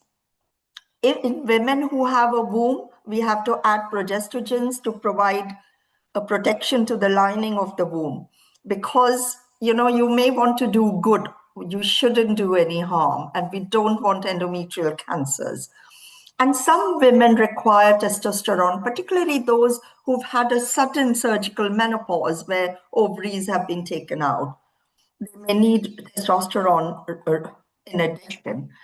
And HRT, has had a lot of bad press in the past and now is having a lot of good press. It is really, really individual, and it is about benefit versus risk. So what are the benefits? It's the best solution for the menopausal symptoms. Sometimes patients will come in and say, I've tried HRT. I do not feel even zero difference. Then I think we are barking up the wrong tree. Because if symptoms are due to menopause or perimenopause, HRT will give some relief. What type of HRT, what dose, you can manipulate that, you can change it, but it should give you some benefit. And if it isn't, then we are probably not looking at symptoms that are due to perimenopause or menopause. There is currently really good evidence that if you start HRT early in perimenopause or menopause, within 10 years of becoming menopausal, then it is cardiovascular protective. We also know it protects your bones from osteoporosis and from fractures. It might protect against dementia. The jury is still out. However, we know that the brain fog that happens typically perimenopausally doesn't lead to dementia. You'll be happy to hear. What are the actual risks? There is 1 in 1,000 risk of ovarian cancer, and breast cancer risk is seen with combined HRT. And there are really good charts, which will tell you clearly what is exactly the breast cancer risk. And HRT tablets have an increased risk of thrombosis and stroke. However, any transdermal route, gel, patch, spray, does not have that. And always, it is a balance between risk versus benefit. And there are a number of these in the market everywhere around the world. And it's a simple thing. If you don't have a womb, you don't need to protect the lining, so you can have estrogen only. If you're perimenopausal and your periods haven't stopped over a year back, you need to have a HRT that gives you periods, or you can have a Mirena coil fitted. If you're over a year after menopause, you can have something continuously which doesn't give you a period. There are a lot of herbal treatments We are unsure about the safety. These are not regulated. So really, really, if you're buying anything over the counter, use it with caution, particularly if you've got medical conditions, like cardiac conditions, breast cancer, because we don't know what is actually in them. And then there are a number of non-hormonal medication that can be used. Vaginal lubricants, moisturizers, because a lot of women suffer quietly with the genitourinary syndrome of menopause, GSM it is called, with vaginal dryness, itching, painful sex. And for them, there is estrogen vaginally, which doesn't get absorbed, doesn't have the risks that HRT has, but there are also lubricants and moisturizers, which I would encourage women to try. There are other tablets like gabapentin, blood pressure medication, etc., which can be used as a substitute for some of the symptoms. Clearly not the best if HRT is not contraindicated, but can be used. Best is to see your GP about these things, or your local gynecologist. What are the health checks in menopausal period? So your weight and blood pressure should always be checked. Keep it under regular check. Try to maintain a healthy weight. Check your breasts every month. In UK, we advise a mammogram every 3 years, but checking your breast should be monthly for everyone.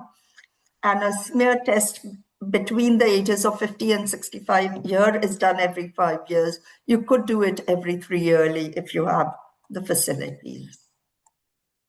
And I want to leave you with some key messages.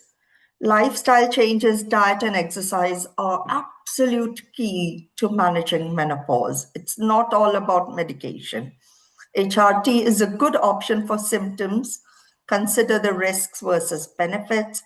Vaginal estrogen is safe and effective, and do use it for GSM, vaginal symptoms. And regular health checks are essential, and I've outlined those.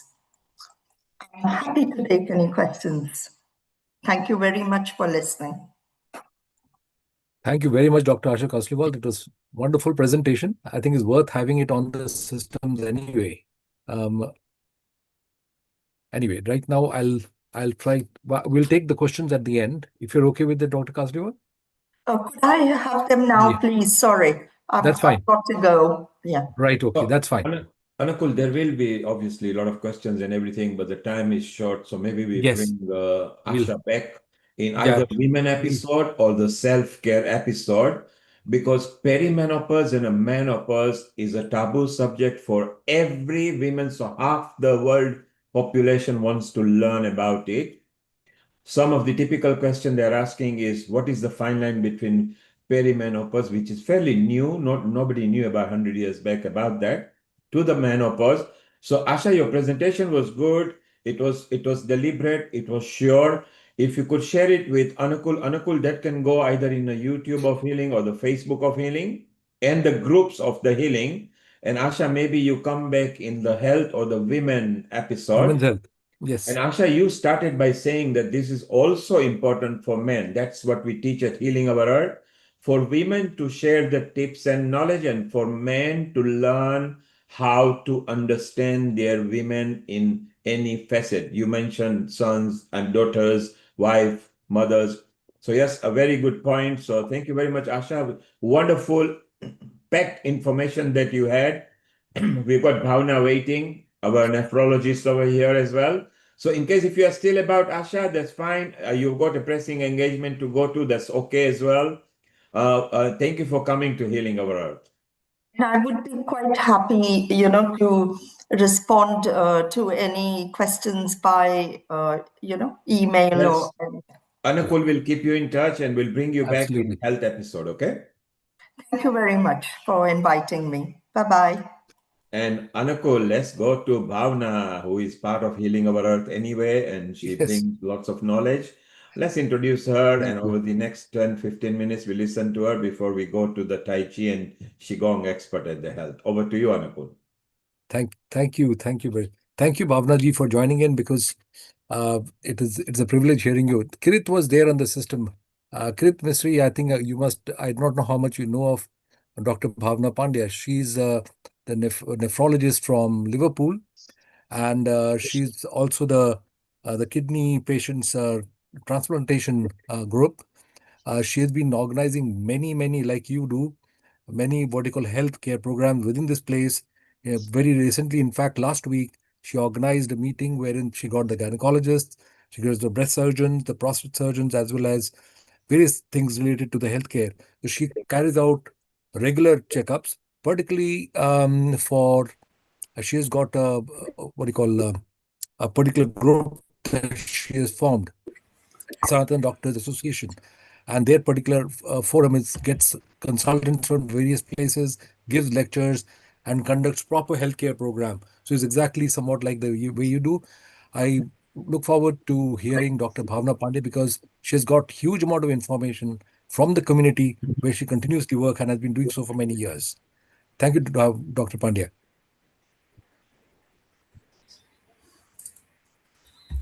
Thank you. Can you hear me? Yes. Yes. Thank you for inviting me and making me part of the whole this big program and the group. And thank you for introduction, Anukulji. I do not have PowerPoint slides. It was a little short notice when Dr. Goswamiji asked me to give a talk. I think some of you might would have heard me because the topic I've been given is again the community health, which is very relevant to what we are all talking about. So I'll just go through a few points in one after the another with regards to community health. The first thing which Anukulji was talking about, the community health checks. I'm a nephrologist, so I do World Kidney Day health checks events every year. And we've done it for nearly 15 years. And the 16th event is happening this month. We are in April now, isn't it? So, and I do these events in the hospitals and in the community. I go out to the shopping mall, and this year we're going to Liverpool Central Station. I also, along with that, basically we check blood pressure, diabetes, cholesterol, heart rate, urine, and BMI. And if there are any other specialist group who are happy to join, we do take them along with us as well. And the events are hugely successful. I think in the hospital setting, we target the staff who otherwise miss out. So when we started off doing this, the first few years, we got the executive staff coming down. And when we picked up borderline abnormalities in all of them, and wrote to the GP, it was a bit of a pleasant shock, and they all agreed and confessed that it changed their lifestyle because they never thought about going to GP because they didn't have any symptoms. So since then, and the hospital staff do come out nearly every year. It's like their MOT. They do wait. And the surprise is when I go in the lift to see any patient on the wards, I don't know people, but they all know me very well. So that means the events have been very popular and giving a positive impact to the people as well.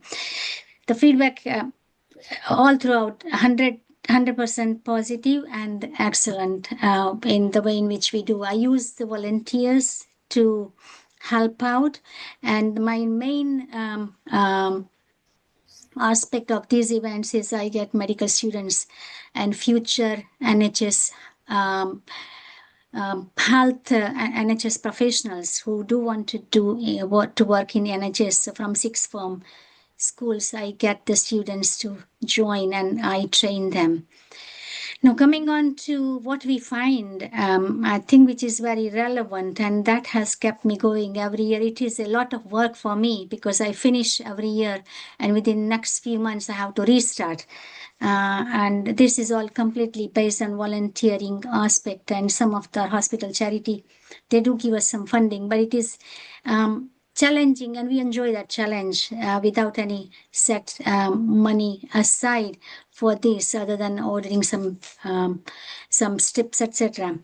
So this year we looked back and analyzed 15 years worth of data and submitted poster in just gone to UK Kidney Week conference, and the poster is also accepted for prize competition in Royal College of Physicians Medicine 2026, which is happening in May. So I'll just share some of the data. We managed to get the details out of nearly 3,500 people. Nearly every year for each event, we check about 100 people minimum. If it's a little longer, then we do check up to 150, 160 we have done. So out of those 3,500 people, we had complete data about. The most striking point was the blood pressure control. So when we looked at the average data in the UK, about 23 to 30% have undiagnosed or uncontrolled blood pressure. But our report from the Liverpool community checks, we found that the uncontrolled blood pressure, which is over 140 or 90 target according to our standards, it was prevalent in 40.2% of population from of those who we checked. So these they should be at ease when they're not at the GP surgery or on the wards, and most of them are coming to the shopping mall just as a dropping and in a relaxing environment. This shows that either they have not controlled, the blood pressure is not controlled if they've got already a diagnosis, or many of them are undiagnosed. And just looking at some detailed data, the young ones we pick up about 13% of 25 to 29 age. Out of these with uncontrolled blood pressure, and most of them probably are not diagnosed. And 17% between 30 and 39 age. So this is a real and significant challenging. And we also have done a lot of these events in our community, the Indian community in the UK. And again, we have picked up so many hypertensive individuals in a very young age who had no knowledge of something like this happening. And another point was either undiagnosed, uncontrolled, or pre-diabetic individuals. So we had about 17% with blood sugar level of 1.7% having blood sugar level of more than 11. So that is a good chunk of individuals as well. We also picked up a lot of people with urine positive blood and protein, and those we had to take them to the clinic and ask the GP to refer them. The cholesterol wasn't too bad. The median level was 5.3. It is still higher than accepted, but we have picked up so many with a history of cardiovascular disease in the family, and they just thought that let me just check my cholesterol, and some of them had cholesterol of unrecordable values. So they all have been benefited really well. So these are challenging events, but overall it gives a lot of information, and it keeps us going. And with this 15-year analyzed data, we're going to share with primary care in the region, and the trust is very keen to know as well. So this is something for the Liverpool city's health, which is really vital. I think we are one of the main ones who does it from the kidney community in the country. I mean, there are some patches who do some of the tests, but we do include urine as well. So this is something which I've done it as a consultant in the hospital. I also run Liverpool Kidney Patients Association, which I established, and I'm a founding trustee of that. And it is good to see them joining as well, because the people can know about what they go through, like dialysis and transplant recipients, and it's hands-on, face-to-face talk. It gives them really an ease and very informal environment for them to ask anything. So this is something which I do in the hospital. Now, as Anukulji mentioned, I do run a charity which I have set up, British Sanatan Doctors Forum, which is one of the very first charity of professionals. It is approved. We got a registration approval from Charity Commission about 2 years ago. And we have been doing these similar health check events in the temple, when there is some celebration of our festivals, like we did on Makar Sankranti festival in Liverpool. We did some in Bolton as well. We did some in Ashton. And we also have done cancer awareness event as well. We had some funding approved from Answer Cancer UK last year.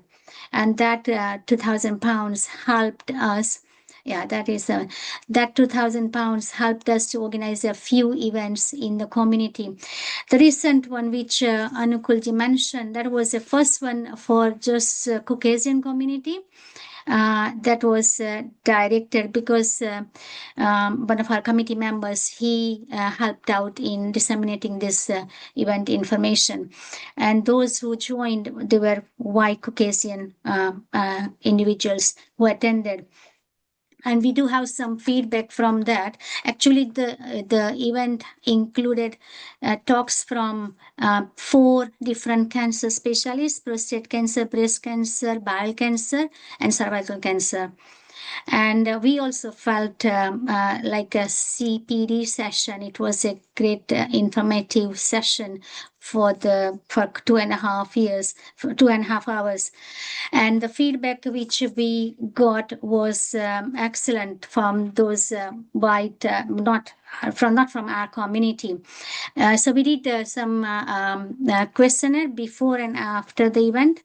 The questionnaire before event, just to see how confident you are about talking to your family related to cancer, how knowledgeable you are, and how confident you are in explaining the cancer screening programs which government of UK organizes, and that it is in place, but most of the people do not go.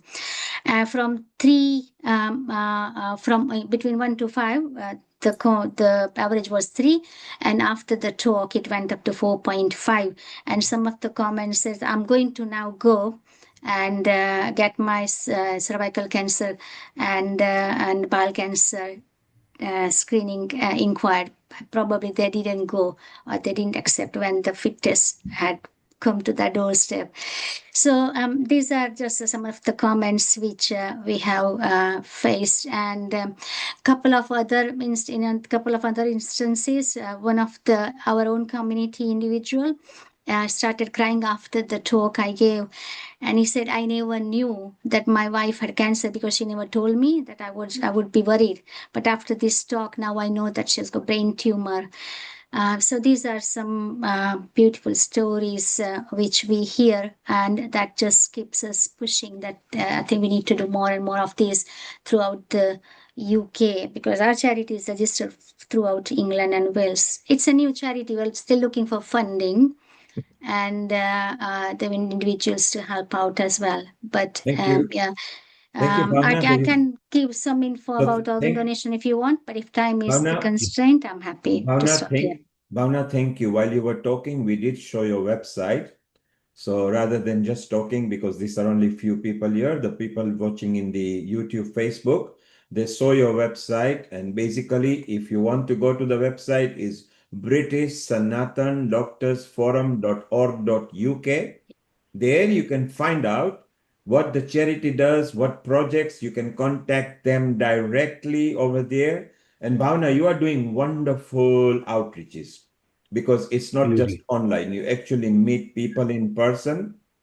You are yourself a nephrologist, so you are an expert in kidney matters. So we are very proud of what you are doing. You, of course, know Kirit over here, and you know Kirit has brought you on Healing Our Earth before. So it's so wonderful to know. And Kirit does the similar thing with the South Asian Health Action. So it is people like you who are reaching the end user community that is actually helping. I love the idea of the British Sanatan doctors, because we need that community which is not going out to the NHS too much. the more we can make them aware of what is available, the better it is. So Bhavna, thank you very much. Anakul, a quick thanks to Bhavna. And just before you do that, I brought Sharon and Bill, who are from Tai Chi and Qigong organizations, and how health can benefit from there. Acharya, in a moment, I want you to say hello to the USLA, and maybe you guys can do any tie-up. So Anakul, Bhavna has done a wonderful outreaches there in North England, where they are reaching into the community and to the consumer level. Your comment, please, Anakul and Kirit. I was wanting to actually come and join that particular program last weekend when she held that particular program, and I thought I'll get that into the Healing Our Earth website as well. But I was a bit too late that particular day. I told you why. But I think there's a particular need and help needed from Kirit Bhai for what Dr. Bhavna Pandey is trying to do in the Northwest. And I did think of trying to get you two together somehow and see how we can organize more funding that you have a better idea of. No, it's Namaste, Bhanot. It's good to connect, and it's great to see that you've got this new Sanatan Doctors Association. I think I will contact you offline because since then we've grown as well. We've got cancer connectors, we've got kidney specialists, and I've also just recently trained with Kidney Research UK as one of their blood pressure volunteers. So again, I'll connect off you because there'll be opportunities for collaboration definitely. And every year we do Diwali in Trafalgar Square, and luckily for the last 2 years we've had consultants from St. George's volunteering their time to do blood pressure, health checks, etc. So again, we can do some collaboration definitely. Absolutely. So Kirit, Anakul, you, Bhavna, and Kirit, if you could get together, let's promote this activity as well. Not just the Sanatan doctors, but Sanatan doctors to help other doctors and learn from there how they can reach all the other communities, societies, and charities. Thank you, Anakul. Thank you, Bhavna. We are very Thank you, proud Bhavnaji. of what you are doing. Thank you, Bhavnaji. Thanks for coming. So what we are going to do now, Kirit, we are going to go to Sharon Rose, who is going to give us some news about the movie, and she's going to chit chat with Bill because we are putting up an episode of 27th anniversary on 26th of April, Tai Chi and Qigong World Day. They will tell us a bit about it. And just prior to our episode, we are on a Sunday, and Saturday they will be celebrating, which they are going to bring the news. Acharya, you are there in India. You love the health matters, and today you brought the holistic and spiritual matter. This is where we bring Tai Chi and Qigong at Healing Our Earth. Wonderful. At some point, Sharon and maybe you and Bill can get together and merge the yoga, meditation mind with Tai Chi and Qigong and see how it goes. That's wonderful. That's wonderful. Anakul, if you could facilitate, Acharya, if you give your contact details on the chat, so Anakul can capture it, and Kirit will also capture it. And Sharon is the USA senior host and a coordinator for Healing Our Earth. Bill is a resident part. He does transformation project, which he wants to share, and there are several countries following there. So now let's listen to Sharon and Bill, and what have you got lined up for us? Global Namaste, everyone. So nice to see you. First of all, Neil wanted me to show, I have a few things to show you today. Let's see. Yeah. Ta-da! So many awards and many people have started recognizing a movie that Sharon, who is leading into that with other people in her organization, the Quantum She. And look, this is beautiful because this is just one of the many. This is the latest who have recognized. Sharon, this is exciting. Oh, yes, this was in France, actually. And yes, some of you met Bing Chen, the Erhu virtuoso who came on the show. And yes, you've met some of the musicians I work with. And this is very exciting to be recognized by the Universal Martial Arts Film Festival. And my prayer is that as many people as possible in the healing realms, in yoga, in Tai Chi and Qigong and traditional Chinese medicine and Ayurveda and everything like that, will have the opportunity to see this film and all of the wonderful people who are in it. We have, Bill and I are going to talk about World Tai Chi and Qigong Day, in which probably about 10 of the people in the film are going to come on to this event we're having. And they're from all over the world, just like Healing Our Earth. And I would like to show you, while I'm here, my website, because it's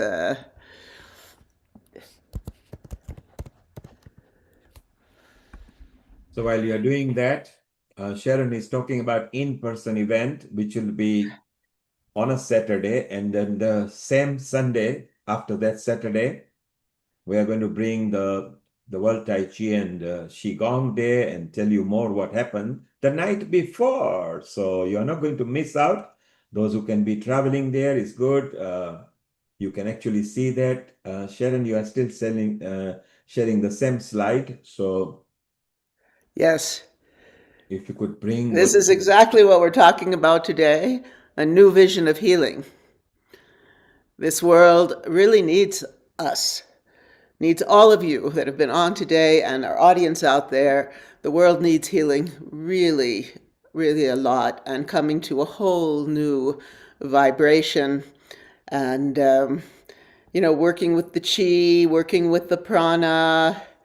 And these are, yeah, this is telling you about the film. Here's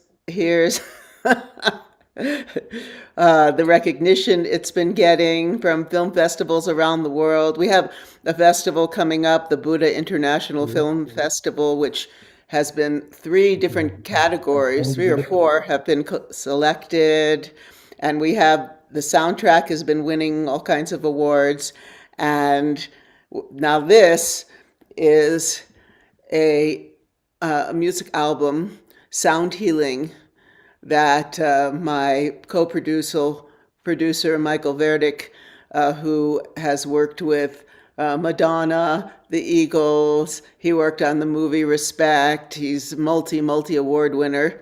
We've been working on this to be used in yoga sessions, in massage sessions, in spas, in hospitals, because talking about blood pressure, we were just talking about blood pressure. My blood pressure is good now, but if I'm feeling stressed, I put this on. It's an hour long, and everything relaxes. In fact, my doctor friend and I are going to do a study to see how it affects people. So that's very exciting. These are some of the masters you'll recognize. Our dear. Sharon, you Yes, wanted to show the website, did you? this is the We're website. seeing, So we're seeing. you are the link is on not the same visible. you are on the same old slide. If you stop the share and then show the website. Oh, I have to start again. I'm sorry. Yes, that's fine. Carry on, Okay. please. Okay. Let's see. So this is a new website that Sharon is going to show, and you can Okay, all so visit where is there. here it is. Yes. Okay, we'll start over. Yes, we Here got we it are. now. Here's the website. Yes. There's Wai Ching. Shall There we she is listen to this again. video? Shall we hear this video again? Because it's beautiful. If you could There share the she is sound. in Times Square. Sharon, if you could share the sound, if it's not copyright. Oh, there's no sound. It's a website. Okay. I can play you a little once we get to the. But Yes. this is the opening of the website. I spoke with Jing Li last night. This is Master Li Jianfeng. He's like a treasure of China. That's her father. And that's And writing so there. we have the trailer. And here, this is what I was talking about, a new vision of healing. Quantum Chi film unveils a new vision of healing where ancient Taoist practices and modern energy medicine converge, rooted in the flow of Qi. known as prana, the vital life force that animates all living things. This vision honors the body as a dynamic field of energy and awareness.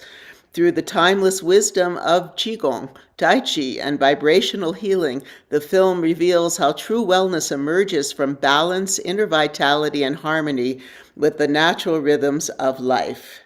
So this is, there's the trailer, and this tells you about the film, and here's what I was talking about. And this is the Buddha International Film Festival in Pune, which is going to be, it's going to be screened there soon. So Pune is where Acharya is. Pune is where the Acharya is. Oh, nice. Yes, we would love to host you. When are you planning to come?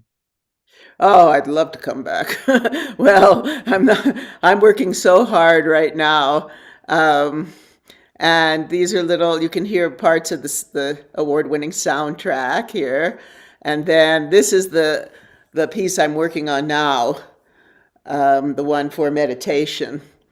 And, you know, when you're doing yoga practice. Now here are the teachers. There's Bill and our dear Amalia John Milton, and others have been on the show. Yes, various have been on the show. Sharon, which Yeah, we even have Bruce Lee in the film, and here's our dear Effie Chow. Yes, and then it has an award-winning music video, The Tao, and it's received all those awards.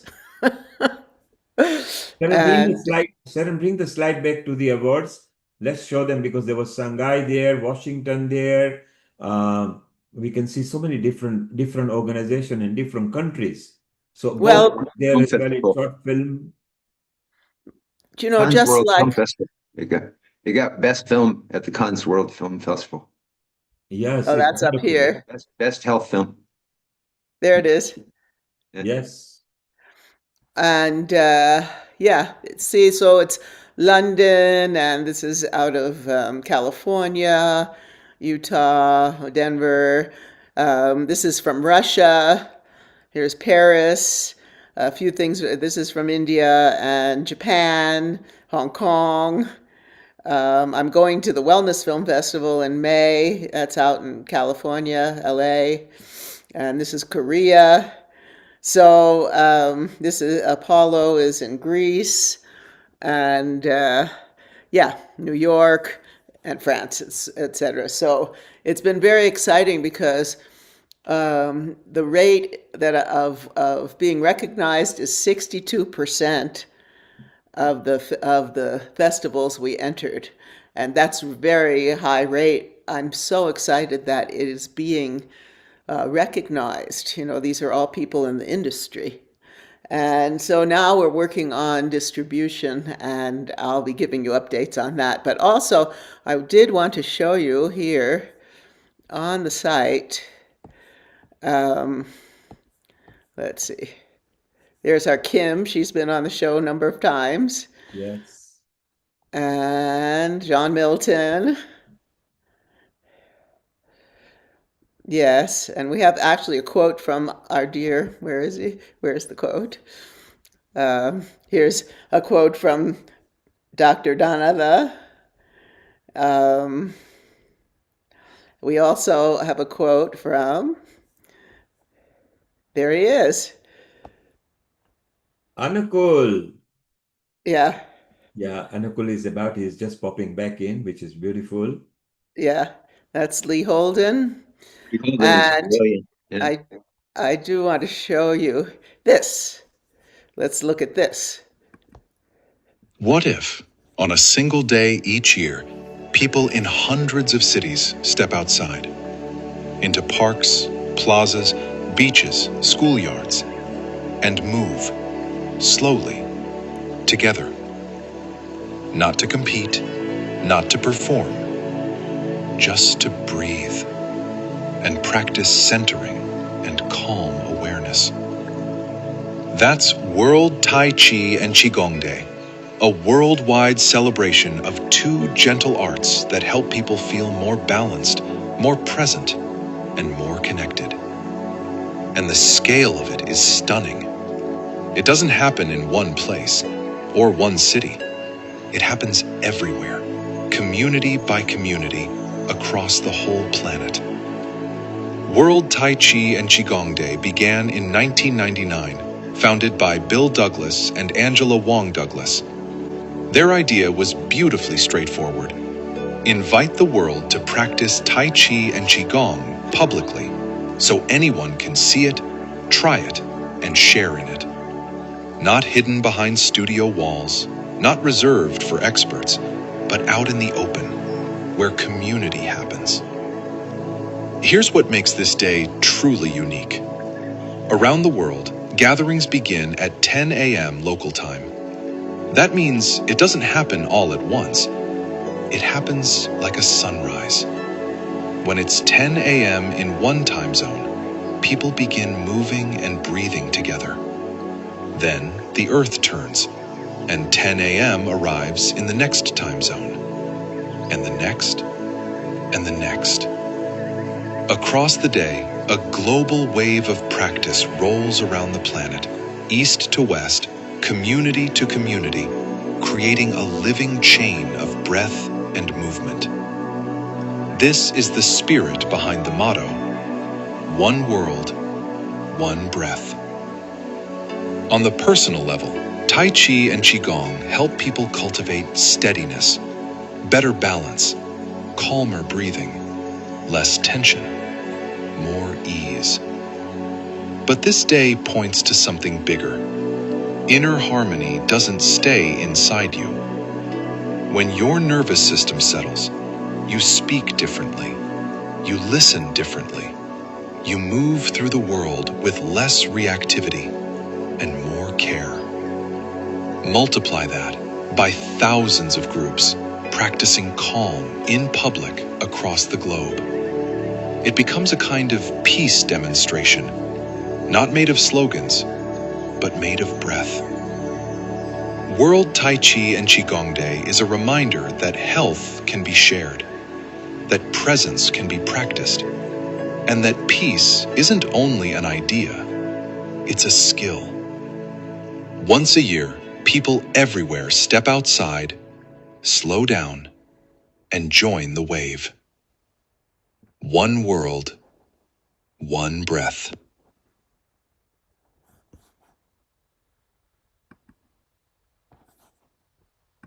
What a beautiful presentation. It's the first time I have seen, and I think this should be on all our websites with all the partners, everybody. It was simple. It is not claiming anything. It is saying, let's just all be in situ. I love the narrators up and down going into it, 10 a.m. from one zone to another country. Wonderful, Bill. Wonderful, Sharon. And let's put this in the social media as well, Sharon. Okay, I will send, what should I do? Send you the link? Yeah, send me the link, and Nishit, and copy Anakul as well, and Amrita. So different people can put it up differently. Bill, you uploaded one, but if you could upload this and tag us on the Facebook, then we can retag and share to people. Okay, let's get the momentum going. And Sharon, also for the Healing Our Earth episode, let us use this video when we are sending it to the contributors and the guests, okay? Oh, for sure.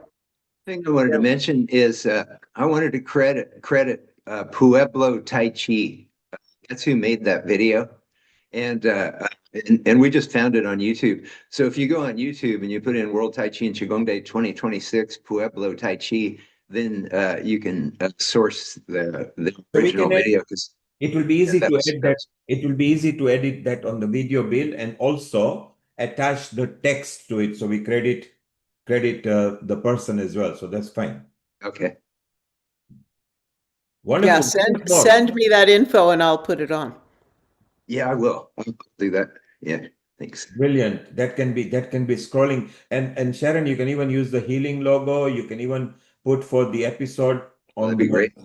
On there is, you are welcome, and you have got the logos, but I'll still send you back on Telegram. Let's get the momentum going. Doesn't matter how many countries join and which continent, let's get them going, and so that they are all in situ. And the more we can capture the news, what will be exciting on the Sunday at Healing, you will be bringing the news of the Saturday, which will be just the day before. Tell us more about it. Tell us more about what's going to happen on Saturday. Well, as the video described, it'll start in the earliest time zone, which is often New Zealand, but not necessarily, because there's other island nations before that sometimes have events. And then it spreads 10 a.m. across the planet, local time, for 24 hours, and ends in the final event in Hawaii. And this year when Dr. S.A.H.A passed away, we started dedicating World Tai Chi Days to individuals, and so we dedicated it to Dr. S.A.H.A that year. And this year,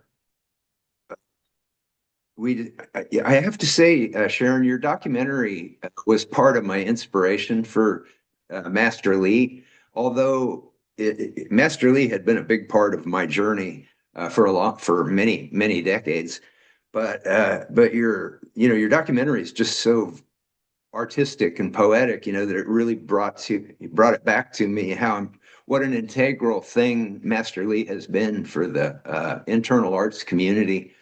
And so there's this year we're dedicating World Tai Chi Day and Qigong Day 2026 to two people. One is Master Li Jinfeng, and the other is Dr. Roland McCratty at HeartMath Institute.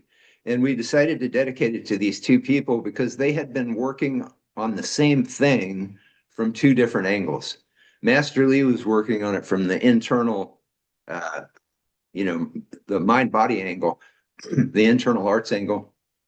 But Dr. Roland McCratty at HeartMath Institute has been dedicating his life. He's the lead scientific researcher at HeartMath Institute. And he's been dedicating his life to investigating the science, what they call heart-centered consciousness.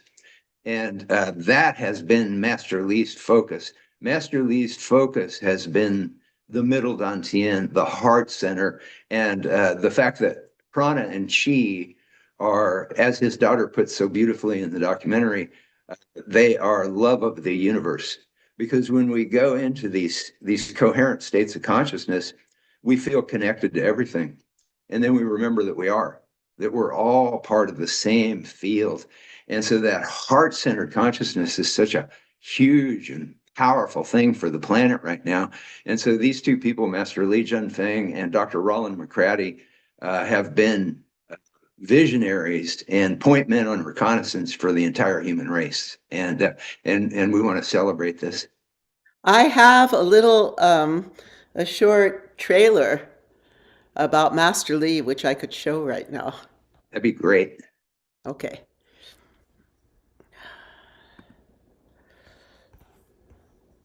Let's see.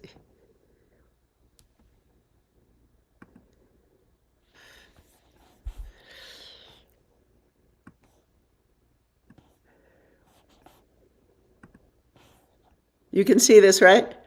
No, we're seeing you and me. No, you're not sharing yet, Sharon. Oh, it's not sharing? No, okay, no. Hold on.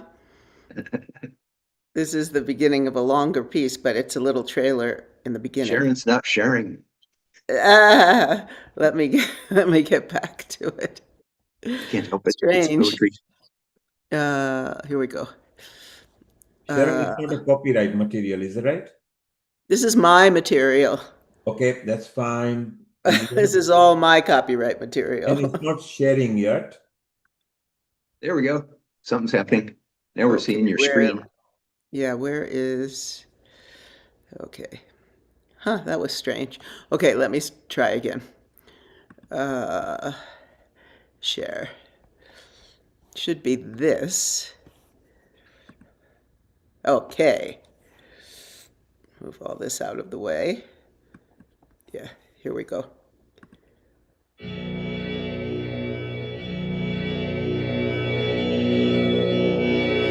Shengzhen means unconditional love. So the two characters, Sheng means sacred or holy. Zhen means truth. Cultivation of full body means cultivation for the body, heart, and spirit. We need energy body strong and clear. 有气, always 清气, clear 气, with happiness, better with unconditional love. So this one, you feel your body shining. When your body shining, other people with you, always happy. Because your qi, your energy can affect other people who are around you. Through meditation, through open heart, you become wise person.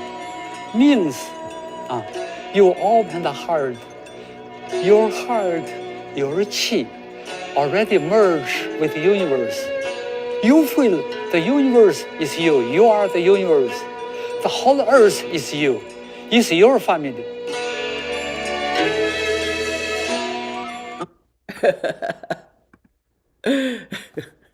Beautiful.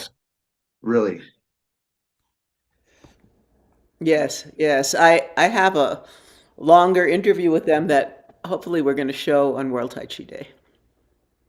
Great. He's so cool. Yeah, I should tell everyone about him. Master Li Jianfeng. In that video, he was about my age. He was about 77. And did you see the moves he was doing? It's incredible. He was a martial arts film star. And then he was the coach of the Beijing Wushu martial arts team for 12 years, award winning, and he trained Jet Li and Donnie Yen. And then I've heard people say he was the greatest wushu coach in China's wushu. I'm sure his heart is so open and he's such a loving. And I talked to Jing, his daughter, last night and told her he won't be able, she's going to come on to World Tai Chi Day and Qigong Day. And she was very excited about it. But he's in Beijing and it's hard for him to do that. So maybe I'm hoping we can show some of this interview with them. Then he, after all this in the martial arts, he went deep into qigong and love, and he's just an incredible teacher, an incredible human being. And she has Jing Tai Chi, and she's really focused on meditation now. That's what she was telling me last night. So I've shared this story before, but I think it's worth sharing right now. I met Master Li for the first time at a national Qigong conference, and it was when I got invited to the NQA to present this idea of a World Tai Chi and Qigong Day. It was at the beginning when we were just trying to kind of get the vision spread out there. And so it wasn't what it is now, but I was painting the vision of it.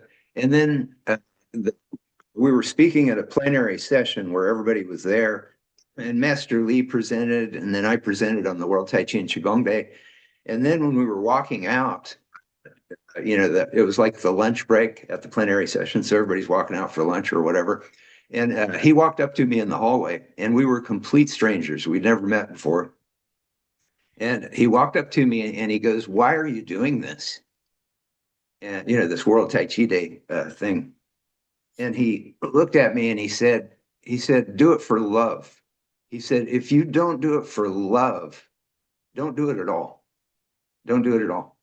And it just gobsmacked me, to have a complete stranger just come up and talk to me like that. And it was such a shocking experience that it just kept revolving in my mind for all these 26 years. And I think World Tai Chi Day could have turned out a lot different if Master Li hadn't done that. He's very, very special, and so is Jing. They are, doing a lot of work in China. They have a big teaching coming up in Beijing and around that area of their work. Let me, if I could, there's a couple of things I wanted to share today. Yeah. Some of you might be aware, but I've been compiling the science on consciousness and mind body practices for 40 years, and I put it together into a compilation of it's a book, The Gospel of Science: Mind-Blowing New Science on Ancient Truths to Heal Our Stressed Lives and Planet, in second edition. And on World Tai Chi and Qigong Day and World Yoga Day, this book is free on Amazon Kindle ebooks. So if everybody marks your calendar for Saturday, April 25th and June 21st, World Yoga Day, you can go to Amazon Kindle and get the ebook for free. It's 700 pages of meticulously endnoted science. And what this science leads to the realization of is that science has shown that we're virtually we're living in like a lucid dream. It's like we're literally on a quantum level creating our reality with the state of our consciousness. And Albert Einstein said that he said you can't solve a problem with the same consciousness that created it. And what we've been seeing over these decades, as I've been collecting this science, is that the world is trying to solve. It's like our world is a tree, and we got all these leaves out there that are suffering economically, health-wise, mentally, emotionally. You know, everybody's going through a lot of stress around the world, and we're trying to heal all these leaves, but we're not going to the root. Like Einstein said, the root is consciousness. We can't solve a problem with the same consciousness that created it. And so as you look at this science, it just becomes so incredibly clear. That's why we're giving it away every World Tai Chi Day and World Yoga Day, so that people can immerse themselves in this science. And then you'll come to the same realization that we've come to. And that is that the world we're living in an illusion. The economic crisis, the health crisis, the social crisis, the conflict crisis that we're dealing with, these all start in human consciousness, all of it. And all of it can be solved just with one simple solution, and that is teaching school children in public education from kindergarten through 12th grade mind-body education, so that they learn how to get in touch with their body, they learn how to breathe, they learn how to feel their life energy. And the science is amazing, because one of the things that it shows is that regular meditators, for example, what we're talking about getting into public education is yoga, tai chi, qigong, meditation, and mindfulness, because they have mountains of science behind them.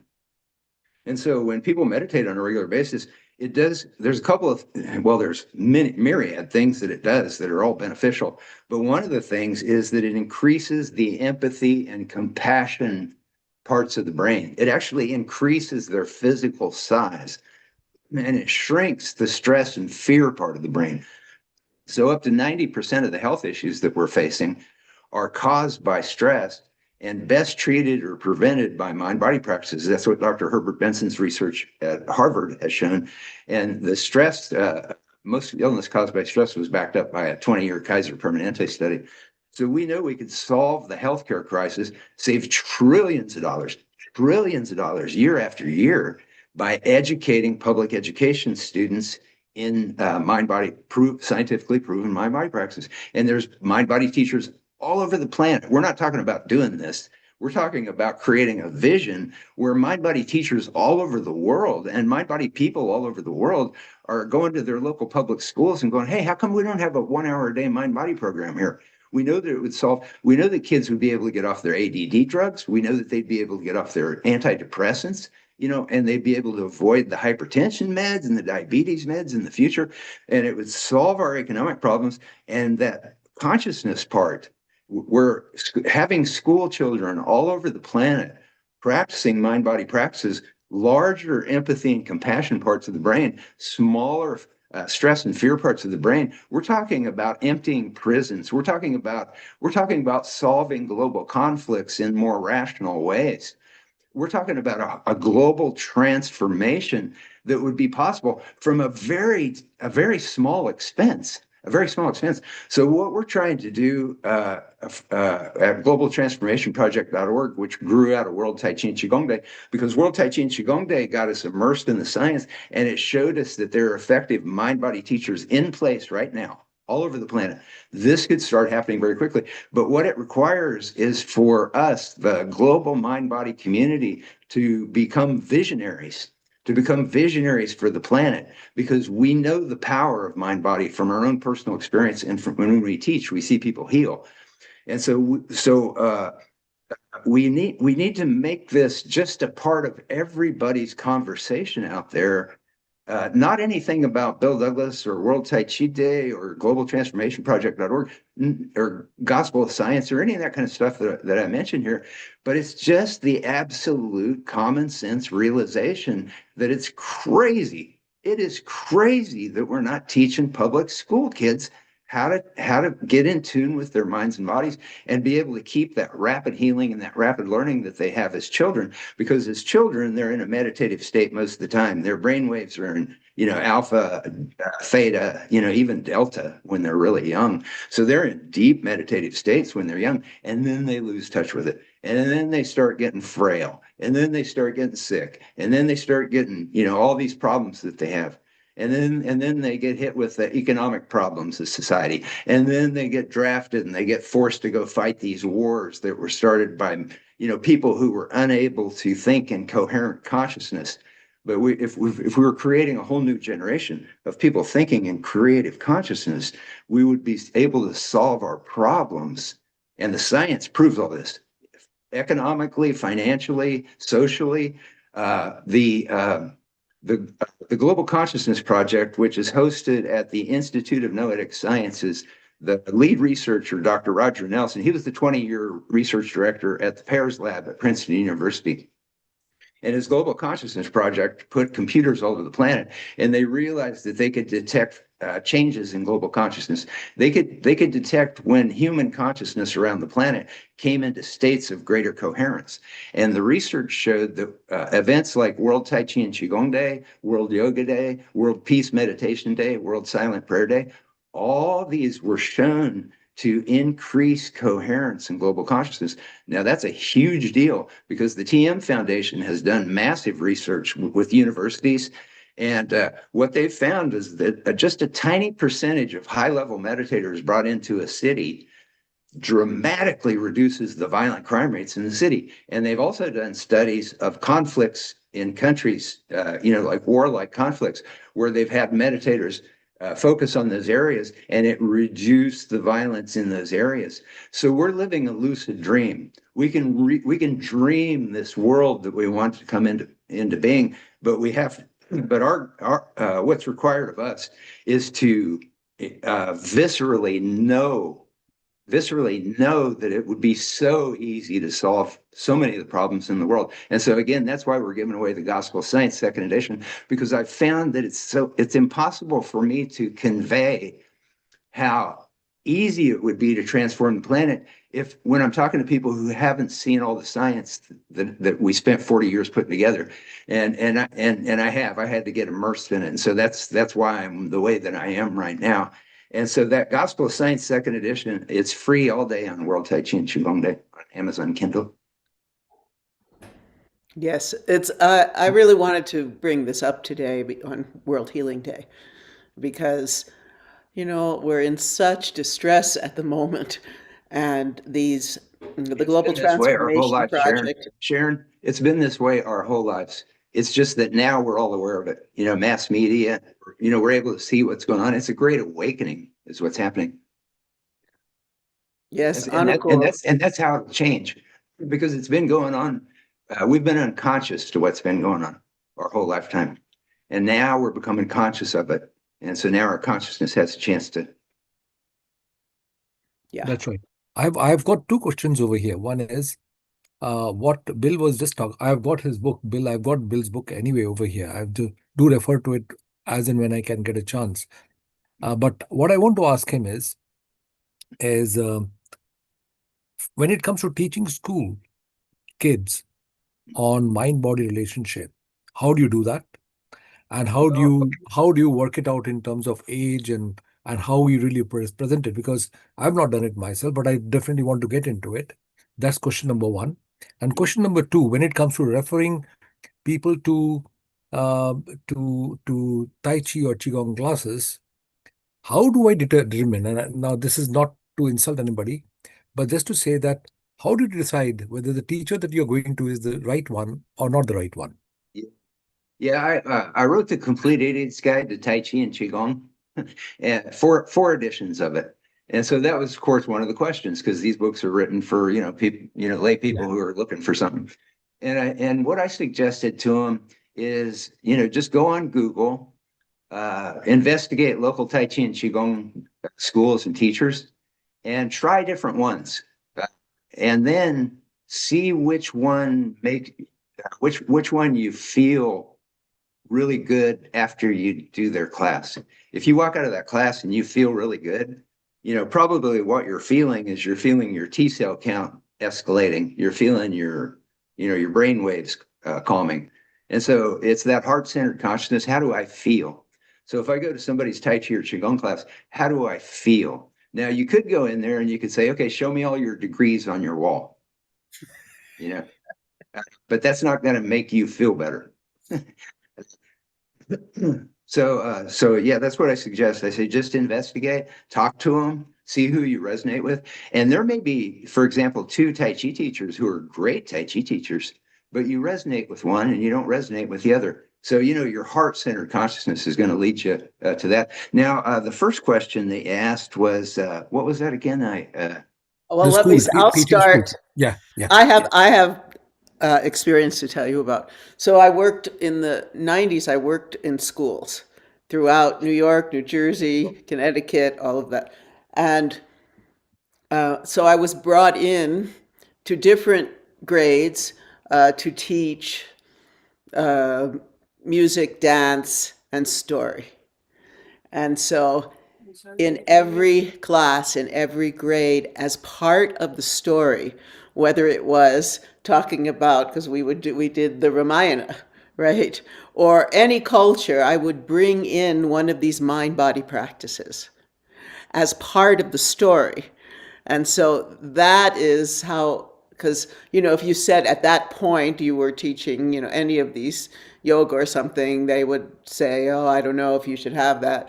But as part of a story, oh, now we're Rama and we're sitting in meditation and we're breathing.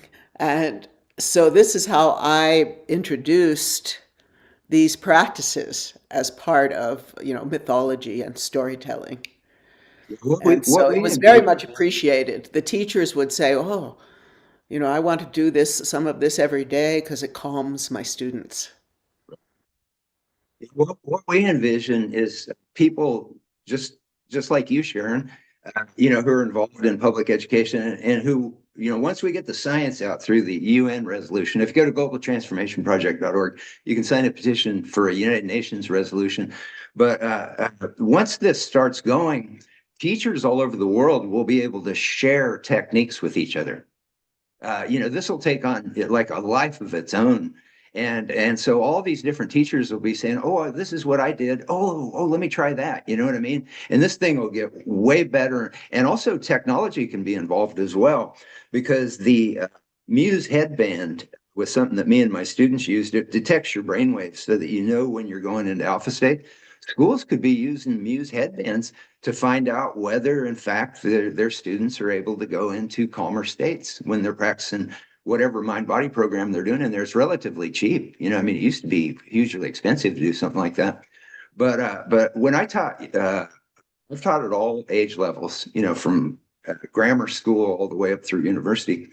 And to be honest with you, the practices that I teach are virtually the same practices. So I'm teaching second graders virtually the same thing that I'm teaching university students, but I'm teaching it to them with an age-sensitive way. And so, just for example, like with second graders, when they would come into when adults come into the class, first thing we do is sit down and meditate. When second graders came into the class, the first thing we did was calisthenics. So I would have them burn off some of that energy. And then we would start going into the Qigong and the Tai Chi. And then at the end, we would meditate. I'd have them lay down and I'd take them through a visualization. And it was all kind of fun stuff, where every time you exhale, you got your eyes closed. Every time you exhale, you feel yourself starting to float up off of the earth. And then we'd go on these like flying adventures and stuff. And I had a kid in one of the classes, his name was Shadow.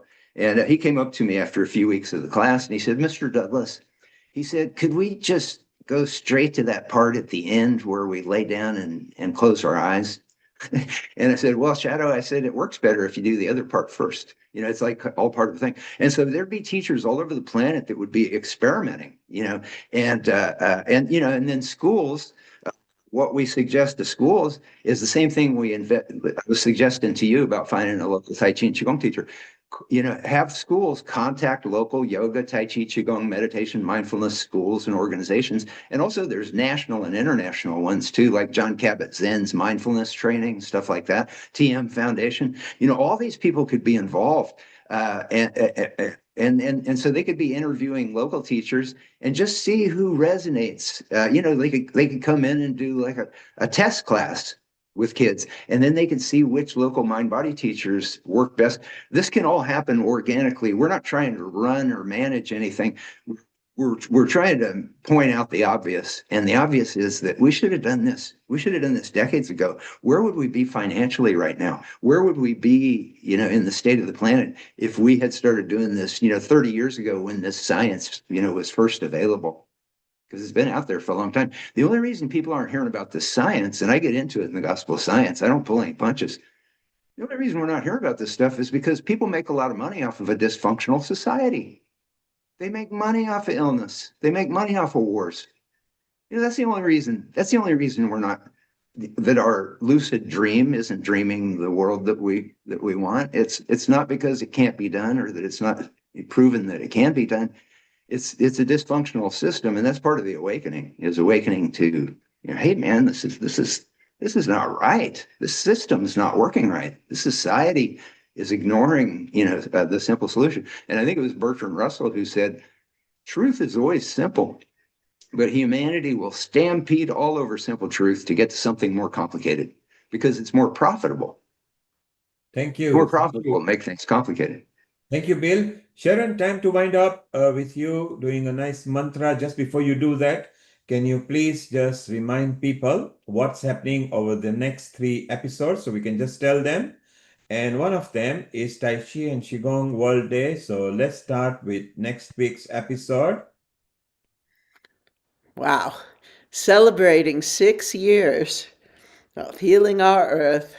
Free global online episode, Sunday, the 12th of April. And anybody in our audience and anyone who has been a contributor, please come join us and tell us how Healing Our Earth has affected you and your life and your health. So please come on. It's going to be a wonderful celebration. We'll have music, we'll have dance, and so much more. Absolutely. So that is next week.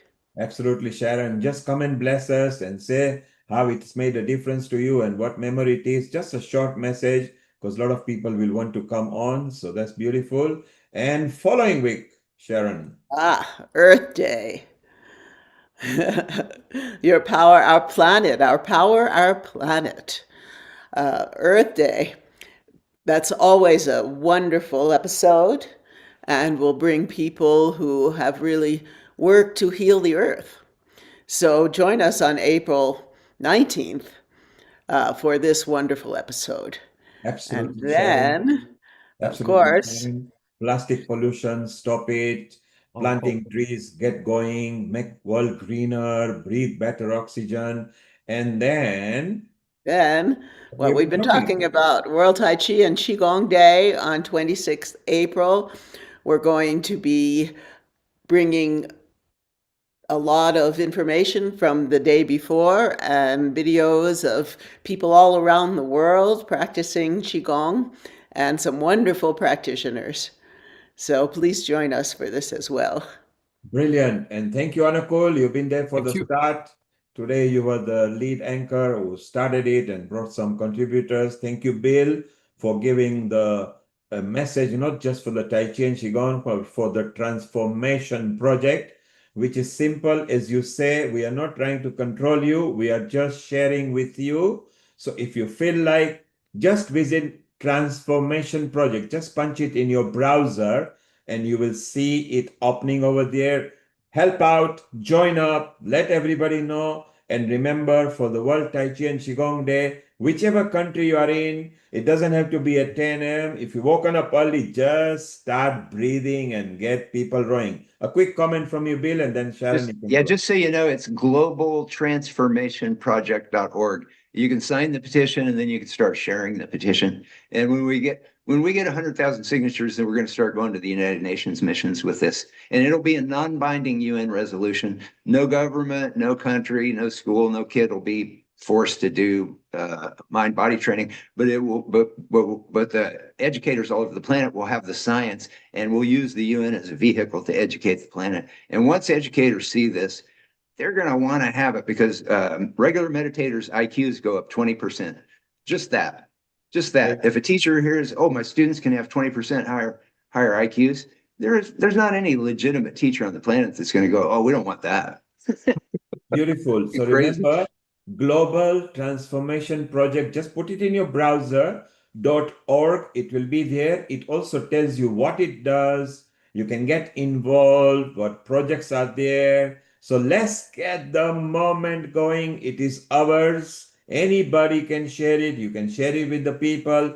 If you've got a comment, put it in there and we'll try our best to see if we can mitigate the circumstances. Sharon, I love your background because you believe in the Earth Day. You've got a lot of trees and plants and things going on around there, as has Oh, Bill. I've got some you can't see, but I have Saraswati and Lakshmi and Durga, and I have the picture of my Guruji, Sitara Devi, etc.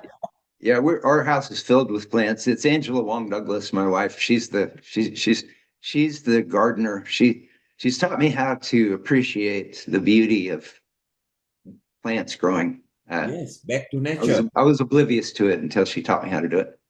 Nature is beautiful. It's so wonderful. And Sharon, we are so proud of you. Where normally at 77 people are planning for their own personal gain and everything, you have decided to go and give it back to the community. So you are having a wonderful life from here on. Just enjoy yourself and share your knowledge, and everybody would love it. Okay, Sharon, you can wind down now and have a mantra, and off we go. Before we close, I do want to tell you all that Bill and I are working together with the team to really bring the world together, the mind body people together in one organization. And the whole focus of this, and maybe I'll bring on my attorney and coach, Doug Breitbart, who is creating a whole new mechanism by which people will earn money. It will not be owned by anyone. It's a whole new way of working together. Right, Bill? Support mind body teachers all over the planet. Yeah. And Yeah. beautiful, as you say, it will benefit everybody. If there is a monetization part, then it will benefit. If it's spiritual, it will benefit. If it's holistic, it will benefit. If it's society and community, it will benefit. And that's the right way to go, to share the plate and the table with everybody. Then together we can grow into better communities. Agreed.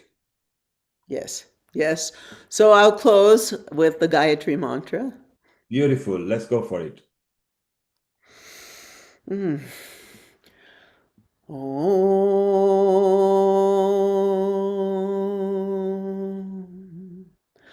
Om Bhuvasvaha Tatsaviturvarenyam Bhargo Devasya Dhimahi Yo Na Prachodayat Om Bhuvasvaha तत्सवितुर्वरेण्यं